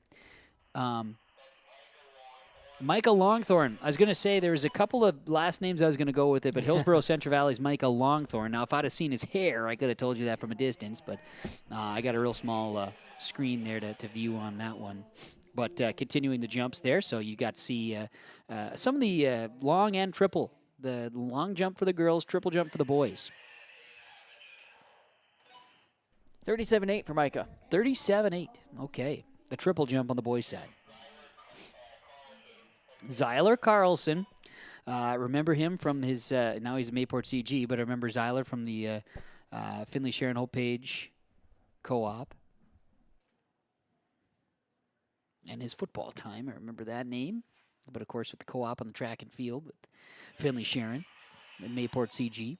38.2 for Zyler. Zyler's a very good athlete. Watched them play football and basketball. Meanwhile, girls 100-meter hurdles.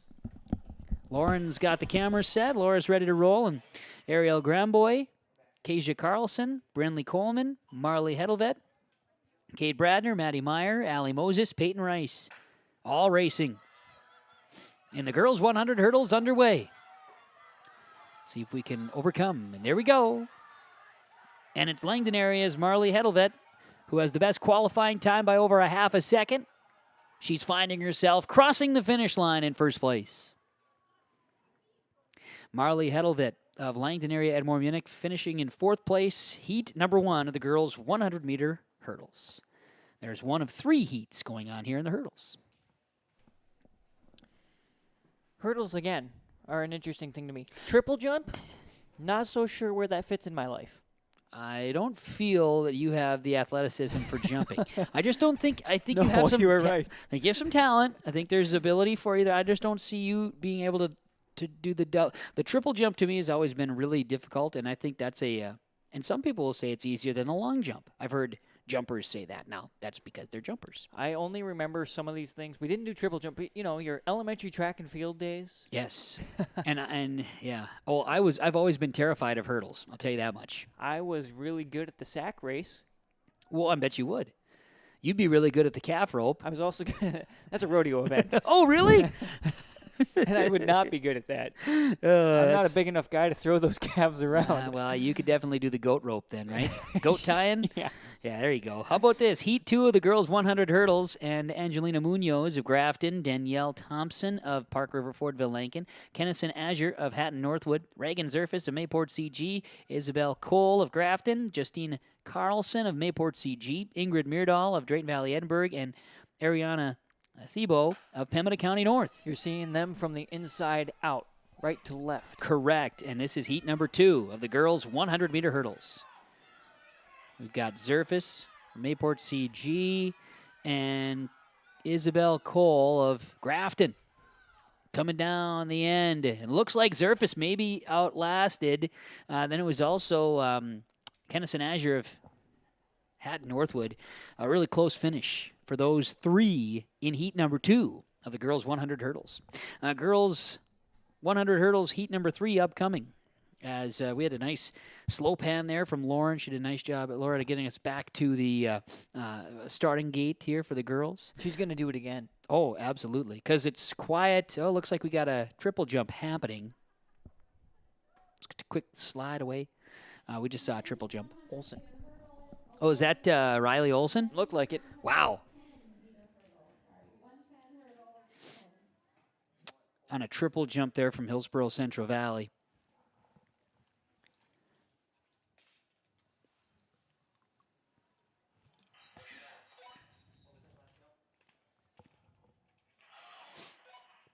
We're getting the update as we roll.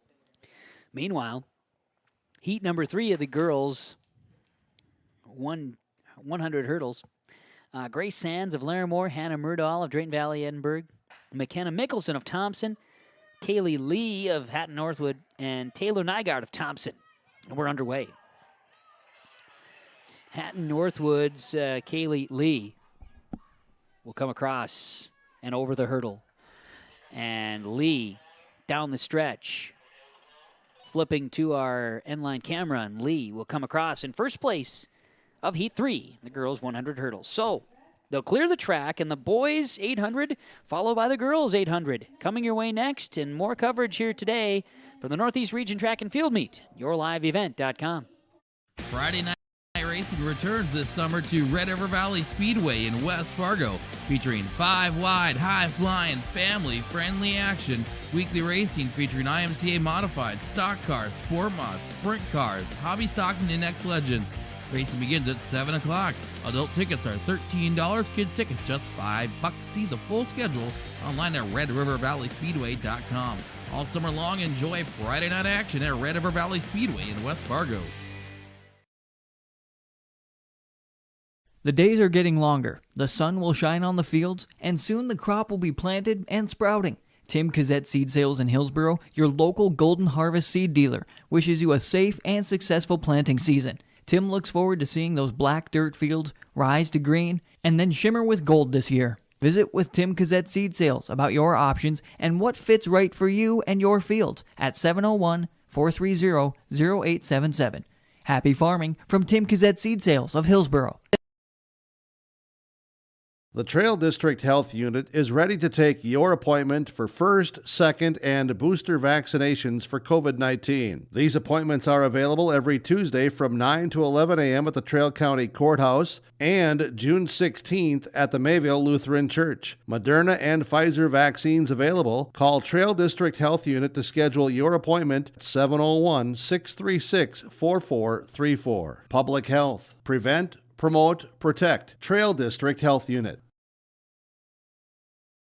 Let's get real. You're ready for a place that's big enough to grow and small enough to care. So get ready for the University of Minnesota Crookston. With more than 30 majors, minors, and certificates, you'll earn a University of Minnesota degree in a close-knit community where faculty become friends and friends feel like family. And to get a degree that can make a difference, you don't need a big city, just big dreams. The University of Minnesota Crookston. Real, hands-on, ready. And welcome back here to Mayville, North Dakota. I'm Leif Bakken as we got our eyes on the pits here. Got triple jump and long jump going. It's the boys triple jump. And we did have the girls long jump. They must have wrapped that up. Pole vault going on in the back. And we'll see what we've got here. Seemed like a good jump there. We'll be coming back onto the track here in a bit with the 800-meter race for the boys.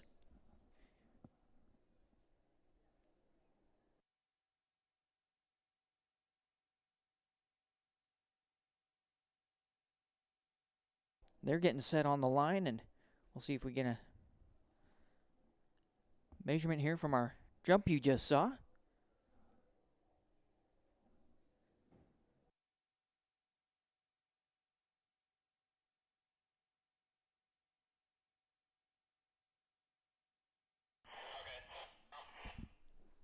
So, let's, didn't get a measurement there. As we see the next guy come in. Yeah. And we'll, wipe back to the track here. And we've got the 800-meter race going on. We've got two heats coming your way, including, in one should be Henry Nelson, Hillsborough Central Valley. Hillsborough Central Valley number 2 with Christian Brisk. Jack Kern from Grafton in the 3 lane. 4th lane is Ben Rowan from Thompson, followed by Reese Nygaard in 5 lane with Thompson as well. Bryce Bowe in the 6th lane, a freshman from Midway Minto. Nelson County's Anderson Axel in the 7 spot. Hayden Perez in the 8th lane. 9th lane, Mark Sammons. Ryan Buchholz.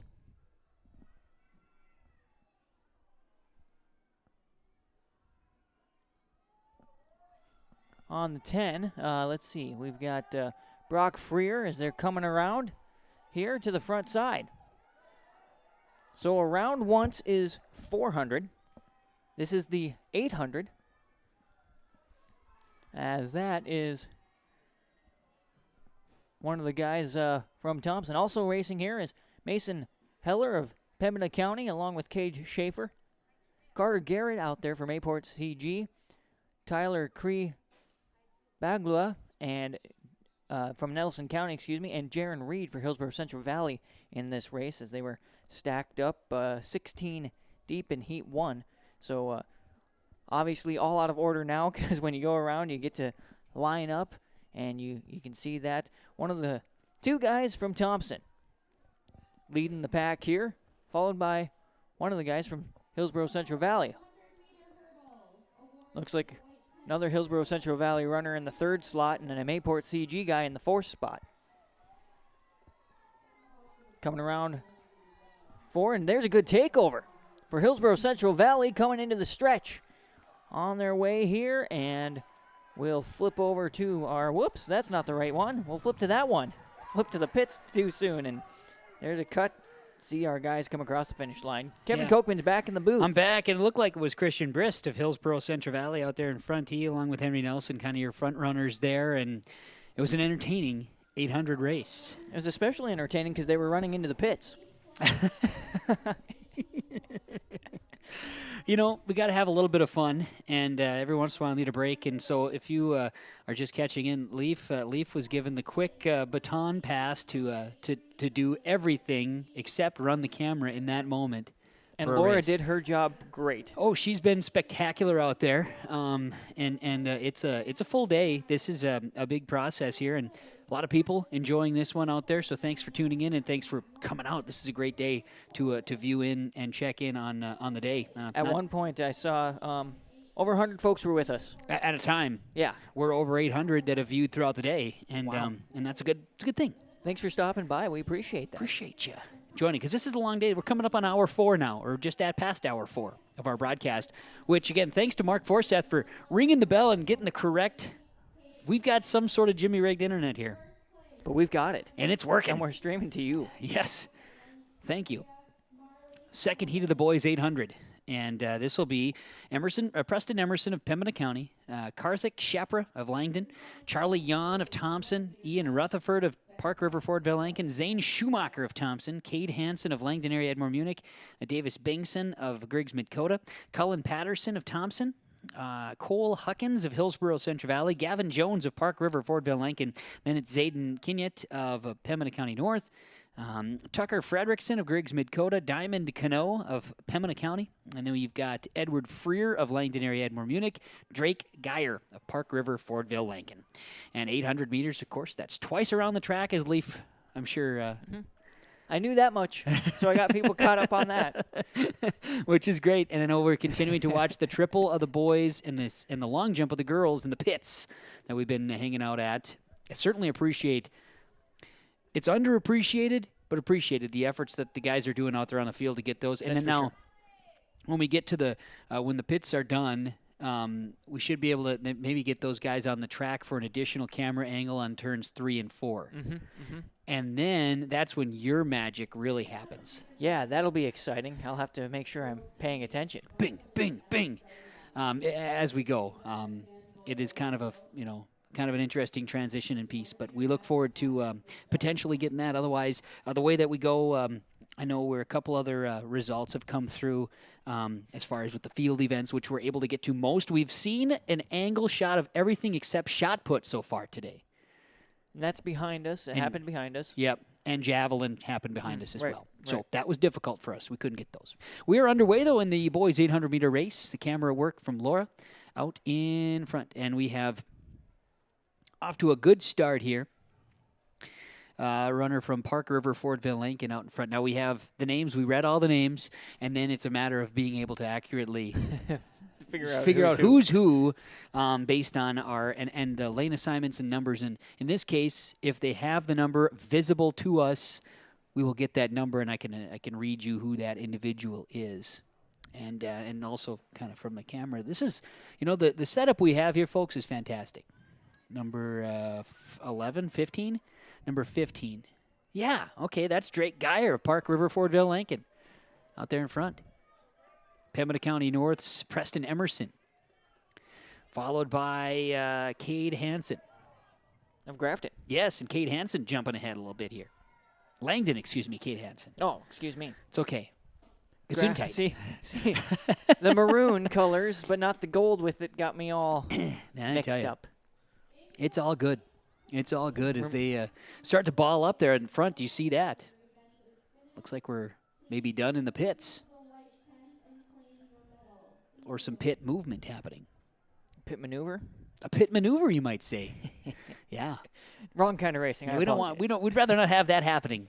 Let's see here. Pembina County North's Preston Emerson, who came in, he'd be your lead runner. And expected best time coming into the second heat. He is in the lead.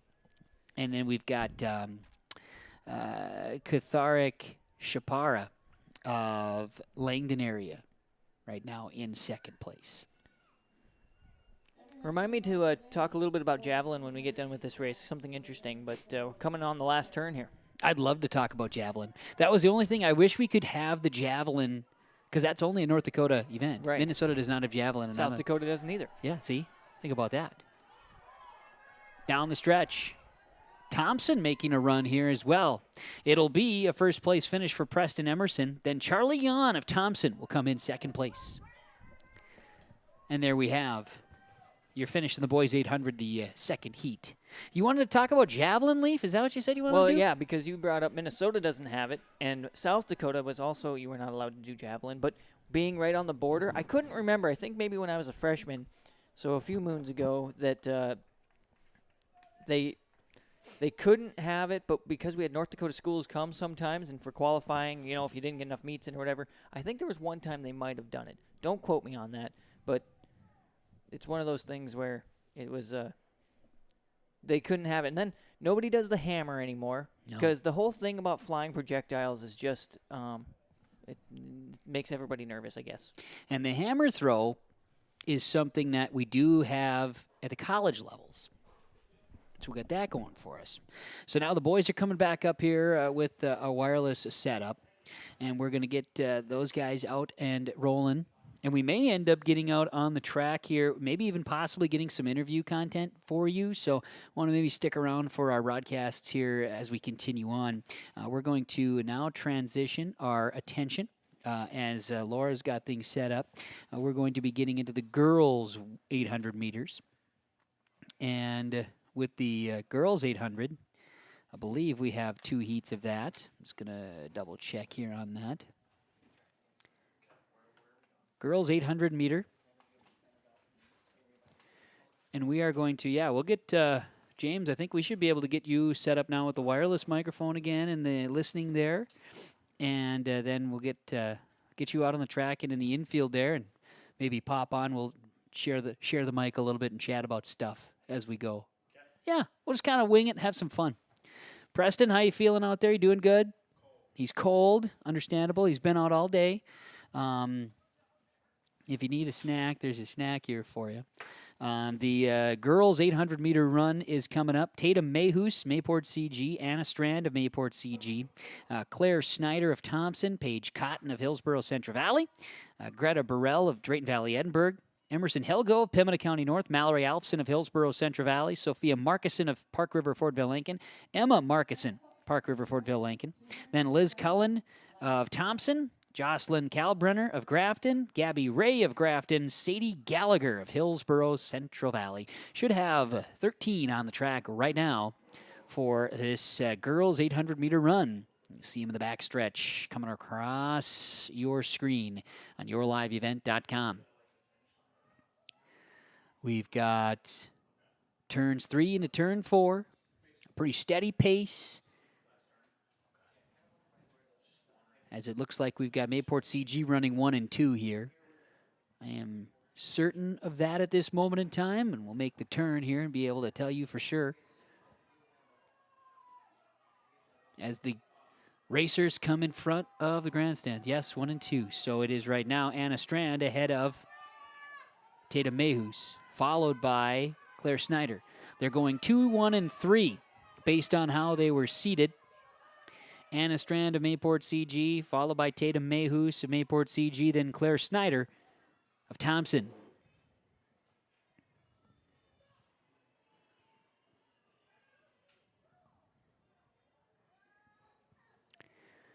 They'll continue in that way. Anna Strand is senior from Mayport CG, ahead of freshman Tatum Mayhus of Mayport CG. Tatum has about a 1/10 of a second faster time in qualifying as the sun tries to peek through a few clouds again here in Mayville. And actually, all things considered, been a pretty pleasant day here today for this track and field meet. Claire Snyder, can't call her a distant third because she's not too far behind in third place. Then you might call it a close third. Third is third, Kevin. Third is third, doesn't matter. If it ain't first or last, is what I think Not Ricky quite. Bob. No, exactly. There are places here, that's for sure. We'll come around, turn number 4 in the girls' 800. This is heat 1 of 2, and this is your leader. That's Anna Strand, followed by Tatum Mayhus and Claire Snyder. Strand of Mayport CG will come in across the finish line in first place. Teammate Mayhus in second, then Snyder of Thompson finishing in third. Park River Fortville Lincoln comes across in fourth place. A couple of boroughs come along. Yep. Hillsborough, Central Valley, Drayton Valley, Edinburgh, Pembina County North, Grafton, Thompson, Hillsborough, Central Valley, all wrapping up as Grafton brings up the back for the finals of the first heat, the girls 800. Oh boy, folks, do we have a treat for you. What's that, Leaf? We've got a camera in turn 4. Now, this is good because this is camera in turn 4, and then I think, let's check and see, I think James is right there as well in turn 4. Going to check in with James if he can get the microphone going here, make sure, are you on? You can hear me, it sounds like. Okay, he's got to make sure he's got his mic all queued up perfectly. Oh, hold on. Let's try this button. Oh, yeah, there we go. Hello. Hey, James. How you doing down there in turn 4? I'm good. You know, we were watching some jumping a little bit ago, discus earlier. This is my first taste of running, and I'm going to say I'm tired just looking at them run. I understand. We've had now 2 heats of the boys 800. Now the girls 800 is happening. And then you're going to be treated out on the track to the 200-meter dash, which is just, a halftime around. And it is fun. We're looking at 20 seconds of awesome activity. That's when the speedsters come in, is that right? We're getting into the speedsters. Yep, we watched the 100s, but the 200s are fast. Okay. And then you're going to be treated to the 2-mile. Oh, yeah. See, that right there, I might have to lay down watching somebody run 2 miles. You take a break on a 2-miler. That's only 8 times around the track. You've got that big high jump pad to just lay on as well. There's a good nap there. No, yeah. Wake me up when they're finished. All right, I'm gonna go lay down. And I'll tell you, I gear up. I don't know why, but this holds back to last year. The 2-miler, man, because you got to focus, got to stay in, and that's a treat for me, I guess. I don't know why. Absolutely. Yeah, it is impressive what these kids are able to do. I went to the gym the other day. I limped my way through a mile on the treadmill. So, yeah. But you did it. The point is you did it. I did it, yes. And then I treated myself to some fast food directly after. That is how it gets done. And, many of these kids will do the same thing. We are underway. This is heat number 2 of the girls' 800-meter run. And we're also now going to be able to get an idea of what your lane, for your turn 4 camera is going to look like. Peyton Strand of Mayport CG, Kylie Hubner of Thompson, Grace Stremick of Pembina County North, Paige Suda of Grafton, Angelina Knutson of Drayton Valley Edinburgh, Olivia Lorenz of Langdon area Edmore Munich. Then we've got Brooke Gullickson of Drayton Valley Edinburgh, Kiara Helland of Pembina County North, Michaela McCoy of Drayton Valley Edinburgh, Amy Draxton, she is out of Hatton Northwood, Kaylee Lee of Hatton Northwood, and Kaylee Paulson, Mayport CG, and a couple of different ways to spell Kaylee. And we'll see some transitions. There's our turn 4 camera. How about this? Getting an up-close look at the lead runner. And then we transition right back to our main camera. And Leaf is super pumped about how that works. Coming around, your leader in the first lap of Heat 2 of the 800 is Paige Suit of Grafton. And then we get to see the additional cameras with, of course, the final, what do you call it at the end of the what's it called at the end? The finish line one? But it's not the final line? The camera at the final line? My goodness. The finish line. The finish line. See, James even knew it. I've been doing this for 4 hours and 17 minutes, and by the end of the day, my finish line, I can't think of that. But I can say the names of the kids. I got that going for me. And it is right now Paige Suda of Grafton, an 8th grader. She has the distance right now, and she is out in first place on the backstretch of the 800-meter run. Yeah, and she's pretty much all alone out there in first. Kevin. Right now, absolutely. She has the ownership of that spot right now here in the second heat. She's putting it and getting her best time out there as we get a chance to keep an eye on her coming around turns 3 into turn 4 now. Sampling the latest camera angles that we can provide for you. The Northeast Region Track and Field Meet on yourliveevent.com. As Heat 2 is Paige Suda in the aqua shoes, making her way down the front stretch and toward the finish line. We got it. Second place, now just making her way in front of the grandstand. That is Racer 12. That's Kaylee Paulson of Mayport CG, followed by Thompson's Kylie Hubner. and a battle for 4th place, and looks like it's going to be Thompson's Kylie Hubner overcoming Kaylee Paulson of Mayport CG, who kind of trailed off towards the finish there. So a battle for 2nd place, and Hubner overcomes it in heat number 2 of the girls' 800-meter run. As the girls' 800 run comes to a close, let's take a break. We'll check on some results, and we'll gear up for the 200 dash next on your live event. For all your flooring needs, look no further than Carlson Customs Incorporated. From tile, Cortex, and laminate flooring, waterproof floors, shower tiles, and carpet, you are sure to find what you need to update or create the perfect feel in your home or business. Locally owned and operated, Carlson Customs Incorporated. Call Todd at 218-531-0176. The Hillsborough and Central Valley School Districts congratulate the seniors on your success and wish you well in your future endeavors. They encourage you to step into your future, secure in the knowledge that this world needs you and the unique, inspiring gifts that only you can give. Best wishes go with you graduates as you prepare for the greater challenges ahead in a world of new possibilities. Congratulations, graduates, from the administration and staff of the Hillsborough and Central Valley School Districts. To all students, parents, and families of the Hillsborough and Central Valley Schools, thank you for a great year. It's the concert event of the summer in the Brainerd Lakes area. Lakes Jam, June 22nd through June 25th at Brainerd International Raceway. R&J Broadcasting is the presenting sponsor. Experience Lakes Jam. For rock and rollers, the main stage features Tesla, Warrant, and Hairball. For country enthusiasts, John Party, Cole Swindell, Gabby Barrett, and Mark Wills. Experience watercross, drifting, and lawnmower racing. For on-site camping, lodging, and tickets, visit lakesjam.com.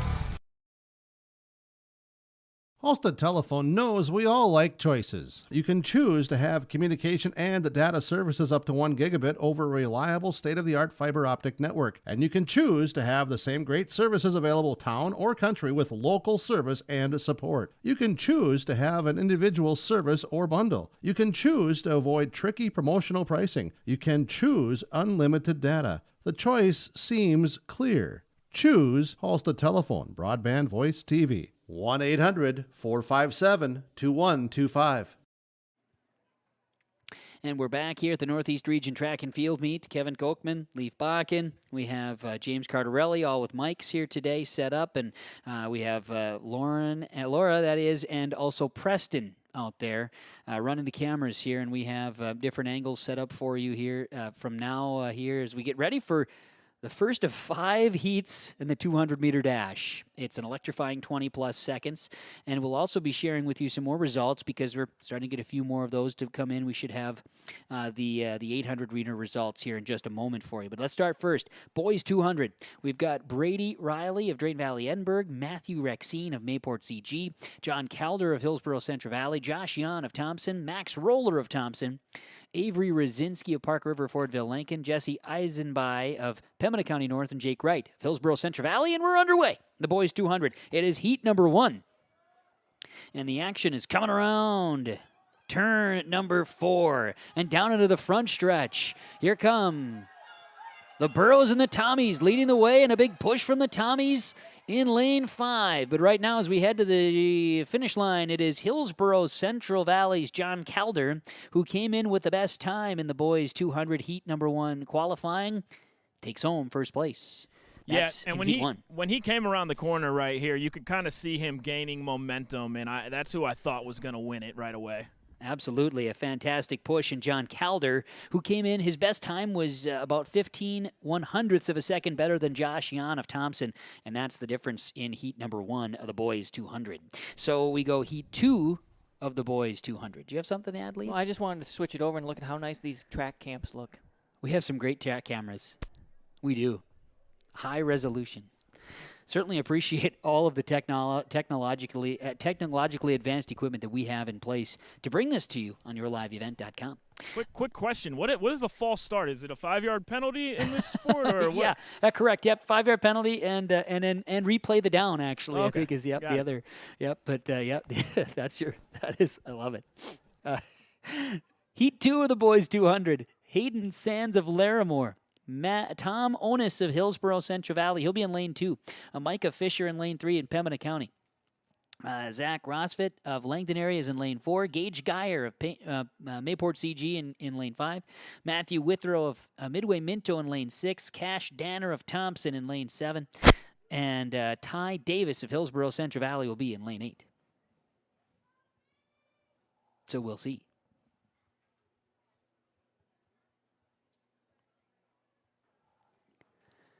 I would like to be you called it the marshal? The track marshal? Track marshal. He's the guy with the gun. I'd do that. Point at them. Hey, go. And that time I could see the smoke of the gun before I heard the sound. Gotta love it. Here's your turn in the boys 200 heat number 2. Coming around. It's like Mayport CG's Gage Geyer out in front. Big push from Pembina County North's Micah Fisher.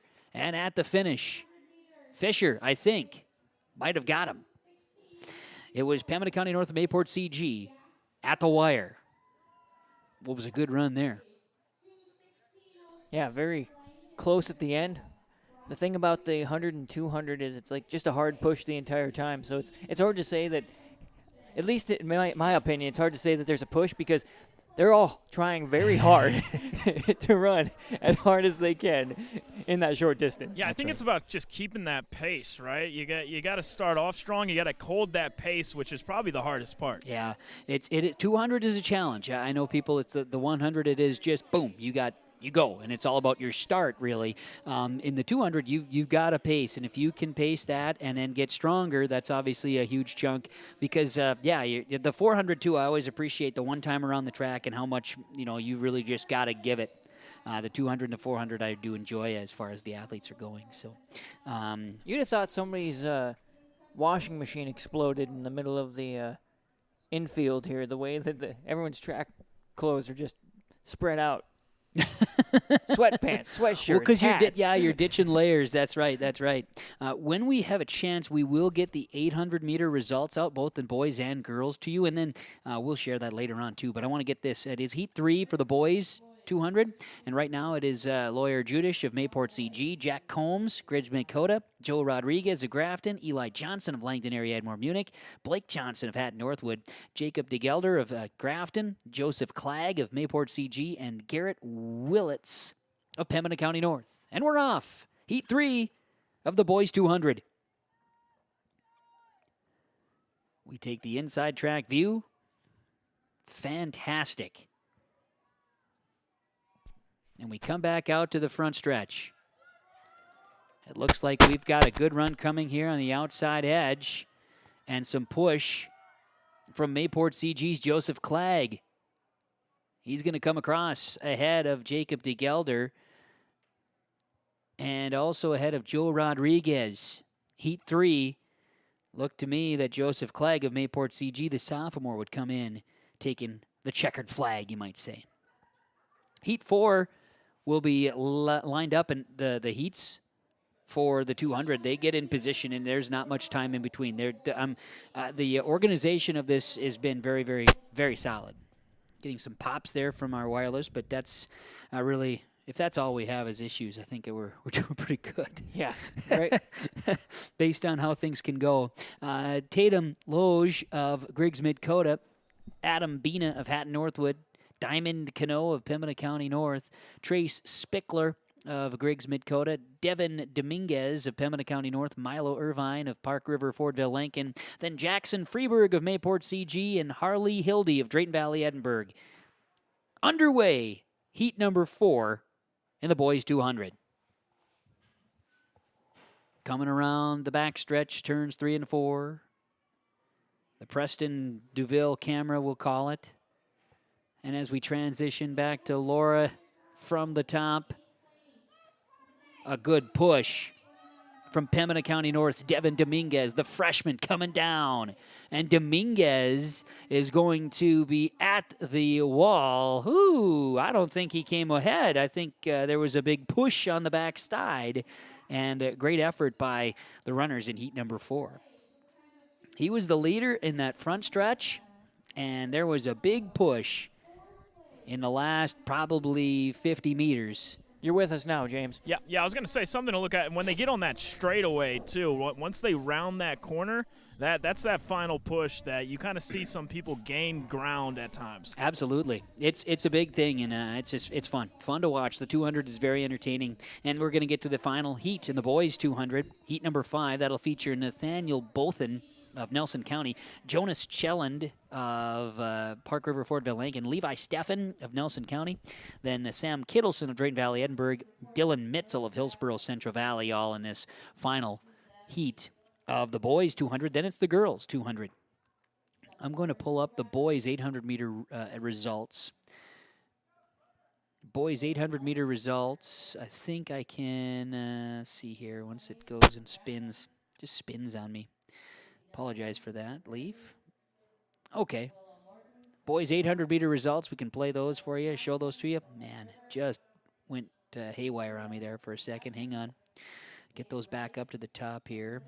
There we go. I think we got it now. Christian Brist of Hillsborough Central Valley was first place. Ben Rowan of Thompson took second. Henry Nelson of Hillsborough Central Valley third. Bryce Bowe, Midway Minto, PR in fourth. Ryan Buckles of Hillsborough Central Valley, a PR in fifth. Reese Nygaard of Thompson sixth. And Brock Freer of Langdon Area Edmore Munich was seventh. Jack Kern of Grafton eighth. Final heat of the boys 200. As we are seeing the racers come around, and it looks like we have a push from Dylan Mitzel, the sophomore, on the inside, and Mitzel is all on his own. Anticlimactic. Mitzel will come away in first place. Yeah, heat number 5. That was all Mitzel all the way. He came around the corner looking like a gazelle, and he just had it from there. He did, and he came in. The sophomore will take home heat number 5 in the boys 200. So that puts us at a situation now. We'll get reset for the girls 200 race. The girls 200 will have 5 heats as well, and we'll see a lot of speed here from the girls coming up. As with that being said, we'll let them get themselves situated. We'll take a quick break, come back with more from the Northeast Region Track and Field Meet from Mayville after this. Don't be fooled by that beat-up old cap. Its faded crown represents the tireless work of America's farmers and ranchers. Its sturdy brim, their dedication to providing our nation with a safe, affordable food source. From sunup to sundown, they're turning quarters into the dollars that drive our rural economy. So we'd like to tip our hat to them. Farmers Union Insurance, protecting those that protect America's food source. The Hillsborough and Central Valley School Districts congratulate the seniors on your success and wish you well in your future endeavors. They encourage you to step into your future, secure in the knowledge that this world needs you and the unique, inspiring gifts that only you can give. Best wishes go with you graduates as you prepare for the greater challenges ahead in a world of new possibilities. Congratulations, graduates, from the administration and staff of the Hillsborough and Central Valley School Districts. To all students, parents, and families of the Hillsborough and Central Valley Schools, thank you for a great year. Girls 200-meter dash, Heat 1. Drew Rosfeld of Langdon Area Edmore Munich, Paris Olvelson of Hatton Northwood, Brooklyn Growth of Mayport CG, Tatum Limke of Hillsborough Central Valley, Grafton's Alexis Tompkins, Cameron Adams of Hatton Northwood, Kennedy Olson of Hillsborough Central Valley, and Jenna Larson from Griggs Mid-Cota. These are the fastest times in the girls 200 as they'll make their turn. Look at the speed coming down the pipe here from Grafton. Grafton's Alexis Tompkins, and a battle coming down to the finish line, and Tompkins does take it. That was fast, and Tompkins starting in the 5th lane. The 8th grader, Alexis Tompkins, passing Paris Holverson from Hatton Northwood, a junior, and Brooklyn Growth of Mayport CG, a junior there, and Tatum Limke of Hillsborough Central Valley, finishing as a senior. Just a heck of a race there again. That was a nice run there by Grafton's Alexis Tompkins to really push as the 8th grader. She was the youngest in heat number 1. Yeah, that's always cool to see, right? When you have 8th graders or 7th graders and then they're actually at the top of their heat. It makes you wonder, where they can be at, when they are upperclassmen. Well, exactly. And so you hope that they can continue to improve and best themselves. And, well, that was a fantastic first heat in the girls 200. Those are the fastest times. And now Heat 2 will feature some pretty good names that we've seen racing already and running here today. Alora Berkey of Hatton Northwood, Nora Broughton of Mayport CG, Hope Frey of Hillsborough Central Valley, Anya Fisher of Pembina County North, Danica Gross of Thompson, Juliana Beaupre of Hillsborough Central Valley, Emma Armald of Hillsborough Central Valley, and Kylie Croplin, Mayport CG, your Heat 2 of the 200. And we're off. My timing was impeccable. They'll come around turns 3 and 4 in the girls 200. We take a live look at the Preston Cam coming into the inside. The Speedsters on this overcast day in Mayville. Great effort. Hillsborough Central Valley's Hope Frey is in the lead as she comes around and will take home first place in the second heat. It was Hope Frey getting off to a great start in lane 3, and she really put the hammer down to take home a first place finish here in the second heat. So in the girls 200, 2 out of the 5 heats are complete. Seeing again that support, and I know that for the few here that are part of our broadcast crew that have not seen a track and field meet live, I know this is we've got 3 more heats of the 200, then it's the 2 mile, and then we've got the 4x4 relay. And the 4x4 relay, you'll have fans, I should say teammates inside the track or inside the infield here that will be running back and forth, and following the track. It is. They just may like as well have ran in the relay because they're running around with the amount so of how much they're running. You'll get to see that. It is a really neat moment that happens at track and field meets. And that's when the teamwork really comes into play, which it's different from all the other events. It just is, and everybody's cheering and everybody's having a fun time and celebrating a little bit too. Heat 3 is coming up in the girls 200. That features Emma Narlock of Grafton, Kennedy Osley of Hatton Northwood, then Zoe Mayhus of Mayport CG, Aubrey Sveen of Park River Fordville Lincoln, Summer Moberg of Grafton, Hannah Miller of Grafton, Molly Bjornaby of Grafton, and Jalen Stegman, Pembina County North. And here we go. Girls 200-meter Heat 3. Coming down the front stretch. That is a push from Grafton, and that would be Summer Moberg, a sophomore. She is in lane 5, and it looks like Moberg will come across in first place. Just a host of Grafton spoilers there in heat number 3 of the girls 200. Heat 4 is coming up. That's going to be Erin Gullickson of Park River Fordville Lincoln, Avery Mostad of Pembina County North, Lexi Johnson of Thompson, Josie Schultz of Thompson, Tisha Patel of Pembina County North, McKenna Mickelson of Thompson, Carrie Shadler of Larimore, and Taylor Nygaard of Thompson. Heat 4 of the girls 200. Laura's doing a nice job out there, as we talked about in panning. You can see the infield, all the folks that are still involved, still here, and everybody doing good work. Absolutely. Again, Kevin Kochman, Leif Bakken, who you just heard, James Cardarelli down in the infield. Preston Duville is also out. He is running the camera around turn number 3 and 4. And he'd been running the camera at the discus and also at the pits, as we saw, the jumping area. And so we certainly appreciate that. And Laura, with her first outing here today, running the camera and has done a fantastic job keeping an eye on the action as our 4th heat of the girls 200 underway now. We make the transition. A lot of Tommies in this one. Yes, Thompson. We had the spoilers previously, and now the Tommies. Here on this 4th heat. Spoilers were the Heat 3 and Tommy Heat 4. A lot of green. And they're all in the same space. Giving chase. Looks like Erin Gullickson on the inside. She was there, and now we'll see. Do we have a green finish? Oh, Gullickson does finish first. That's Erin Gullickson, a freshman of Park River Fordville Lincoln. And this one, I mean, they were really jumbled. A lot of, low 32s, and I should say high 32s and low 33s in the girls' Heat 4 of the 200. That was their qualifying times, right? Oh, that booth over there, yep. Say again there, Leaf? that was their qualifying times for coming into this track meet, right? Was those numbers? Those are the qualifying times. Yep, Gotcha. best qualifying times. Yep. Sorry about that. Yeah, we don't No, you're good. I was just thinking about that, when we talk about the heats and who's in what heat and looking at their times. So that's nice to know. Anybody could have had that heat the way you talk about how they're in that mid-32 range. Right, yep, absolutely. It's just, and that's part of the separation points, right? So now in this fifth heat, you've got qualifying times here in the 34, 35, 36 range. So, again, there might be a little bit of separation here. Madison Bernhoft of Park River, Fordville, Lincoln. Rachel Shadler of Larimore.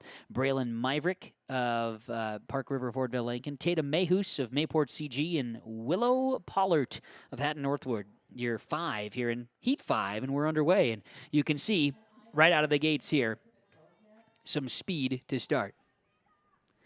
And I think this is going to be Tatum Mayhus, who did not have a qualifying time listed in the 200.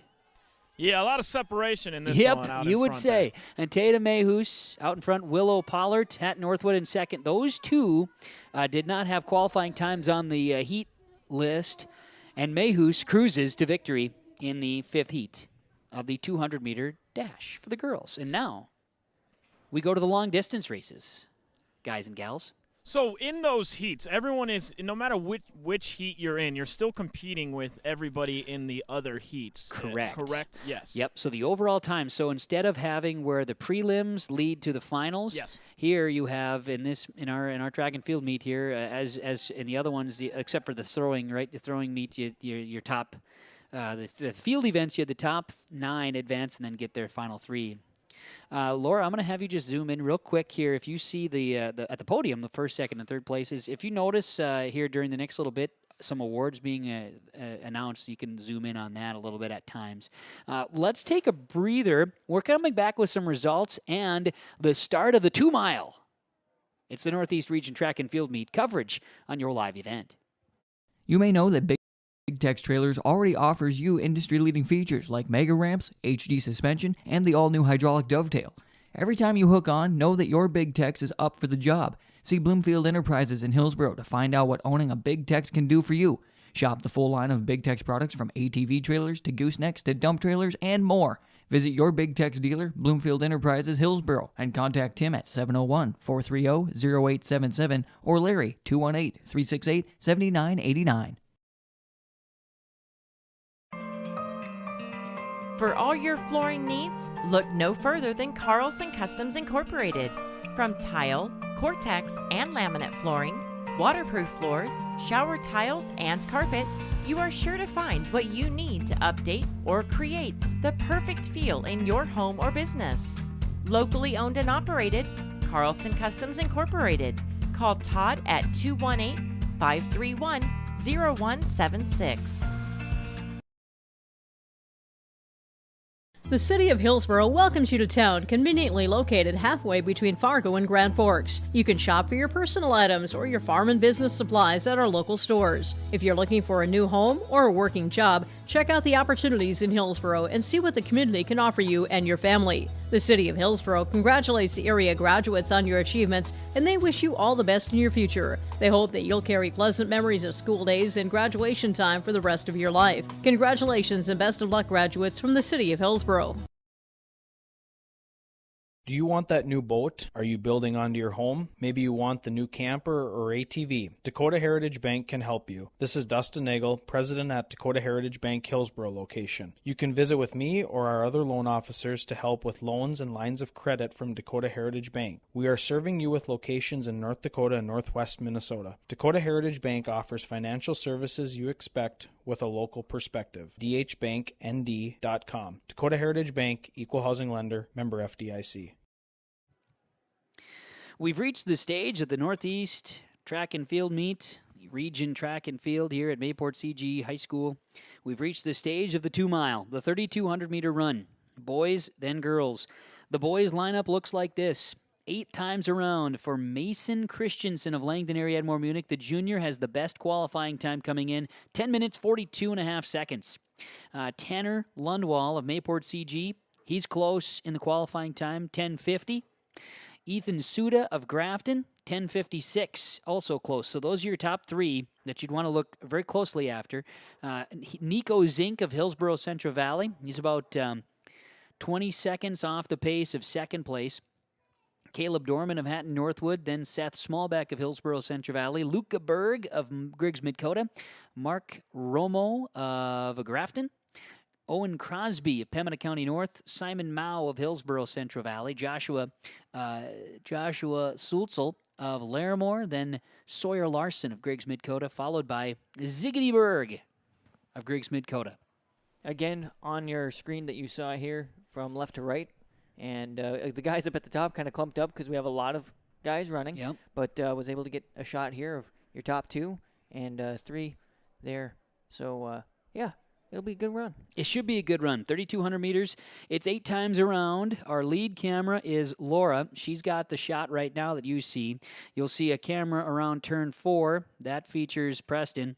So you got to keep an eye on that. But Laura will have her camera constantly on the lead runner, and we'll check in on it, keeping up to it. They do have a, down in the stretch here, I'll have a view when we do, because we will peek away at times for other results here, as we'll be sharing that during this 2-mile race for the boys, then the 2-mile race for the girls, so stick around. So we'll be doing that and then updating you, letting you know how many laps are left in this 2-miler. So that is the status of, right now, our Northeast Region track and field meet, the coverage on yourliveevent.com of all the fun here today. And the 2-miler is off. We'll stick with this first one as the race is on, and it is not about how you finish or how you start this one. It's about how you finish. And the 2-milers, many of these names were individuals that participated in cross country as well, and certainly names that we recognize from the cross country list. We were sending those off. You look at the Hillsborough Central Valley names in there with Nico Zink and Seth Smallbeck and Simon Mao, all three participating that way, and Mason Christensen, Langdon area, the junior. He's out in front. Can you guys hear me? We can. Yeah, quick weather report, guys. I don't claim to be a weatherman, but we got a rain cloud up above and a slight drizzle. Okay. Well, that is something we need to be aware of based on our equipment standings as well. So we'll keep an eye on that. Slight drizzle, and if that's all we end up with here today, we will take it. One lap is coming to a close, and right now, a little bit of a battle up front with Tanner Lundwell of Mayport CG and Mason Christensen of Langdon area. And you mentioned it's all about pace. So these athletes all season long are training to find their pace so they don't burn themselves out too early in this race. Absolutely. And so that is what we are focusing on right now. And you mentioned just a slight drizzle. Hopefully there's nothing more than that as we reach this stage of our day here in Mayville. Yeah, it's a little bit chilly down here, so it would be cool if it didn't rain. Right. Yes, I would agree thoroughly with you, James. No doubt about that. As we are seeing lap number 2 of the boys' 3,200-meter race, I'll have Leaf take a moment to share some results with you. And the girls' 800-meter race earlier we were able to see, and the results are on the screen now. Emma Markison of Park River Fortville Lincoln finished in 8th. Liz Cullen of Thompson finished 7th. Paige Suda of Grafton in 6th. Emerson Helgo of Pembina County North 5th. And Sophia Markison of Park River Fortville Lincoln 4th. Claire Snyder of Thompson finished 3rd, and Tatum Mayhus, Mayport CG 2nd, with Anna Strand, Mayport CG finishing 1st in the girls' 800-meter race. Results we can share with you. And I do want to say, this spring season, as we know with cancellations, Mother Nature has not been too kind, but she has been kind enough to keep it dry most of the day this far. We're almost done with the track meet if she could just chill for a little bit. Yeah, if Mother Nature could just hold off. We just need a minute. Let's go and talk. I'm going to pull up more results here as we keep things rolling. You holding off the rain, Adam? Are we going to keep this rain away? Yeah, it is, isn't it? Well, that's okay. We're almost wrapped up here today. So we're at the 2-miler, and we are a couple of laps in as our leaders are coming around here. keeping an eye, a good battle there, just taking a peek there at our leaders. Next up here, we are going to share some results. Looks like we're going to our boys triple jump, and it says men's, but we know it's boys. The triple jump here. Reese Nygaard of Thompson finished 8th. Tom Onus, Hillsborough Central Valley, finishing in 7th, as also Riley Olson of Hillsborough Central Valley finished in 6th. Jack Paulsrud of Hillsborough Central Valley 5th. Max Roller of Thompson with a jump of 38.8 in the triple. He finished 4th. The qualifiers for state, Cody Amble of Langdon area Edmore Munich, 38.9.5. Zyler Carlson of Mayport CG, 39.2. And Michael Longthorne of Hillsborough Central Valley takes the triple jump with a 39.35, 39 feet, 3.5 inches. Nice to see there, Kevin, 3 in the top 8 with personal records, so good for them. Absolutely. We transition back to the 2 mile for the men, for the boys. 3,200-meter race, and our leaders continue. As far as those that you're watching on the screen right now, I can tell you that you have Tanner Lundwall in 2nd place from Mayport CG and Mason Christensen of Langdon area in 1st place right now, and that would be how they would stack up at this time. We can tell you that, the boys triple jump actually just getting recognized now at the awards, so that is good. We just shared those names for you. I'm just trying to see what else we may have missed. Don't think we got the girls' high jump out there. Leaf, do you recall? You didn't see that one, did you? I did not. Okay, so I think we're going to get the girls' high jump out there. I don't have the girls' long jump. They are continuing as we speak. That'd be why.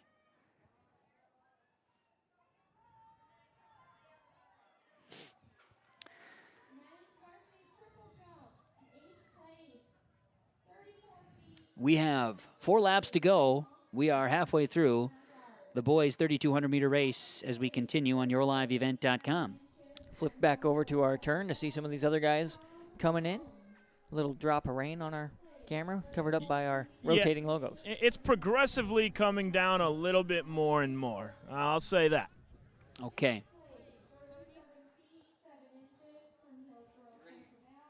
You're ready for some results here, Kevin? I am ready for some results. All right, let's wipe to those. Okay. In the results, our tops are seen right there. We'll go through the top 6. There was a log jam at 4 feet 5 inches, as you can tell. Cameron Adams of Hatton Northwood finished 6th with a jump of 4.7. Elizabeth Freegee of Drayton Valley Edinburgh, 4.9. Jenna Larson of Griggs Midcoda, also 4.9.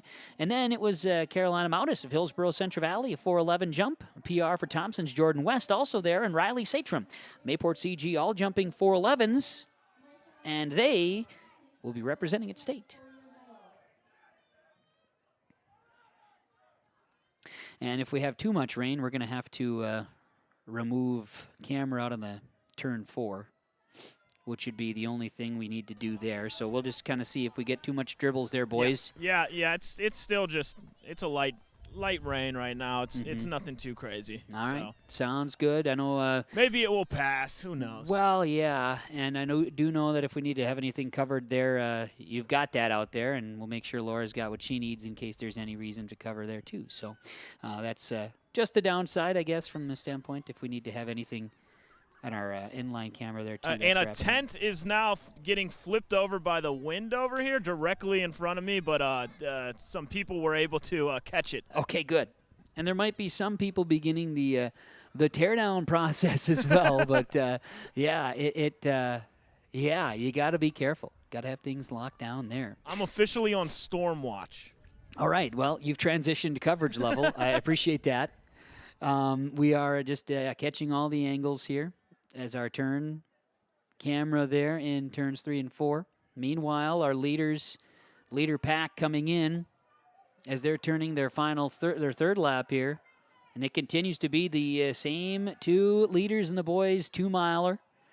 Those being Mason Christensen of Langdon, followed by Tanner Lundwall of Mayport CG. First and second place, respectively, with 2 to go in the boys' 2-mile. If we somehow could have avoided rain almost the entire day, I'll take that as a win. We got to make sure all of our equipment stays dry, though. That's the only downside here.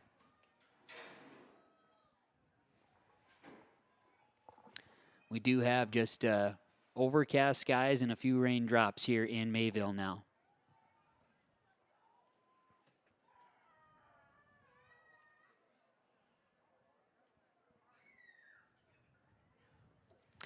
I'm going to send you, Leaf. Why don't you...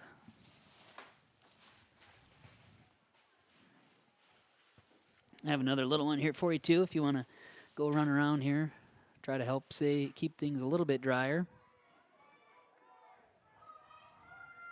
As our leaders come around here in the 2-miler. That being Mason Christensen of Langdon. And Tanner Lundwall of Mayport CG.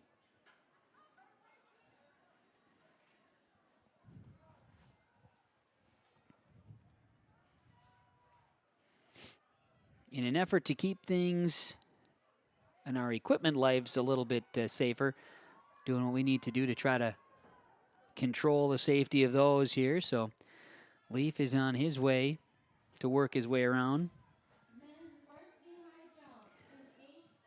and block up our camera at the finish line.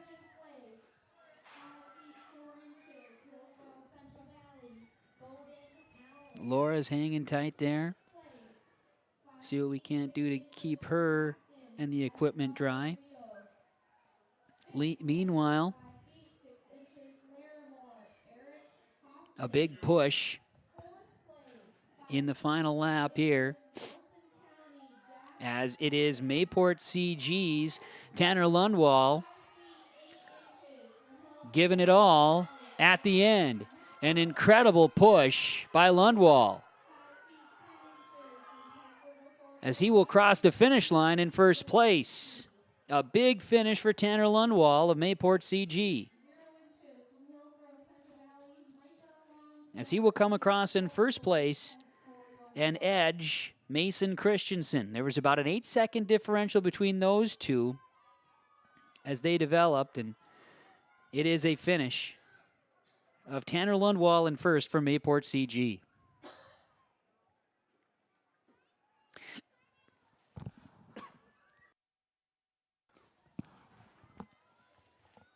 All right, James, are you down there? Yes, I'm here. All right, we got a gust of wind. Yeah, it is. The wind is picking up down here. And a pretty decent rain as well. Yes. So we're going to have to do some things here on our end to make sure that we can keep our equipment safe out there. So you guys are going to have to do that. We'll let you do that. We will come back, take a break, and bring you more action. The Region Track and Field Meet on your live event.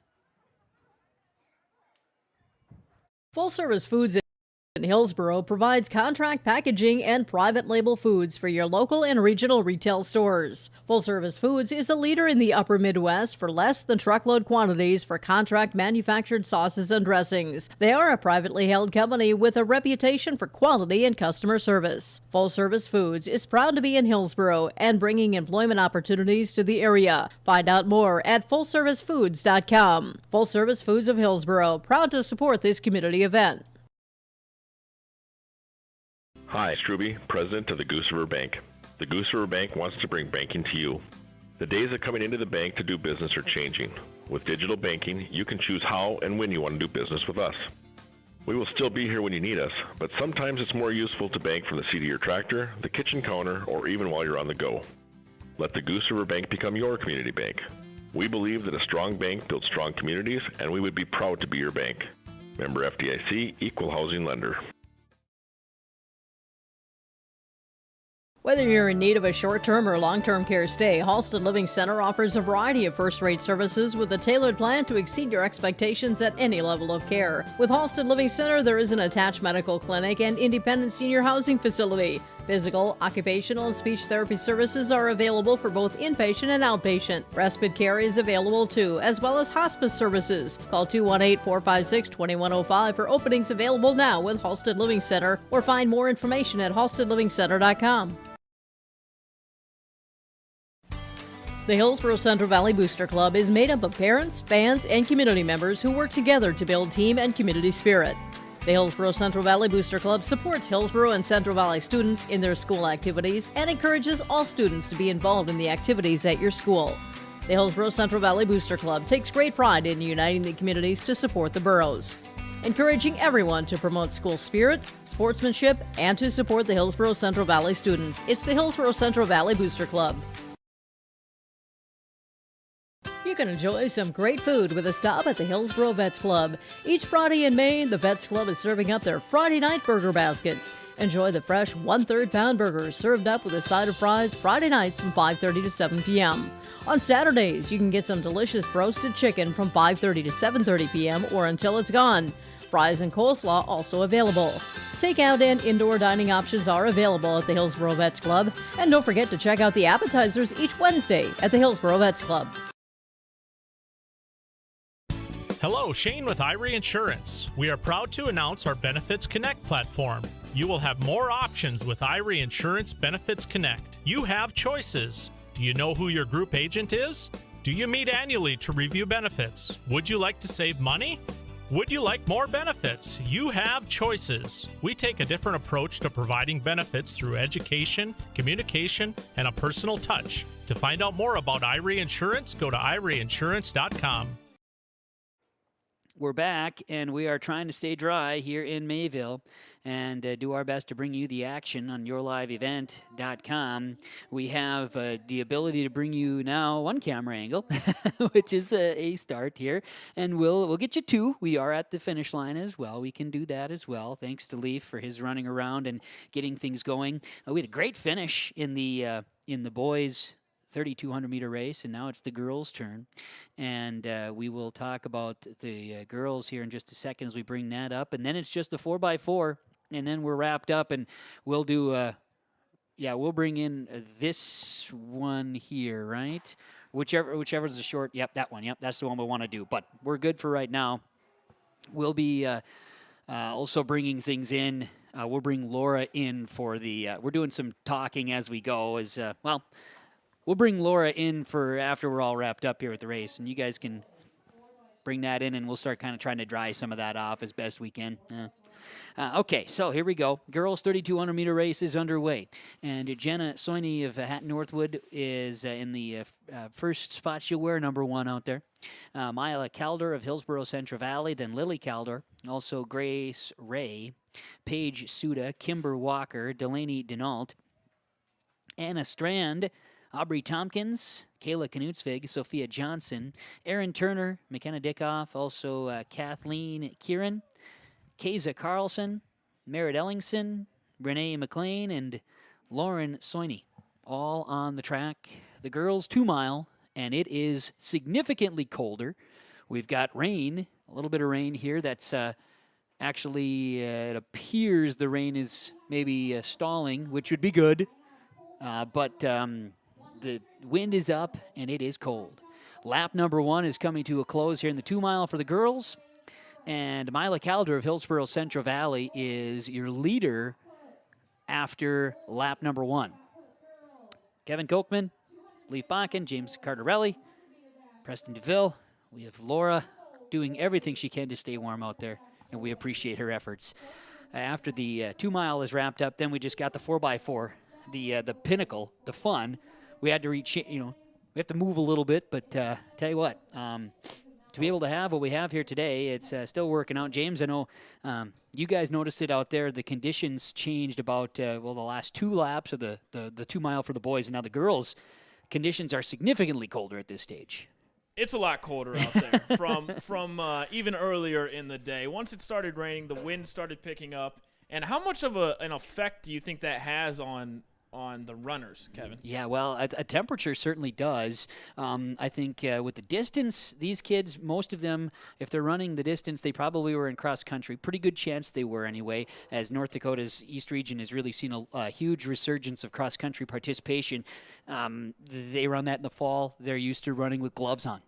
So this is, I think, from this stage, I feel for the most part, the kids are pretty well prepped for being able to run it in cooler conditions. The 4x4 relay might be a little bit interesting, though. I'll say that. I think probably with the breathing, right? The Yeah. colder air, it can Oh, yeah. probably it can freeze your lungs a little bit. So, Yeah. You know, I have no experience running, so You're not a distance guy, that's for sure, and I'm not either. I can do a little, but yeah, anytime it gets colder, it certainly does impact you to a point. I think for the most part, these kids have seen it all, especially during this interesting spring that we had again. So Soini of Hatton Northwood stays in the lead in the girls' 3,200-meter race.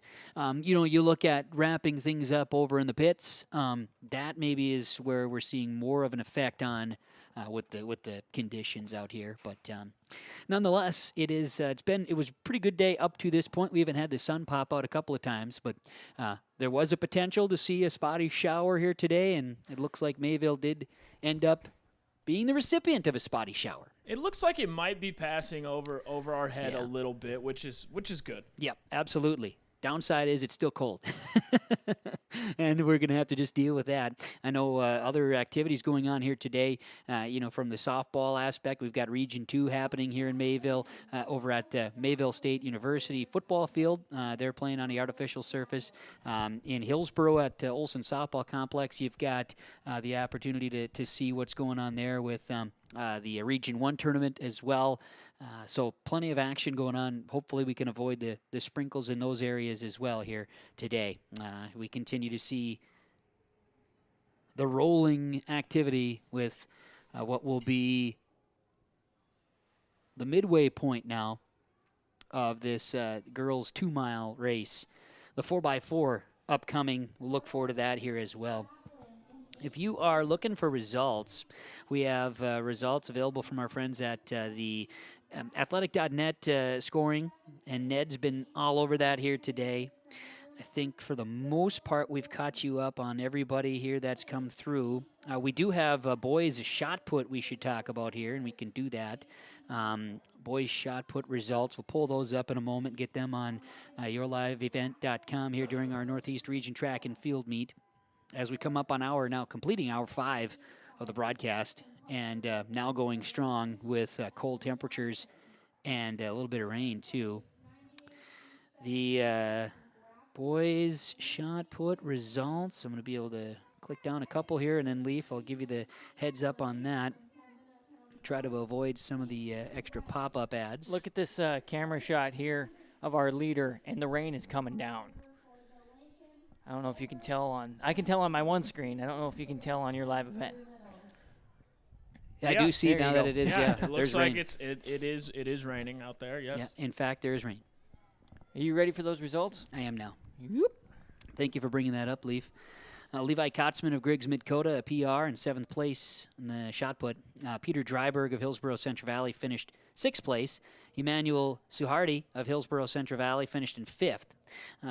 Josie Tapia of Midway Minto finished in 4th. And Easton Baszler would qualify with a throw of 41 feet 6 inches at Hillsboro Central Valley. Kelby Azure of Hatton Northwood, 43 feet. And then Lane Kotzman, 43 feet, 10.5 inches of Griggs Mid-Coda, your finals in the shot put here today.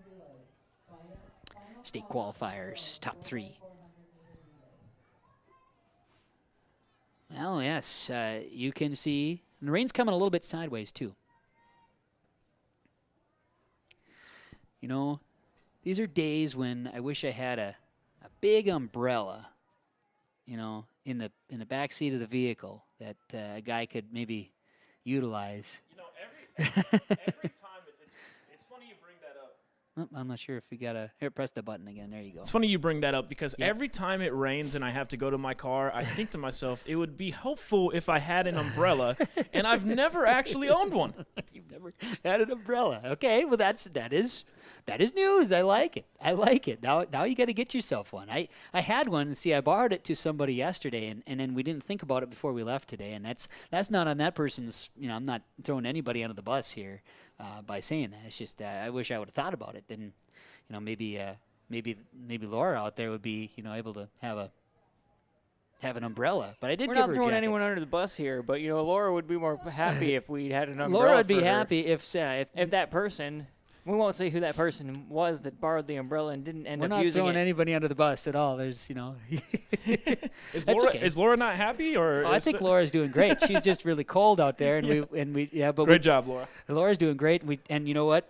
With a jacket that's mostly waterproof, it's working as our coverage here. How slick do you think the track gets? The more it rains, does it affect the track in any way, do you think? I think so, and I think we'll maybe notice that in the 4x4 relay as a potential. They also call it an all-weather track, though. They do say that. It does get slippery, don't get me wrong, but Yes. it keeps its grip pretty all right. I think it does, but at the same time, it will not be pristine. So I think you're right. I think there could be some, but yeah. They need to make all-weather cameras and electronic equipment is what they need to do. Yeah. You mentioned earlier we got trash bags. It feels like fall out there. It does. It feels like a fall day out there, but yeah. Around here they don't get fall, so they go straight to winter. So Seemingly. this is like a reverse season here. It's kind of funny because you talk about that, and James is coming to us from Ohio. Spent time moonlighted in Montana. Yes. So you got to see Montana winter and Montana summer. It's kind of extremes. Yes, very. So in Minnesota or North Dakota, what we have is a day of spring. We have a pretty decent summer most of the time. Fall happens for like a day. And we have winter, and a lot of winter. A lot of winter. Yep. Yeah, I picked up on that very quickly. Yeah. Now I'm noticing more as I'm just looking outside. The rainfall is definitely has picked up here in the region. So. But you see some blue skies coming towards us. So Yeah. a little sliver of blue skies out there. Yep. And Hopefully we a are on break. Weather Watch here. So yeah, we're kind of covering it. We're covered it all, man. I tell you, you got to have it all when it comes to this. And this is the 2-miler as we're finishing up here. The 4x4 relays will wrap up our day. And then once we get through that, then we can thankfully let Laura come back inside and let her, begin that process. So that will be good. We'll be very pleased with that. With all of us dudes just hanging out here. Probably could send Preston out there, but Hey, can just to remind me and remind folks at home here, Kevin, who we have in the lead here. I would love to get back to that. Jenna Soini of Hatton Northwood is your leader. She is a junior. And she's got a great lead. She's come around a few, Yes. come around some traffic, so she's got a good lead and doing a nice job. Pacing herself, I think she knows she's got that distance. I mean, she's got about 120 meters maybe between her and the next ones. Yeah, So. it's significant, and she is making her way now. Coming around here again, as we see on the main camera, she'll be making her way around that 3rd and into 4 turn. now, how much of it is mental from there for her? Because you Lots. know you have that huge lead. Your mind might be telling your body you can let up a little bit. You know what I'm saying? So Yeah. how you got to stay locked in so you can maintain that lead. Yeah, and if you're running distance, you really do develop that ability. It is all about mental aspects. So timing is over there, or scoring is over there. The final bell. So we are on the final lap for your lead runner. That is Jenna Soini of Hatton Northwood, a junior. She, along with Marriott Ellingson of Nelson County and Anna Strand of Mayport CG, are your upperclassmen running the 2-mile. Just seeing Mayport CG and a couple of burros come by in the 2nd, 3rd, and 4th slots. All right. If I'm not mistaken. Yeah, and I know that you had the Calders of Hillsborough Central Valley, a couple that were among the ones you'd consider that would be on pace, to maintain and be a challenge there for Soini. She has some definite abilities in the long distance. We see her continuing her way around the track and lap traffic here. We did the sheet program we have for been provided to us. Do not have the times. We're unable to see the times as now the rain has stopped or subsided to the point here where we can kind of calm down a little bit out there. But it does appear that Soini's going to be able to wrap things up. We do not have her qualifying time, but it was significantly further ahead than others. And she's going to make her way to the finish line with a first place in the Northeast region. There she goes. She could finally take a breather after a whale of a race. We'll get some finishers coming up. It appears that Anna Strand is going to come in finishing strong from Mayport CG, and she will finish up her race. And a third-place finish for a burro as well of Hillsborough Central Valley.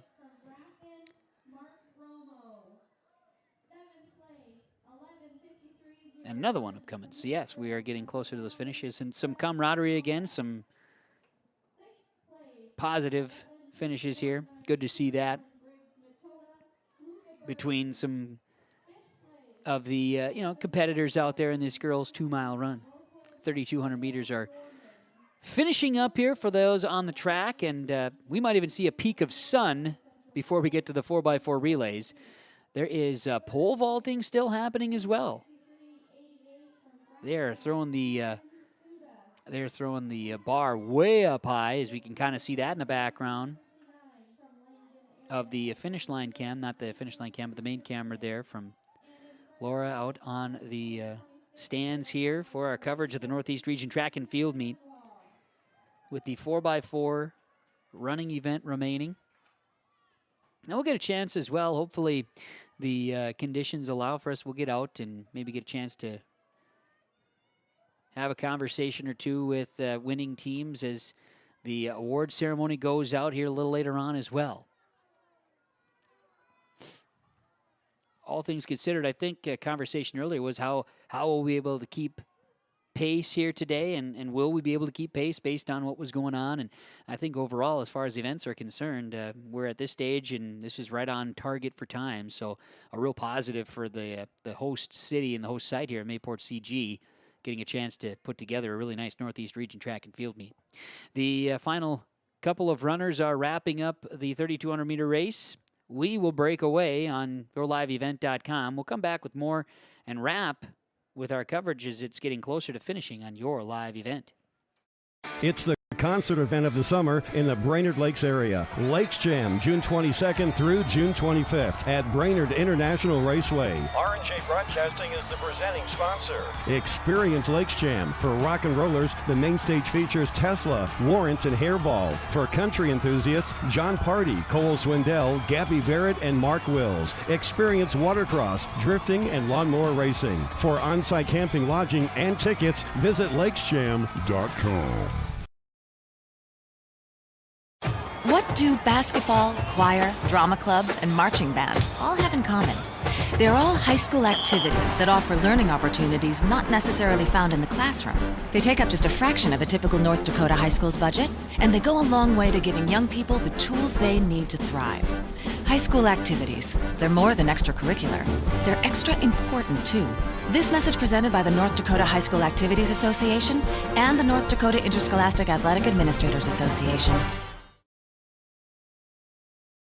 RAR Malting and Taft Elevator in Taft, North Dakota is a centrally located barley handling and malting plant serving North Dakota, Minnesota, western Montana, and Canada. RAR Malting has been a malt of reputation since 1847, distributing malting barley to breweries and distilleries around the world. And with Taft Elevator's upgraded handling, sampling, and testing equipment, they can maintain and preserve the quality of that malting barley. RAR Malting and Taft Elevator, handling and distributing malt of reputation. Dakota Heritage Bank is a bank on the go and on the grow, with locations in Hunter, Hope, Galesburg, Hillsborough, Grandin, Gackle, Streeter, Judd, Harvey, Medina, and Red Lake Falls. More locations and more services. Dakota Heritage Bank offers mobile banking and online banking with bill pay, so you can bank anytime, anywhere. Stop in and visit Dakota Heritage Bank today. Sharing our heritage, sharing our future. dhbanknd.com. Member FDIC, Equal Housing Lender. And welcome back on yourliveevent.com, everybody, as we are at the North Dakota Class B Northeast Track and Field Meet region. Next week is state, correct? Yeah, Kevin so the Copeland? state is at the community, excuse me, I apologize, Leaf, I just walked all over you. No, you're good. Yeah, the state meet is at the Community Bowl, which is in the beautiful city of Bismarck, North Dakota, the capital city. So that is where they'll be. They have the Class A and Class B meet all together. They go Thursday, Friday, and Saturday. And there's different events and different qualifications each day with some prelims and then the finals, too. Pole vault going on in the background. Yes, and you can see that pole vault with the shot we have right now, thanks to Laura, who is braving all of the elements here today. Quite literally all of them, and you can see the pole vault is up high. We've been sharing results with you throughout, and we'll try to share a few more as we go, and the meet will continue on. When we have the 4x4, they go with the a little bit different. So depends on the events, right? But each event has a little bit of a different variant to it. The 4x4 is considered almost the crown jewel of the meet. It's exciting. There's a lot of energy. It's fun. So they usually put the slower of the heats out first, and then the grand finale with the top heats to finish. So that's kind of. Now, do you put your best runner last or first? There's strategy think? to it. There's strategy to it, and I am not a track and field mind, but the strategy would include. It's really up to those smart people, I guess. But they end up going with. A lot of times people feel I've heard from runners. Okay, here's my example. I've heard from runners saying that you start strong. Maybe your fastest guy though is last. Yeah. And so you want to maybe you could say you save the best for last. In case you need to make up some ground there, Mm-hmm. but I think also some scouting is involved. Oh, because of course. If you know that another team is going to jump out to a quick lead on you, maybe you want to start with your fastest so they don't get a huge lead. You want to go far behind. It is important to know your opponent and know their lineup as well. So and that information is out there. But the girls and boys relays will be getting underway here in the 4x4s, and this is a lot of fun to bring out. So we'll look forward to bringing the 4x4 to you. Again, a big appreciation. We have, in order to get this signal to you, we have to send internet from the school across the parking lot to a little box that says yay or nay. And we had a lot of nays before it finally said yay. Yes. And then when it said yay, we said yay we had to tell too. the Grafton people to get their bus out of the way so it can say yay better. Yeah, and then we had the Grafton spoiler bus to get out of the way. And we appreciate the bus driver for being so compliant and assisting with us to do so. Leaf, we are underway in the girls. I believe this is the first leg of the, if I'm not mistaken, the first leg of it is boys. Okay. Now I'm finally seeing the track, actually. Can see the track. So the boys are going first, and it is Heat 2, but Heat 1. Drayton Valley, Edinburgh, Langdon area, Edmore, Munich, and Pembina County North are going in the boys relay, the 4x4. And as we see it, you've got Pembina County North out in front. Drayton Valley, Edinburgh, no, it's Langdon out in front. Excuse me, Langdon is out in front. Pembina County North is actually on the backside. And now as we continue on, this is the first leg of the 4x4, the 4x4 being a 400 meters, so you're going around once. So each runner goes around once. Yep. Yes, Langdon's in first, then Drayton Valley, Edinburgh, and then Pembina County North. So Langdon's Evan Hall, an 8th grader, will be passing the baton to the second leg, which is going to be Brock Freer. Jaden Gray of Drayton Valley, Edinburgh will take it now, and Pembina County North's Gunder Kemp will make their way around the track. And now a good battle here, first and second place on this second leg. And Pembina County North is a distant third here in the 4x4. And it's worth noting how important that handoff is with that yes. baton, because that can cost you a race. We saw that happen in the 4x1 earlier today, just how important that was. And now we're seeing it here. The question mark I had, too, is, when things are a little bit slippery, does that play a factor in the handoffs with the baton? And it can. That could happen at any. It doesn't have to be rain or not, but they are coming around here on this second leg of the 4x4. Heat number 2, but heat number 1. The full heat will go next. Langdon is off in front. As a big push by Langdon area Edmore Munich, followed by Drayton Valley Edinburgh, then Pembina County North. Third leg, handoff is underway, and for Langdon, that is Miles Fincher, Isaac Feltman of Drayton Valley Edinburgh, and then Cade Schaefer of Pembina County North. They just passed the baton right now. So Langdon area Edmore Munich almost has a 100-meter lead on Pembina County North. And Drayton Valley Edinburgh as well. And really, you got to credit that second runner there for Langdon, because he really picked up ground. It was close around that first time around. Yeah, on turn 2 on that second leg. Yes. They were back there right next to each other, and then, Langdon really cranked it up there. And so now as we see the turn 3 and 4, sun now shining in Mayville. Langdon, big push. This, again, is Miles Fincher and soon-to-be Tanner McDonald as they await the handoff. McDonald says, yep, give it to me. Drayton Valley, Edinburgh. It'll be Killian Burrell taking the handoff here. Pembina County North pulling up, making some ground here as Mason Heller will get the baton, and he will put the hammer down. The 4x4, this is the first of 2 heats. Heat 2 becomes Heat 1 in this case. Langdon area Edmore Munich. And I believe that's Pembina County in second place there? Third place? Drayton Valley, Edinburgh in second. Pembina County made a big push, though. Yes, he's making a little bit of ground there on Langdon. I don't know if he'll be able to catch him, but he did make some ground. Yeah, Drayton Valley, Edinburgh did make a nice comeback here on this 4th leg to start. Now, coming around the corner, here comes Langdon area Edmore Munich. Putting it down. Tanner McDonald and Langdon will take first place. And a great push here from Killian Burrell. Drayton Valley, Edinburgh, closing ground quickly. Pembina County North will wrap things up with Mason Heller. And that is the first heat of the 4x4 relay. So now we get to the 4x4, and it'll be the main event of the boys 4x4. Girls 4x4 will also have, it appears, 2.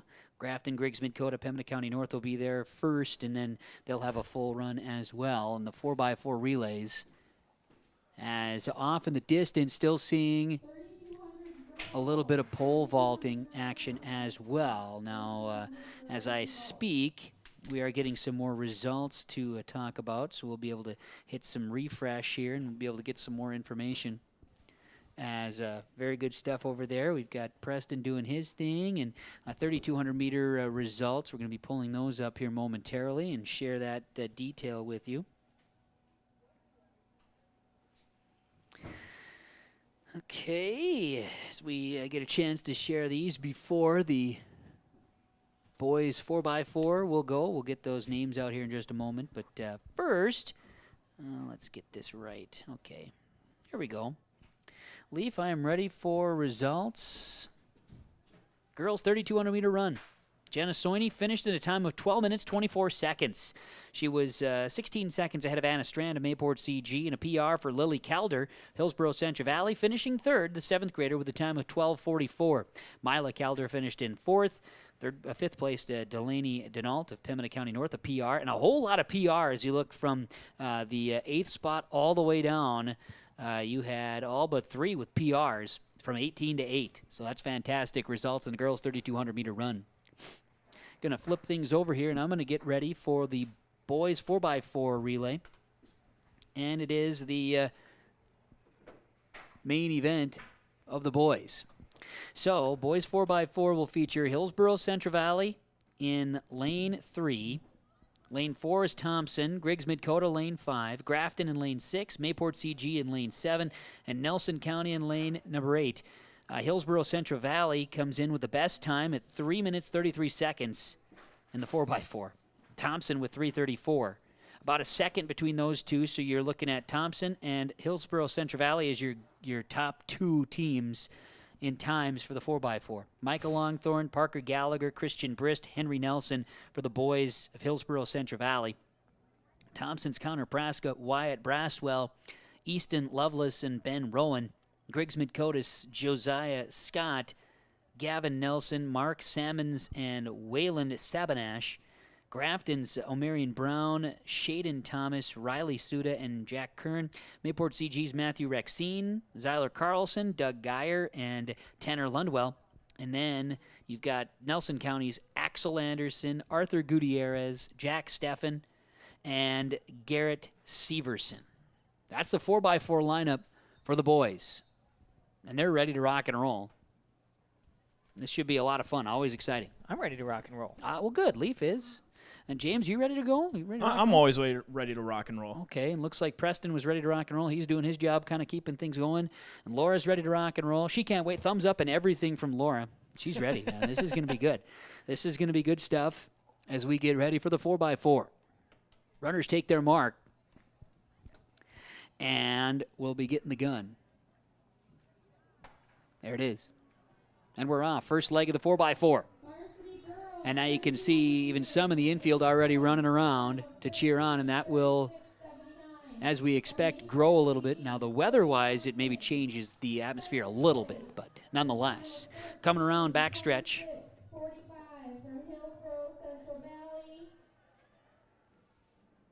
Yeah, a lot of speed out in front in this one. Yep, absolutely. Here comes the wave across the field. And first was Michael Longthorne, Connor Praska, Josiah Scott, O'Marion Brown, Matthew Rexine, and Axel Anderson. And on this first leg, Matthew Rexine of Mayport CG out in front. Nelson County in second. A big push, Griggs Mid-Coda, Hillsborough Central Valley, Grafton Thompson. So here comes the handoffs, and the batons are going. Now on the second leg, Hillsborough Central Valley's Parker Gallagher, Wyatt Braswell of Thompson, Gavin Nelson of Griggs Mid-Coda, Shaden Thomas of Grafton, Zyler Carlson of Mayport CG, and Arthur Gutierrez of Nelson County. And Hillsborough Central Valley has taken the lead. The fun part about this one, Kevin, as you mentioned, and makes it entertaining, is Mayport was coming in the lead, and then they come around, and now we've got a new leader, and I bet we'll see that probably change at least one more time. And Mayport CG drops back to third. Meanwhile, Thompson, who had the second best qualifying time coming in, they're in the backside right now in last place coming into turn 3. Second leg of the boys 4x4. And Hillsborough Central Valley's Parker Gallagher is sending it. Here's the handoff to Christian Brist. Clean, and Brist is going to hustle.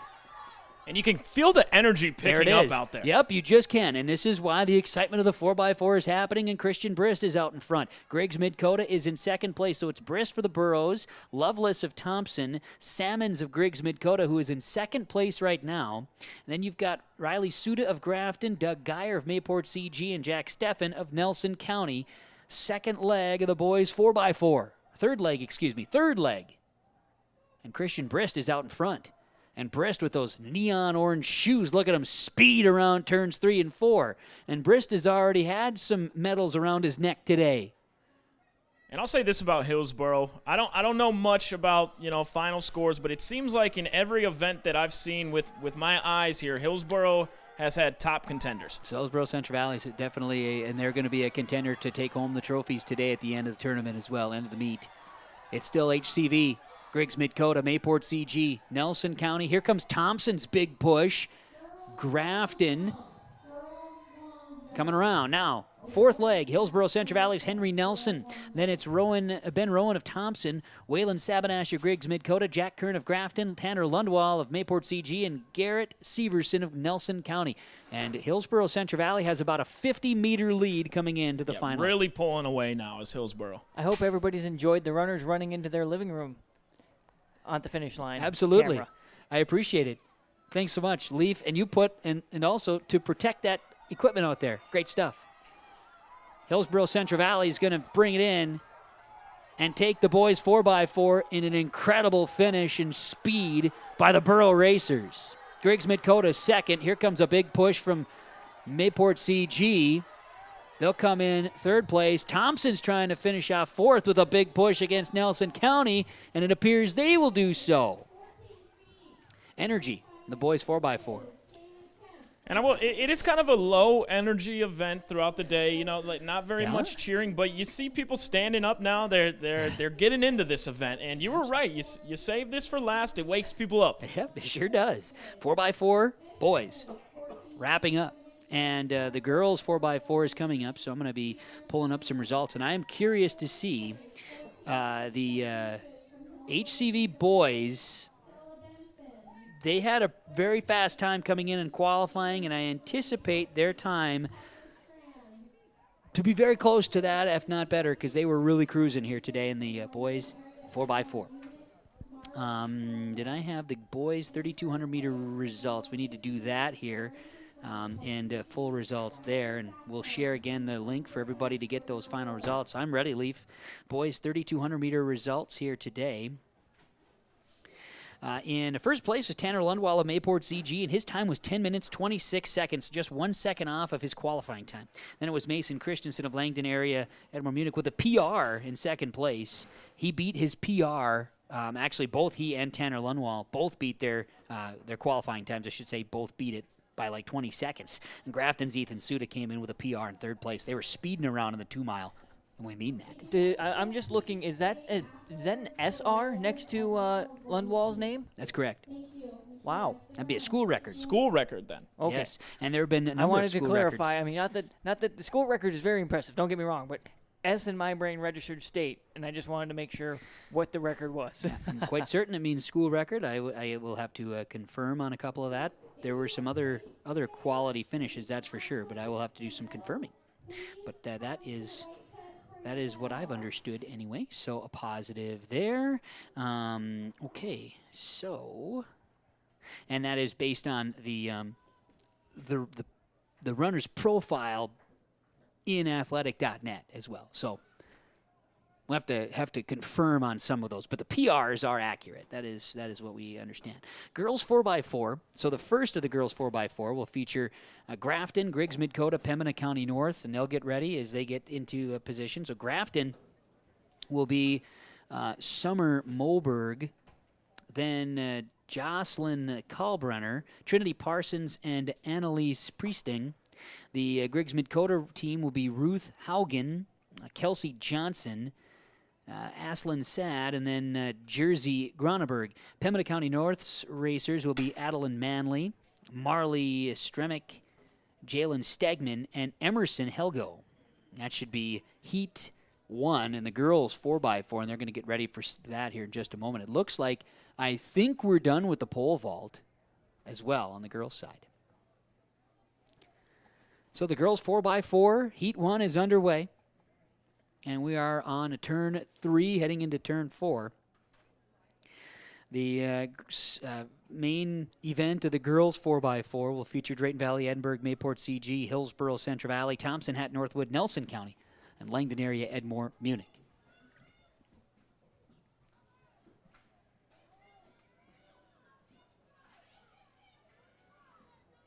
Grafton, then Griggs Midcoda, then Nelson, Pembina County North is how we're going to hand off in the 4x4 on the girls' side. A manager of chords, that's what we're going to call Leif Bakken, I think, in the near future.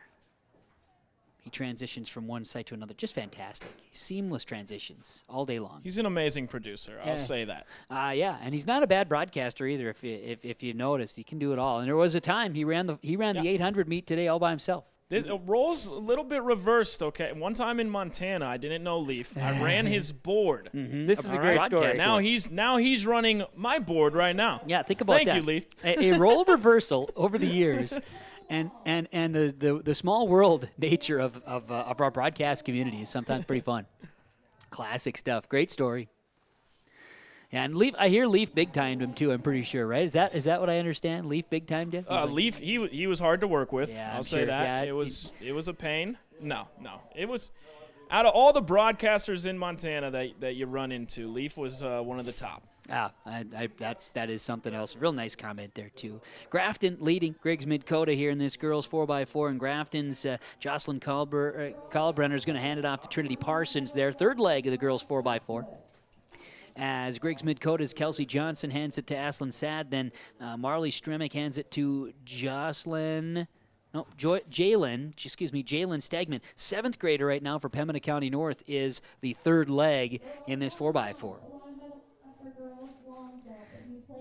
And anywhere from juniors to 7th graders and seniors making up this group. I think for the most part the seniors are going to be in that next heat, but you've got a lot of 7th graders all the way to seniors in this meet today that have put in time and found themselves at the Northeast region, and that'll qualify there for your team points lead as we get there, and that's something we can maybe check in on. I have not updated on team points in a while, but certainly something we need to keep an eye on as well here in the Northeast region on the boys and girls side. And it does appear pretty handily that Hillsborough Central Valley is going to come out as the boys winners. We see Grafton, then Griggs Mid-Coda, and then Pembina County North will be your order for the 4x4 girls. And the girls wrapping up here, that might come down a little bit closer, but the Hillsborough Central Valley boys are all but handed the Northeast Region Championship on the boys' side. Girls' side is a little bit more of a close battle here. The couple of events left. Mayport CG leads it with Hatton Northwood, then Hillsborough Central Valley in third. So some good stuff here as we take a peek at some of the results here and share those with you. We'll pull that screen up after we wrap up this first heat of the 4x4 girls. Yeah, in Hillsborough, they over at the Discus Challenge, way at the beginning of the day. You remember that? Yeah, right. Yeah, well, 4 hours ago. Yeah. They their camaraderie. That more than any other team. After each throw, each of them, a lot of words of encouragement for each other. So I kind of got the sense that was the kind of team that they were to begin with. Absolutely. Grafton is going to cross the finish line in first place of this heat of the girls 4x4, followed by Griggs Mid-Coda, followed by Pembina County North. After the last one comes across here, Leaf, I'll have you pull up on the screen the Northeast Region team scores, and we'll even get a little refresh on it here too, just to make sure if nothing else came in the last minutes. As looks like, yep, go ahead. And our team scores are as follows as we had a chance to chat about that. There we go. The updates. 2 events still to score for the women on the girls' side, I should say. Mayport CG leads it. Hillsborough Central Valley, with 1 event left to score, they have in hand first place and a lot of podiums here today for the Borough boys. So I know we'll get a chance. James will send you down after the 4x4s and get the awards announced. We'll get you a chance to track down the one and only Kirk Zink and maybe chat a little bit with him and share his thoughts on the team's finish here today. And then on the girls' side, too, we'll try to get the winning team coach some conversation as well. So that is on the docket. Let's get ready as share this with you. The final event of the track activities here today. That is the 4x4 relay final heat. Drayton Valley Edinburgh will be in lane 2, Mayport CG in lane 3, Hillsborough Central Valley lane 4, and Thompson in 5, Hatton Northwood 6, Nelson County in 7, and Langdon area Edmore Munich in 8. And the difference here is you've got Mayport CG's 4x4 team, qualifying time of 4:17, Hillsborough Central Valley a qualifying time of 4:24, and Thompson of 4:26.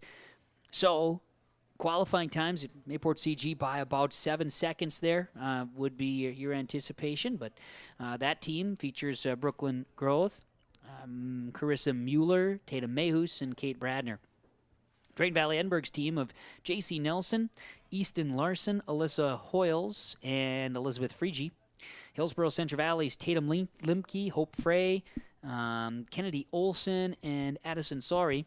Thompson's Jordan West, Addison Roller, Anna Welsh, Claire Snyder. Hatton Northwood's Stella Sert, Kennison Azure, Maddie Meyer, and Brooke Carroll. Nelson County's Lily Donahue, Sydney Johnston, also Emma Schutels, and Merritt Ellingson. Finally, Langdon area Edmore Munich's Aubrey Bading, Drew Rosvet, Erica Baki, and Claire Sheppy. I just want to take note, we didn't have a camera shot of it, but all of the Hatton Northwood kids, they tried to all stand on the second place stand, so that was pretty funny. You know, they have, okay, so everybody's got your different things, but yes, the podium, which is left of our camera shot right now, which is just fine. You have just first, second, and third that gets recognized at the podium. I think they podium you if you're in the top 8 in the state meet. There too, yeah. Anytime you get a relay team, it's kind of funny. They all try to stand up on a thing, and yeah, the boxes here aren't exactly the tallest or the widest of podiums, but nonetheless. There you go. Everybody gets their turn. Everybody gets their turn. Equipment, guys. I'm sorry. I keep on looking at my mic. I'm like, is it muted? Is it me? Who knows? And it's there's a lot of user error going on here. It's producer Leaf. I'm not sure. I mean, sometimes, but we're doing pretty good. It's been Leaf's been muting my mic all day. Yeah, mostly. Yeah, there he goes again. There he goes again. You know, all right. That and our walkie-talkies. But the walkie-talkies that became a pretty prominent piece of our broadcast equipment today. That's for sure. Yeah. It worked out nicely, except for when it died. When they died. But before that, great. Yep. All part of the deal. Well, we have the final event. Runners are in their marks, and away we go. 4x4. Girls 4x4 relay. Drayton Valley Edinburgh in lane 2. Mayport CG in lane 3. Hillsboro Central Valley lane 4. Thompson in 5. Hatton Northwood in 6. Nelson County is 7th. Langdon area Edmore Munich in the 8th lane. And the wall of students and teammates running across the track, running across the football field here in Mayville, getting ready to continue to cheer on their team, their individuals, as they round turns 3 and into 4. It's just fun. The extra energy that gets brought out here in the 4x4. Yeah, the wave of kids across the field each time fun. is something fun. I'm glad you get to see this, James, and I'm glad we get to bring it to you on yourliveevent.com. Coming down in the lead is Mayport CG's Brooklyn Growth, as expected. Langdon second, Thompson in third. And here comes a handoff. After one, Mayport CG leads it now. For Drayton Valley Edinburgh, it's Easton Larson, Carissa Mueller of Mayport CG, Hope Frey of Hillsboro Central Valley, Addison Roller of Thompson. It'll be Kennison Azure of Hatton Northwood, Sydney Johnston of Nelson County, and Drew Rotsvit of Langdon area Edmore Munich on the run. And passing that baton really adds a different element than any other event here, because you need to look it in. You need to make sure that you have it. Kind of like a receiver in football. You need to look it in before you take off. 100%. Got to have it. And you also only have so much space to do it or you get disqualified. That's correct. Also, a key factor. I did not know that, Leaf. Thank you. See, there we go. You are learning so much here today, James. Learning with Leaf on a Saturday. Even if it's a Saturday, something else. I love learning with Leaf. It's a great segment. Everybody tune in. When is it? 8:08 Friday mornings. 8:08 Friday mornings. Oh, here comes Mayport CG, still leading in the girls 4x4, followed by Thompson, then Hillsboro Central Valley, then Drayton Valley Edinburgh. Langdon, Nelson County, Hatton Northwood. The handoff is going, and here are the third legs. It'll be Alyssa Hoyles of Drayton Valley Edinburgh, Tata Mayhus of Mayport CG, Kennedy Olson of Hillsboro Central Valley, Anna Welsh of Thompson, Maddie Meyer of Hatton Northwood, Emma Schultes of Nelson County, and Erica Baki of Langdon area Edmore Munich. Mayport CG well in ahead. Now they had a 7-second lead in qualifying time. So right now they have that 7-second lead, and Thompson is in second. And looks like Hillsboro Central Valley is in third. And correct. Between those two, they're also within a couple seconds of each other in qualifying time. So, followed by DVE, Langdon, Edmore Munich, and then Nelson County and Hatton Nelson Northwood. County and Northwood. Yep. Mayport CG cruising. Thompson and Hillsboro Central Valley. Here comes Hillsboro Central Valley. Passing Thompson in the third leg. That's Kennedy Olson. Here comes the handoffs. Mayport CG in front. As Elizabeth Freege of Drayton Valley Edinburgh will have it. Kate Bradner of Mayport CG cruising right now. Addison Sari of Hillsboro Central Valley. Claire Schneider of Thompson. Brooke Carroll of Hatton Northwood. Merritt Ellingson of Nelson County. And Claire Sheppy of Langdon area Edmore Munich. But it's Mayport CG's to win right now. They are cruising out in front. Girls 4x4. Final lap of the relay. That's a big battle at second. It looks like DVE's coming in on it, too. Okay, yeah. Hillsboro Central Valley is closely following Thompson, who's in second now, then DVE, as Leaf mentioned. The battle for second, more climactic than the Mayport CG Patriots, who are off in the front. So the second place battle is on. Let's take a peek at that. DVE Drayton Valley Edinburgh, then Hillsborough Central Valley, then Thompson. So Drayton Valley Edinburgh playing spoiler a little bit here. Looks like they'll have it at second place, followed by HCV. What a finish by Drayton Valley Edinburgh. Taking second place in the girls 4x4. And the kids piling up at the end of the race. My heavens. They're okay. Everybody's fine. It's just they're spent. A lot of energy used right there, and you can see it out there as some of the athletes have fallen to the ground in exhaustion. Yeah, they are spent after a heck of a run here today. And it looks like we're still having pole vault attempts going on. Yeah, I was just going to say there's a few things going on in the background. I thought they were trying to, but the pole kept falling down. I don't know if that was because of the rain or if it was some other scenario, but a few things going on there in the back. That's right. So we've just wrapped up the 4x4 on the girls, and we'll get boys' times coming up. We're going to share some more results for you as we pan out. This is coverage of the Northeast Region Track and Field Meet on your live event. Friday night racing returns this summer to Red River Valley Speedway in West Fargo, featuring 5-wide, high-flying, family-friendly action. Weekly racing featuring IMCA modified, stock cars, sport mods, sprint cars, hobby stocks, and index legends. Racing begins at 7 o'clock. Adult tickets are $13, kids tickets just $5. See the full schedule online at RedRiverValleySpeedway.com. All summer long, enjoy Friday night action at Red River Valley Speedway in West Fargo.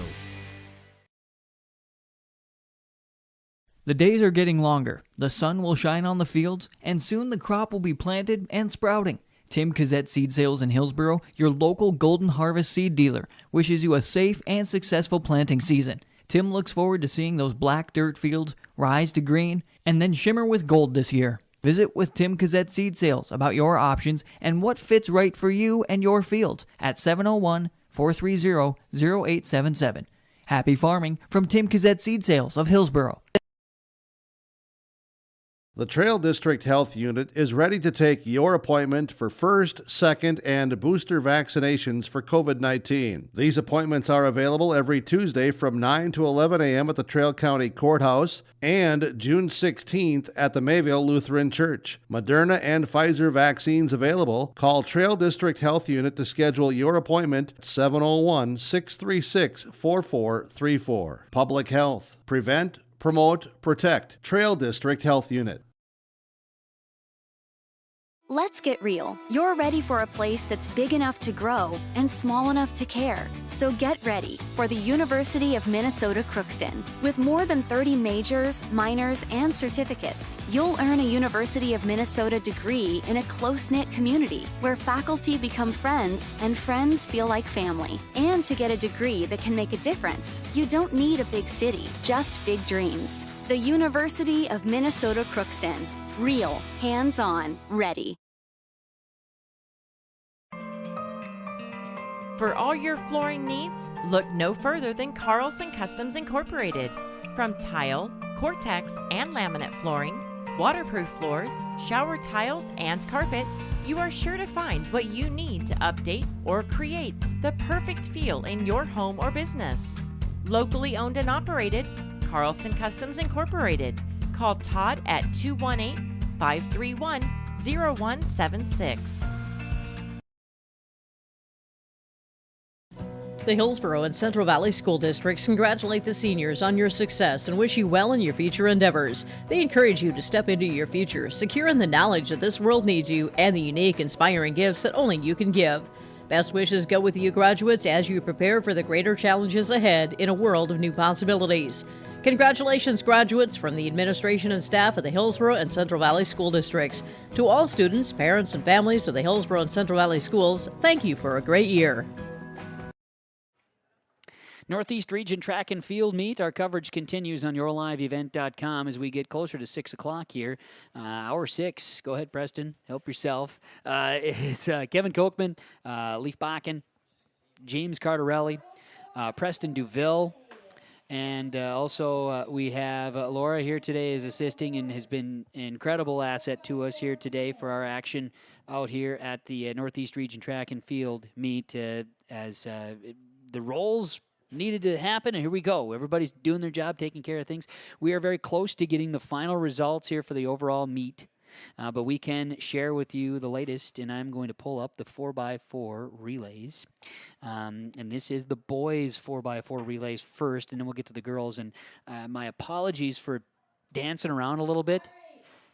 The speed at which it takes for me to access these results is incredible. The fact that we have them is very, very good, though. So. Yes.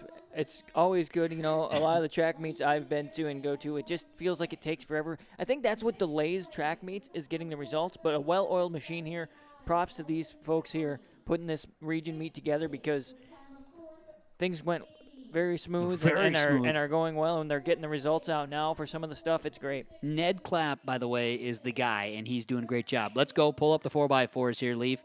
Hillsboro Central Valley's team of Micah Longthorne, Parker Gallagher, Christian Brist, and Henry Nelson with a 3:35. Incredible time there. They got an 8-second lead in victory over Griggs Midkota. Mayport CG finished third, Thompson fourth on the boys' side in the 4x4 results. We'll pull up the girls' results here as wondering if I just click this button, if it just pulls up the girls' 4x4, and it should. In which case, look at that. I did go away from it. I went back to the field. Okay. Well, I appreciate that. It's a better view than me fumbling with a There, now everyone computer. can see Mayport CG girls getting up on the podium number one. Yes. As they were the winners of the 4x4, and that's what we're looking at right now. Their time was 4 minutes, 19 seconds. That was a improvement on their qualifying time. Actually, no, it was not. It was 2 seconds off of their qualifying time. Oh. But they battled real hard. That's Brooklyn Groth, Carissa Mueller, Tatum Mayhus, and Kate Bradner up there, and they are getting the picture. Drayton Valley Edinburgh finished in second place again. That was a huge effort, and they beat HCV, Hillsboro Central Valley, by 0.3 of a second. Drayton Valley Edinburgh's J.C. Nelson, Easton Larson, Alyssa Hoyles, and Elizabeth Freege. Hillsboro Central Valley, you see them in the third spot right now. That's Tatum Limke, Hope Frey, Kennedy Olson, Addison Sorey. Now, there you go. Here's the rest of the results as you see it on your screen here on yourliveevent.com with Thompson, Hatton, Northwood, Nelson County, Langdon area, Ardmore, Munich, Grafton, Griggs, Midkota, Pembina County North, rounding out the girls 4x4. Thank you. We will keep things rolling. So that was the girls, and we talked the boys 4x4. I'm going to look at pole vault. The boys' pole vault is yet to be scored. We did the boys' shot put. We did not get the girls' javelin result. So guess what? Are we going to do that? We're going to talk about the girls' javelin. Oh, boy, we get to talk about the spear. The girls' javelin. Now, there was a throwing spear. conversation earlier today. We talked because, again, there's a couple newbies here of a track and field meets, and one being James Cardarelli, who's on the field, and we'll be getting post-game interviews coming up here and some conversation, post-game, post-match, post-meet interview, I guess. We'll have James join us here in just a bit with coaches as well, and we'll have some recap action here coming up. But one conversation piece was if somebody asks you to go and be the recipient, on the receiving end of the javelin, the best idea is to not listen to them, right? James, that was the answer? Yes, absolutely. Yeah, I do not plan on being the recipient of a javelin. I did LARP one point in time in a park, and I used a javelin, but that was completely different. Okay, fair enough. I appreciate you, confirming said information. Yes. Girls javelin. That goes the way we have the results available. And Willow Morton of Larimore finished in 7th. She threw at 84 feet 10 inches. J.C. Nelson of Drayton Valley Edinburgh finished in 6th. Josie Suda of Grafton 5th. Ella Johnson of Park River Fordville Lankin 4th. Ainsley McLean of Grafton, the PR, in 3rd with 98.7. Peyton Reese of Pembina County North finished in 2nd, 99.1. And Clover Gillespie of Park River Fordville Lankin, 100 feet 6 inches. Impressive stuff there in the girls' javelin. And I have talked to both coaches that we believe are going to come on with us. Right, yep. Kirk Zink Yes. of Hillsboro Central Valley. Valley. And then Wendy Garrett Mayhews of Mayport. Fantastic. Yes. Yes, so as we see it, I'm going to be able to pull additional results because we are still waiting. Laura, if you would take a view of the pole vault, which is over to your right, if you want to pan out of that and get yourself here over there, we can take a view of that, of the last few pole vault attempts going on. That is the last event to be scored for the boys. And there you are. We are at the pole vault site. Appreciate that here on yourliveevent.com, the Northeast region. Grand being... That's a long way up there, Kevin. I couldn't do the pole vault. I'm scared of heights. Yeah. Right now, if you want to swing out of this, leave to the team of results quick. We have Hillsborough Central Valley boys. They have it. It is their meet.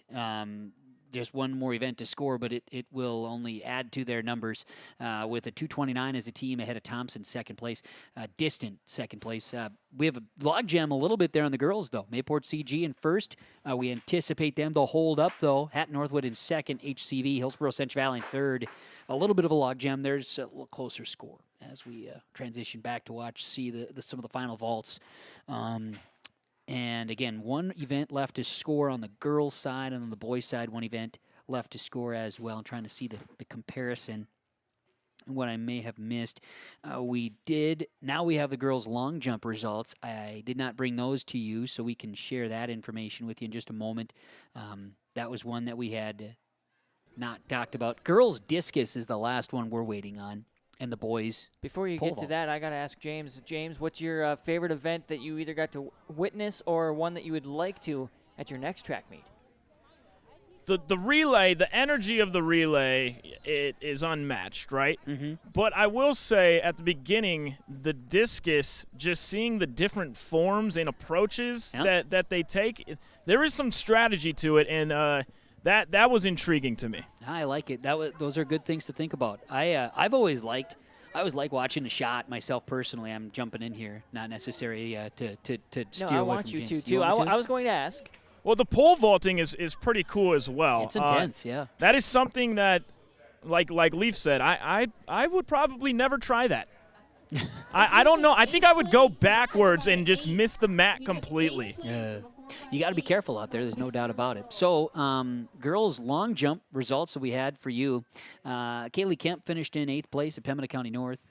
Jordan Tozier of Thompson finished 7th. Ella Holtzvig of Hatton Northwood finished 6th. Tiara Schramm, Park River Fordville Lankin in 5th there with a jump of 14.7. Same with Stella Benson of Hillsborough Central Valley. We watched Stella jumping a bit when the girls' long was going with the boys' triple. Right. We were able to catch some of that. Parker Strand of Mayport CG, a PR. And she jumps into 3rd place. That's a state qualifier. Marley Hedelved of Langdon area Edmore Munich, 15.3.5. And Riley Satram of Mayport CG, jump of 15 feet 4 inches, a first place finish. Riley, a fantastic student athlete at Mayport CG. Hey, we get to watch them put the bar back up after it was knocked down. Ooh, Get yes. this. There's a big stick, and they use that stick to put the other stick back up. That's Between the engineering. sticks. Think about the engineering that goes into that. Why don't they just, they should just have a ratchet on the goalpost and just use the goalpost. There's something there's something to think about. Oh, someone's going to steal my idea now. Well, it's $1 million idea. I'm concerned, you get the crossbar. Well, you're with us now, James. Sorry, I muted you again. I was going to say that's $1 million idea. Fair enough. Yeah, it's great. I like it. That's where we're sitting right now, just waiting on girls' girls' discus, and the boys' pole vault, and they put that bar up higher. I don't know how high that bar is. Reverse limbo. That's what pole vault is. Yeah, it's a good question. Ooh. Please report to the white tent. The girls' discus results are in. Ooh. Oh boy, oh boy, oh boy. I am ready to share those with you. The level of excitement we have is just something else, I tell you. All right, Preston, go ahead. You can have a snack now. You're now ready. There you go. Yep. Now we're allowing you to do that. Poor Laura, we need to get her something, but we'll be all right. Everybody's on pace here for a good day. So, girls discus. It's on right now. We're listening to the. Let's listen to the 9 inches from Hillsborough Central Valley, Allie Kritzberger. Fourth place, 101 feet 5 inches from Griggs, Midkota, Asia Belcherl. Third place, 101 feet 7 inches from Drayton Valley, Edinburgh, Bethany O'Toole. Second place, 104 feet 1 inch from Grafton, Sydney Suda. And in first place, 106 feet 10 inches from Thompson, Allie Moses. There, public address announcer took care of it for us. Let her take care of business. Always makes life a little bit easier. Well, in this case, we just, you know. I also had it up on the screen, so if anybody wanted to know further out from where they started, you had an opportunity. Dynamite. Taking care of business. So, that should finalize the girls' results as a team. And so we'll be able to bring that to you. And we anticipate that Mayport CG will end up being the girls' champion. The points will assist Thompson. Yeah, it's actually funny. When I went up to the coach of Mayport, Wendy Garrett Mayhews, yeah. I said to her, so it's looking like your girls are going to take home first place, and she didn't want to go there yet. Yeah, Kevin, I know, she didn't want to go there yet. Yeah, and that's okay. She felt confident. There's a 20-point lead there, but she didn't want to do it. And I said, well, if you do hold on, will you meet me for an interview? And she said yes. But yeah, she did not want to sign off on that they were going to take home first yet. Sounds good. I have team events. Yep, we'll transition to that. Yeah, with 19 events scored for the girls, you've got Mayport CG with a 137.5. Hillsborough, Central Valley, and Hatton Northwood with the discus results. They tied at second place, 115. So HCV girls finished second with Hatton Northwood. Grafton will finish fourth, then Thompson, Langdon area, Edmore, Munich, sixth. The Griggs, Midkota, seventh. Drayton Valley, Edinburgh, Pembina County North, Park River, Fordville, Lankin, Nelson County, and Larimore will round it out for the day. That's on the girls' side. The boys, we're still watching. The pole vault is the last one.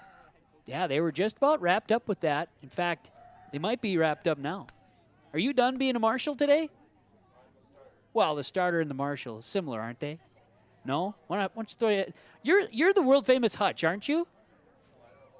Oh, absolutely. Okay, so I recall a conversation we had. Why don't you throw the headphones on? We'll just have a little conversation with you here.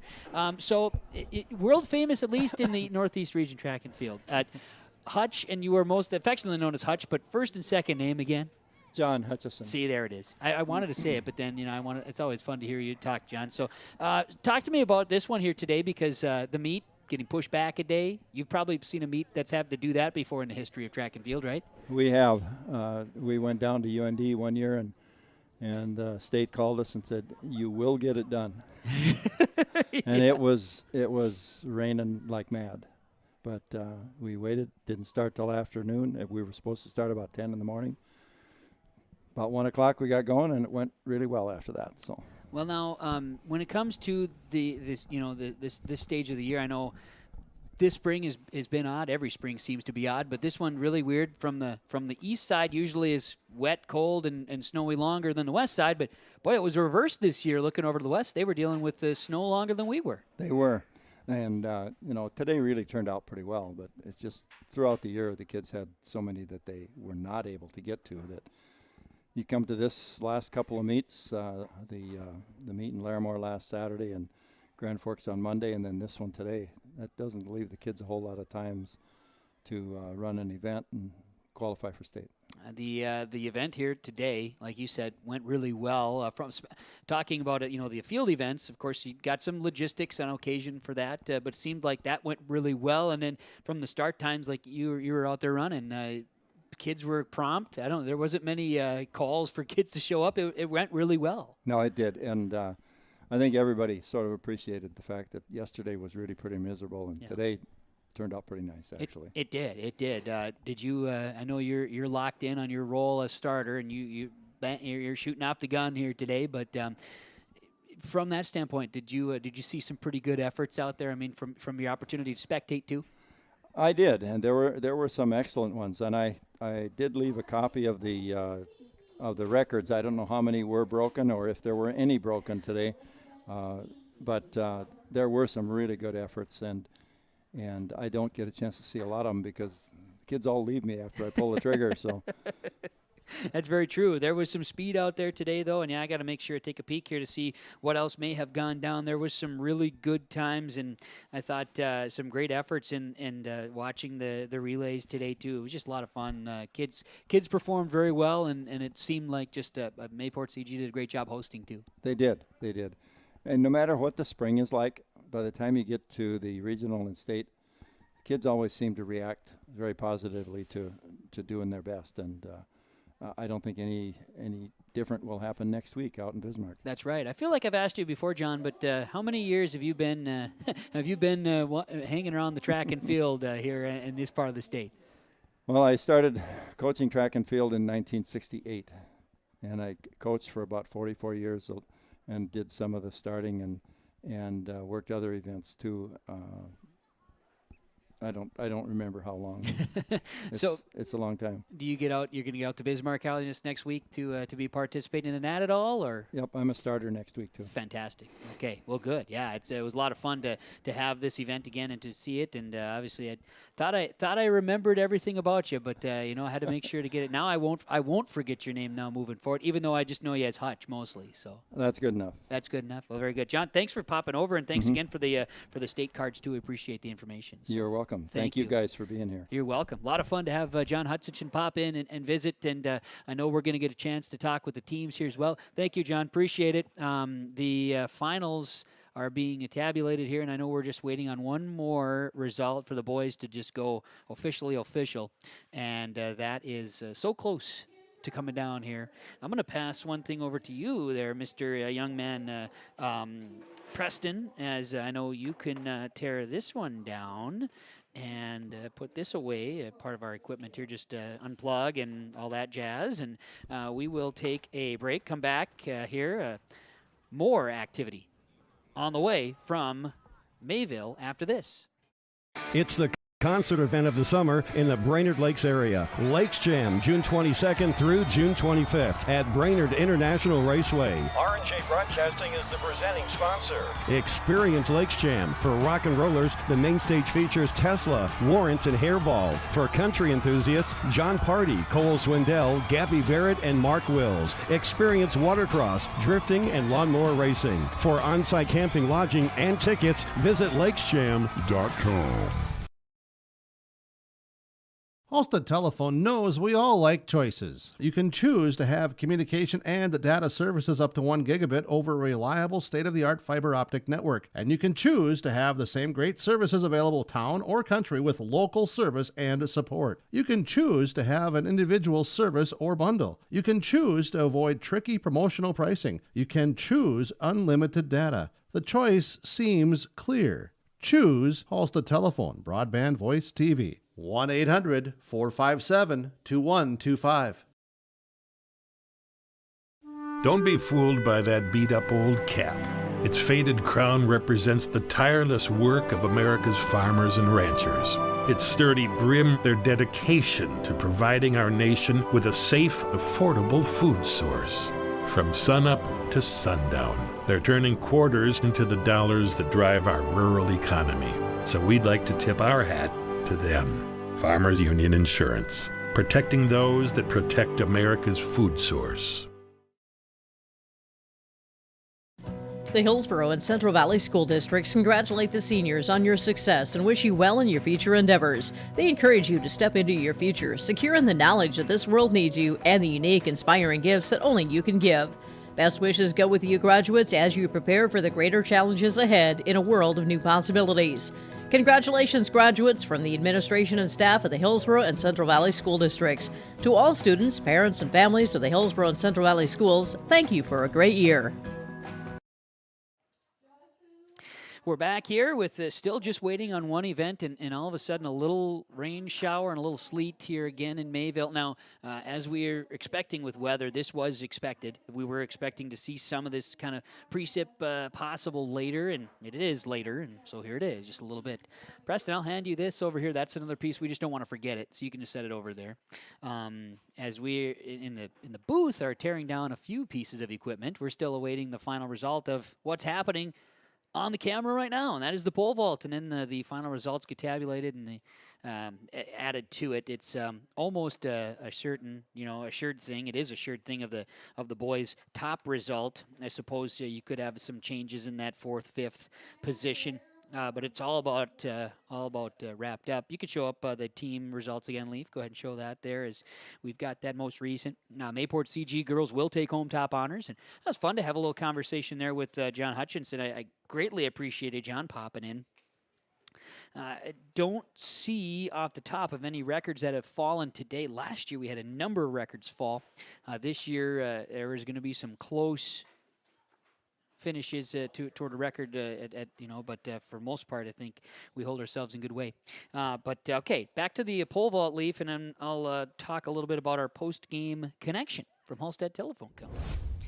Post-game connection, they are how to connect. Discover local reliability that you can trust. Halstead Telephone Company. It's how to connect. Online at halsteadtel.com. And I think the post-game connection in our coverage of the Northeast Region Track and Field meet here in Mayville, as far as the connection is concerned, you gotta place high, right? And for the boroughs of Hillsborough, Central Valley, you find yourself with a 229, with still they're still going in the pole vault. That's I believe Gallagher jumping there, if I'm not mistaken, or vaulting, I guess is the correct term.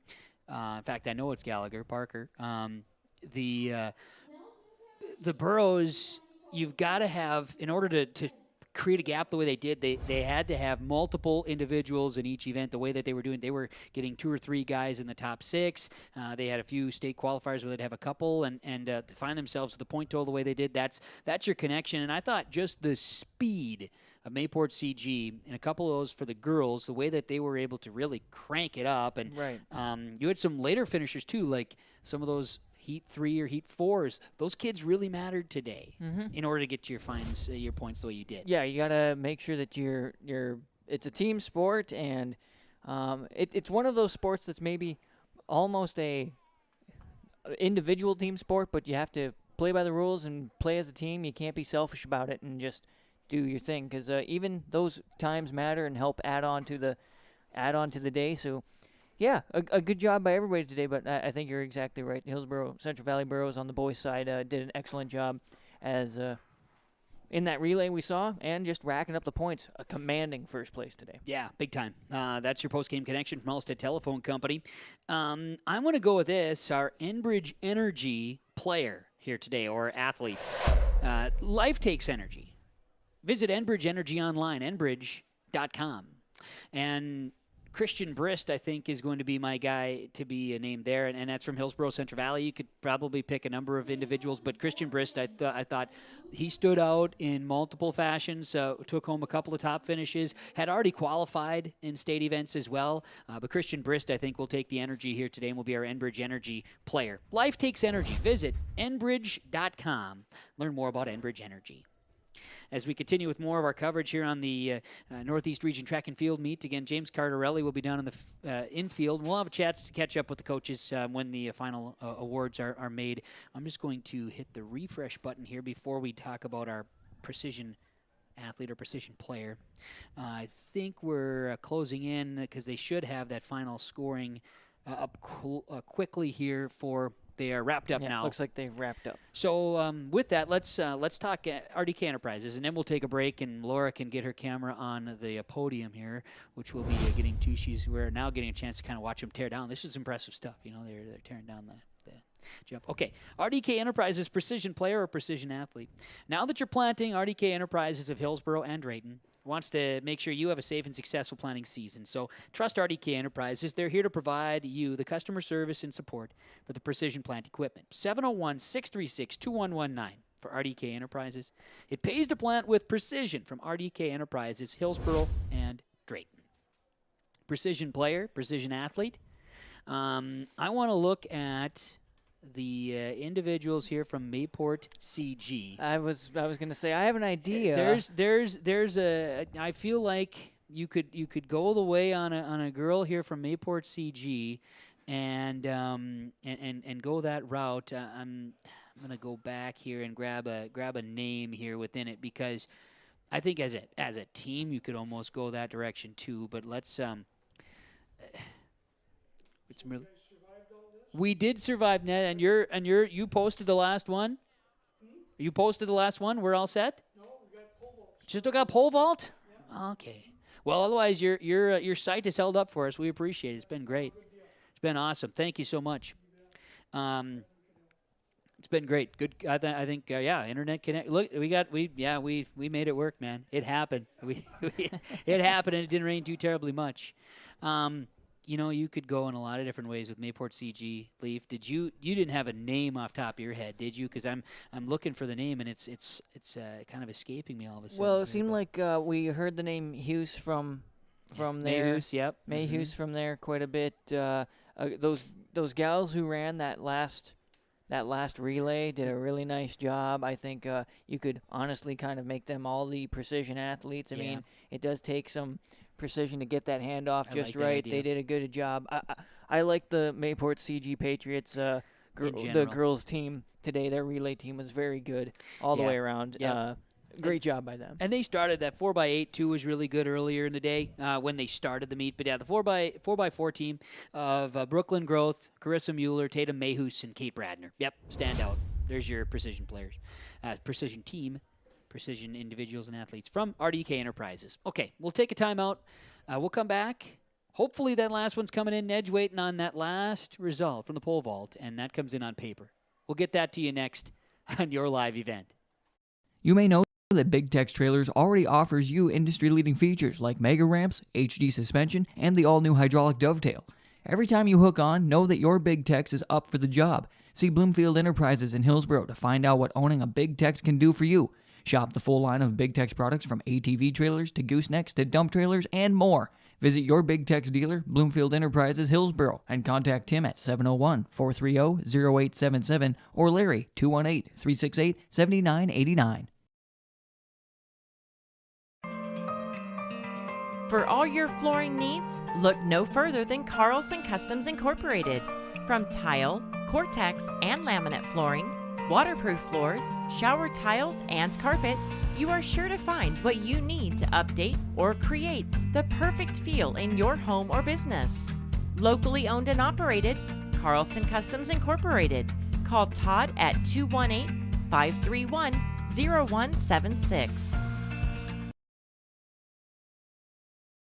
The City of Hillsborough welcomes you to town, conveniently located halfway between Fargo and Grand Forks. You can shop for your personal items or your farm and business supplies at our local stores. If you're looking for a new home or a working job, check out the opportunities in Hillsborough and see what the community can offer you and your family. The City of Hillsborough congratulates the area graduates on your achievements, and they wish you all the best in your future. They hope that you'll carry pleasant memories of school days and graduation time for the rest of your life. Congratulations and best of luck, graduates from the City of Hillsborough. Do you want that new boat? Are you building onto your home? Maybe you want the new camper or ATV. Dakota Heritage Bank can help you. This is Dustin Nagel, president at Dakota Heritage Bank Hillsborough location. You can visit with me or our other loan officers to help with loans and lines of credit from Dakota Heritage Bank. We are serving you with locations in North Dakota and Northwest Minnesota. Dakota Heritage Bank offers financial services you expect with a local perspective. dhbanknd.com. Dakota Heritage Bank, Equal Housing Lender, member FDIC. Full Service Foods in Hillsborough provides contract packaging and private label foods for your local and regional retail stores. Full Service Foods is a leader in the upper Midwest for less than truckload quantities for contract manufactured sauces and dressings. They are a privately held company with a reputation for quality and customer service. Full Service Foods is proud to be in Hillsborough and bringing employment opportunities to the area. Find out more at fullservicefoods.com. Full Service Foods of Hillsborough, proud to support this community event.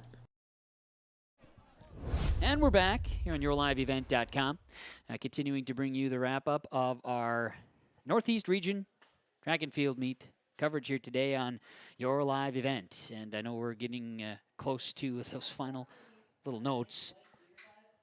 We are just waiting on that pole vault result, and that's it. And it will not change who the outright winner is, but we need that just to wrap things up here as far as the coverage is concerned, and then a quick interviews to have conversation of the Mayport CG girls team will come home with the title after 19 events completed. Their win would be at 137.5 ahead of Hillsborough, Central Valley, and had Northwood here today. So just that final little bit here is all we're waiting on, and then we can do our jobs. Likewise, everybody else can wrap things up here and move on. It has been a now almost 6.5 hours of event officially getting started at noon. There was a bit of a senior recognition for those senior members of teams here. They did so at about 11:45 this morning. Just a very brief conversation that they were able to have with just sharing of their names and recognition, which is a good thing. After that, it's been nonstop action, and now we're just in the waiting mode for that final scoring to wrap up, and that'll be for the pole vault, and then we'll be able to bring that last little bit of information to you. The boys' pole vault results are the only last thing here today. All things considered, went off without a hitch, though, and some positives. I know anything else we say at this stage is going to be repeat. Yep. Just kind of what it is. We can maybe pull up here. I have the, again, the final team scores here that we've been kind of tracking. That should be... let's see here. It ran away on me again. Should have that information up here now again for you.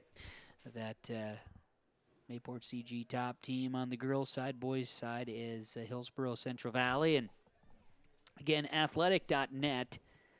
And then you search your way through it. Find Northeast Track and Field. And that's the meet here in Mayville. And actually, if you were curious, you could look back on past events, too. They've got archived, so you can see where everybody else is at. But it's kind of where we see right now. And a couple of teams are still awaiting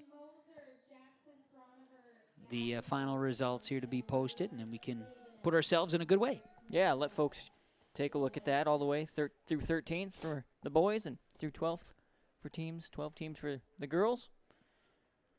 Good showing, like, of course. I mean, it's the region. Yep. So, I mean, this leads you to the state. So, of course, you have a good showing. But just good to see all the teams that are in this part of the state and the great athletes, honestly, on all sides. It was a lot of fun.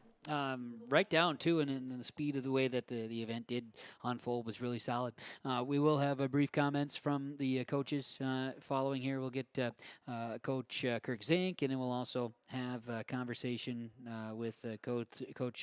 Let's see here. You go ahead. There you go, James. Wendy Garrett Mayhews. I knew it was Coach Mayhews. I want to say Yes. Mayhews, but then I was like, okay, how did it all Yes. go? She's got a hyphen in there somewhere. So, yes, Wendy Garrett Mayhews. So we'll have that to recap as well with Mayport CG official on the girls' side, and then just the formality for the boys on the Hillsborough Central Valley here today. So stick around for that, and we'll be able to bring the action for you. A lot of photos, a lot of kids enjoying their experience here, of course, and wrapping things up in Mayville. The Mayport CG High School hosting the Region 2 softball tournament as well. You know, I always heard about how long track meets are. And This is part of it. Every story was correct. Yes, this is part of it, absolutely. And you know, the Northeast region. So you a lot of times you have invitationals, or it's like, okay, we're gonna get to whoever can come to. This year was that way too, where you had events where, you know, individuals just were showing up. Teams were just showing up at meets because they could get a meet in. So here you have those who there qualify for the Northeast region and from 7th grade up. So from that standpoint, yeah, you have a scenario where you have 48 throwing a discus. That was a long event, but it happened, and they were able to put it off pretty well here in Mayville. The get mentioned Region 2 softball, that's happening over at Mayville State. The football field, they're going to have the games here on Monday and Tuesday this week back here at the high school just to the west. So with that, we'll take a break, come back, and hopefully we'll be able to wrap things up here at the Northeast Region Track and Field Meet. I'm Ernie Struby, president of the Goose River Bank. The Goose River Bank wants to bring banking to you. The days of coming into the bank to do business are changing. With digital banking, you can choose how and when you want to do business with us. We will still be here when you need us, but sometimes it's more useful to bank from the seat of your tractor, the kitchen counter, or even while you're on the go. Let the Goose River Bank become your community bank. We believe that a strong bank builds strong communities, and we would be proud to be your bank. Member FDIC, Equal Housing Lender. Whether you're in need of a short-term or long-term care stay, Halsted Living Center offers a variety of first-rate services with a tailored plan to exceed your expectations at any level of care. With Halsted Living Center, there is an attached medical clinic and independent senior housing facility. Physical, occupational, and speech therapy services are available for both inpatient and outpatient. Respite care is available too, as well as hospice services. Call 218-456-2105 for openings available now with Halsted Living Center, or find more information at halstedlivingcenter.com. The Hillsborough Central Valley Booster Club is made up of parents, fans, and community members who work together to build team and community spirit. The Hillsborough Central Valley Booster Club supports Hillsborough and Central Valley students in their school activities and encourages all students to be involved in the activities at your school. The Hillsborough Central Valley Booster Club takes great pride in uniting the communities to support the boroughs, encouraging everyone to promote school spirit, sportsmanship, and to support the Hillsborough Central Valley students. It's the Hillsborough Central Valley Booster Club. You can enjoy some great food with a stop at the Hillsborough Vets Club. Each Friday in May, the Vets Club is serving up their Friday night burger baskets. Enjoy the fresh 1/3 pound burgers served up with a side of fries Friday nights from 5:30 to 7 p.m. On Saturdays, you can get some delicious roasted chicken from 5:30 to 7:30 p.m. or until it's gone. Fries and coleslaw also available. Takeout and indoor dining options are available at the Hillsborough Vets Club. And don't forget to check out the appetizers each Wednesday at the Hillsborough Vets Club. Hello, Shane with Irie Insurance. We are proud to announce our Benefits Connect platform. You will have more options with Irie Insurance Benefits Connect. You have choices. Do you know who your group agent is? Do you meet annually to review benefits? Would you like to save money? Would you like more benefits? You have choices. We take a different approach to providing benefits through education, communication, and a personal touch. To find out more about Irie Insurance, go to irieinsurance.com. It's the concert event of the summer in the Brainerd Lakes area. Lakes Jam, June 22nd through June 25th at Brainerd International Raceway. R&J Broadcasting is the presenting sponsor. Experience Lakes Jam. For rock and rollers, the main stage features Tesla, Warrant, and Hairball. For country enthusiasts, John Party, Cole Swindell, Gabby Barrett, and Mark Wills. Experience watercross, drifting, and lawnmower racing. For on-site camping, lodging, and tickets, visit lakesjam.com. What do basketball, choir, drama club, and marching band all have in common? They're all high school activities that offer learning opportunities not necessarily found in the classroom. They take up just a fraction of a typical North Dakota high school's budget, and they go a long way to giving young people the tools they need to thrive. High school activities, they're more than extracurricular. They're extra important, too. This message presented by the North Dakota High School Activities Association and the North Dakota Interscholastic Athletic Administrators Association. Hey, we have the pole vault results for you now, and we have everything final, so we'll be able to announce the final. They'll be announcing the winners, and then we'll be getting coaches here in just a moment. In fact, if you're ready after, okay, Kirk's going to be ready right after. That sounds good, James. I appreciate it. Are you ready to go right now? Okay, yeah, let's do it. All right, we're going to go down to the field, and Kirk Zink, head coach of Hillsborough Central Valley Track and Field, is with James Cardarelli. With head coach Kirk Zink of Hillsborough Central Valley Track and Field. Coach, boys are taking home first place here in the region today. What are you feeling? It was an awesome day. You know, we finally got some decent weather. Obviously a little cool, but no wind, very little rain. When you're bragging about a day that's mid-40s and a little drizzly, that's when you know you've had a terrible spring. But awesome day by the boys. We've got some depth. We've got some quality kids at the top. So we knew things could be really good, but probably not this good. It was an awesome day. You mentioned the weather. How much does that play a factor into this event? So everybody says it all the time, cheesiest phrase ever, but it's the same for everybody. But it's more of a mental thing than anything. You know, some kids handle poor weather. Some kids kind of relish in that. You know, if I was an underdog, I would want to compete in ugly weather because it evens the playing field a little bit. But we've got so many seniors and juniors, talented, experienced kids that have seen this before. They understand that whether it's 90 degrees and sunny or like it is today, it's the region meet, and it's what we've been working for a long time, and doesn't really matter what the weather's like. They're going to compete hard, and it was fun to see that happen today. And as a team, you're taking home that first place for the boys in the region. What individuals stood out to you today? I honestly, I don't know if I could name one. John Calder won four events today, 3 open events and a relay. Henry Nelson was a killer today. Christian Brist absolutely killed it. I think Michael Longthorne won 3 jumping events and was part of a state or the region champ 4x4 relay. Who did I forget? John. It was just killers all the way around. Parker Gallagher won half the events he entered and was just smashed the pole vault down there, awfully close to 13.8. It was a blast. We had a load of boys. We had a handful of throwers that got in that weren't going to come to state with us as of about 6 hours ago, so it was nice to see them added to the list. Like I said, we're fortunate in the. We're not ones that brag about the coaching aspect of it. We've got talented kids. We've got a lot of talented kids to where we could shoot our 4x1 today. We didn't run any of our kids that had already qualified it, and still won it. That's a testament to the depth and getting kids out and keeping them out and them working hard and practicing handoffs, and yeah, it was a blast. It was a great day. And we've been talking about the boys, but the girls did well too. Top 3 finish. I think it was tied for second. Tied for second. What can you say about their effort here tonight? Today? We've kind of bragged all day that we haven't had any injuries. Well, on the girls' side, we've had a couple. Mila Calder, one of our. Am I supposed to go get that thing? Go get it. Go celebrate with your team. Thanks, Coach. Yeah, there you have it, Kirk Zink. Easy Look enough. at that. Coach of the year. Look at that. Humble, right? Wow, that's just Kirk, yeah. All about his players. What an interview that was. Yeah, he's interviewed a few times, and you know what? He's probably going to come back. He might just finish up that interview with you right now because it's his job. He's got to finish that interview. So he did get Coach of the Year, and he's back. So Coach of the Year is what I'm just being told in my headphones. And I know you don't want to, you want to keep the attention on the kids, but what does that mean to you to hear that? Zero.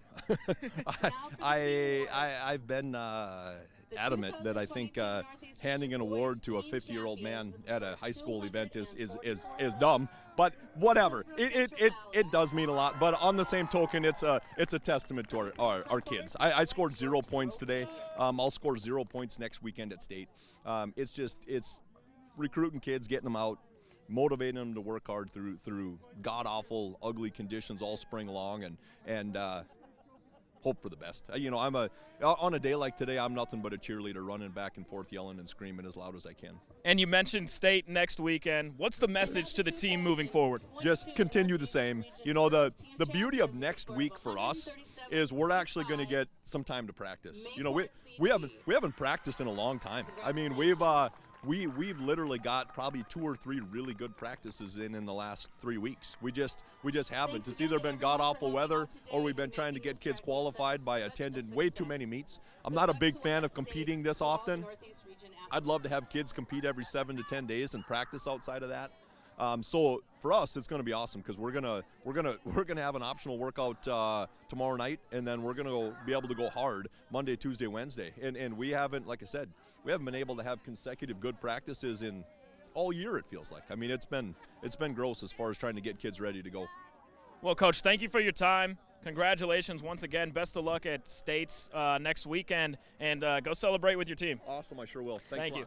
Very good. Good to have Kirk Zink there. And go ahead, James. You find Coach Mayhus of Bayport CG, and we'll have that. And Lauren, you could pull out here and just take a view of what's happening. I know the Hillsborough Central Valley boys team taking a little team photo right there. But that was Kirk Zink, head coach of the Hillsborough Central Valley track and field, cross country as well, but track and field team here. Do you want to finally look at that pole vault results that you've Yes! got pulled up?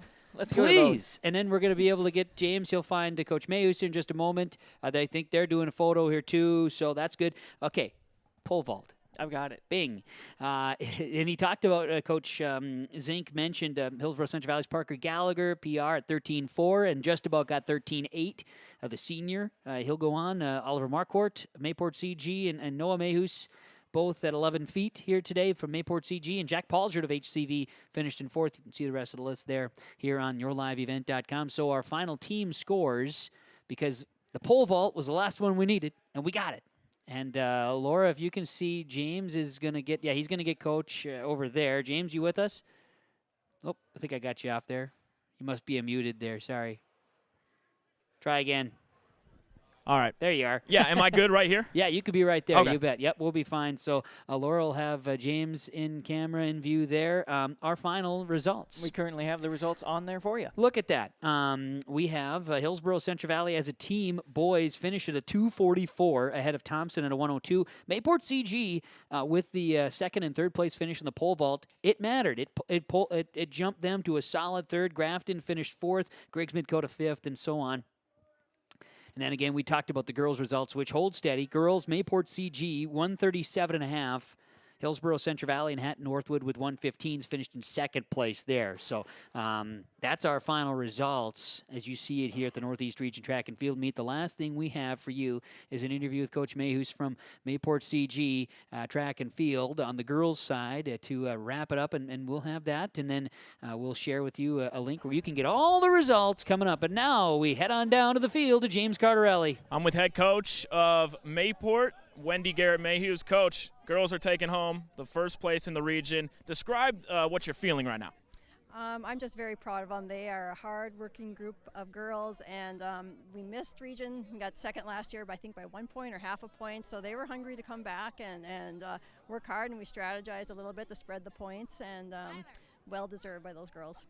A lot of good individual efforts out there today. Who stood out to you? Oh boy, that's a tough one. There's so many.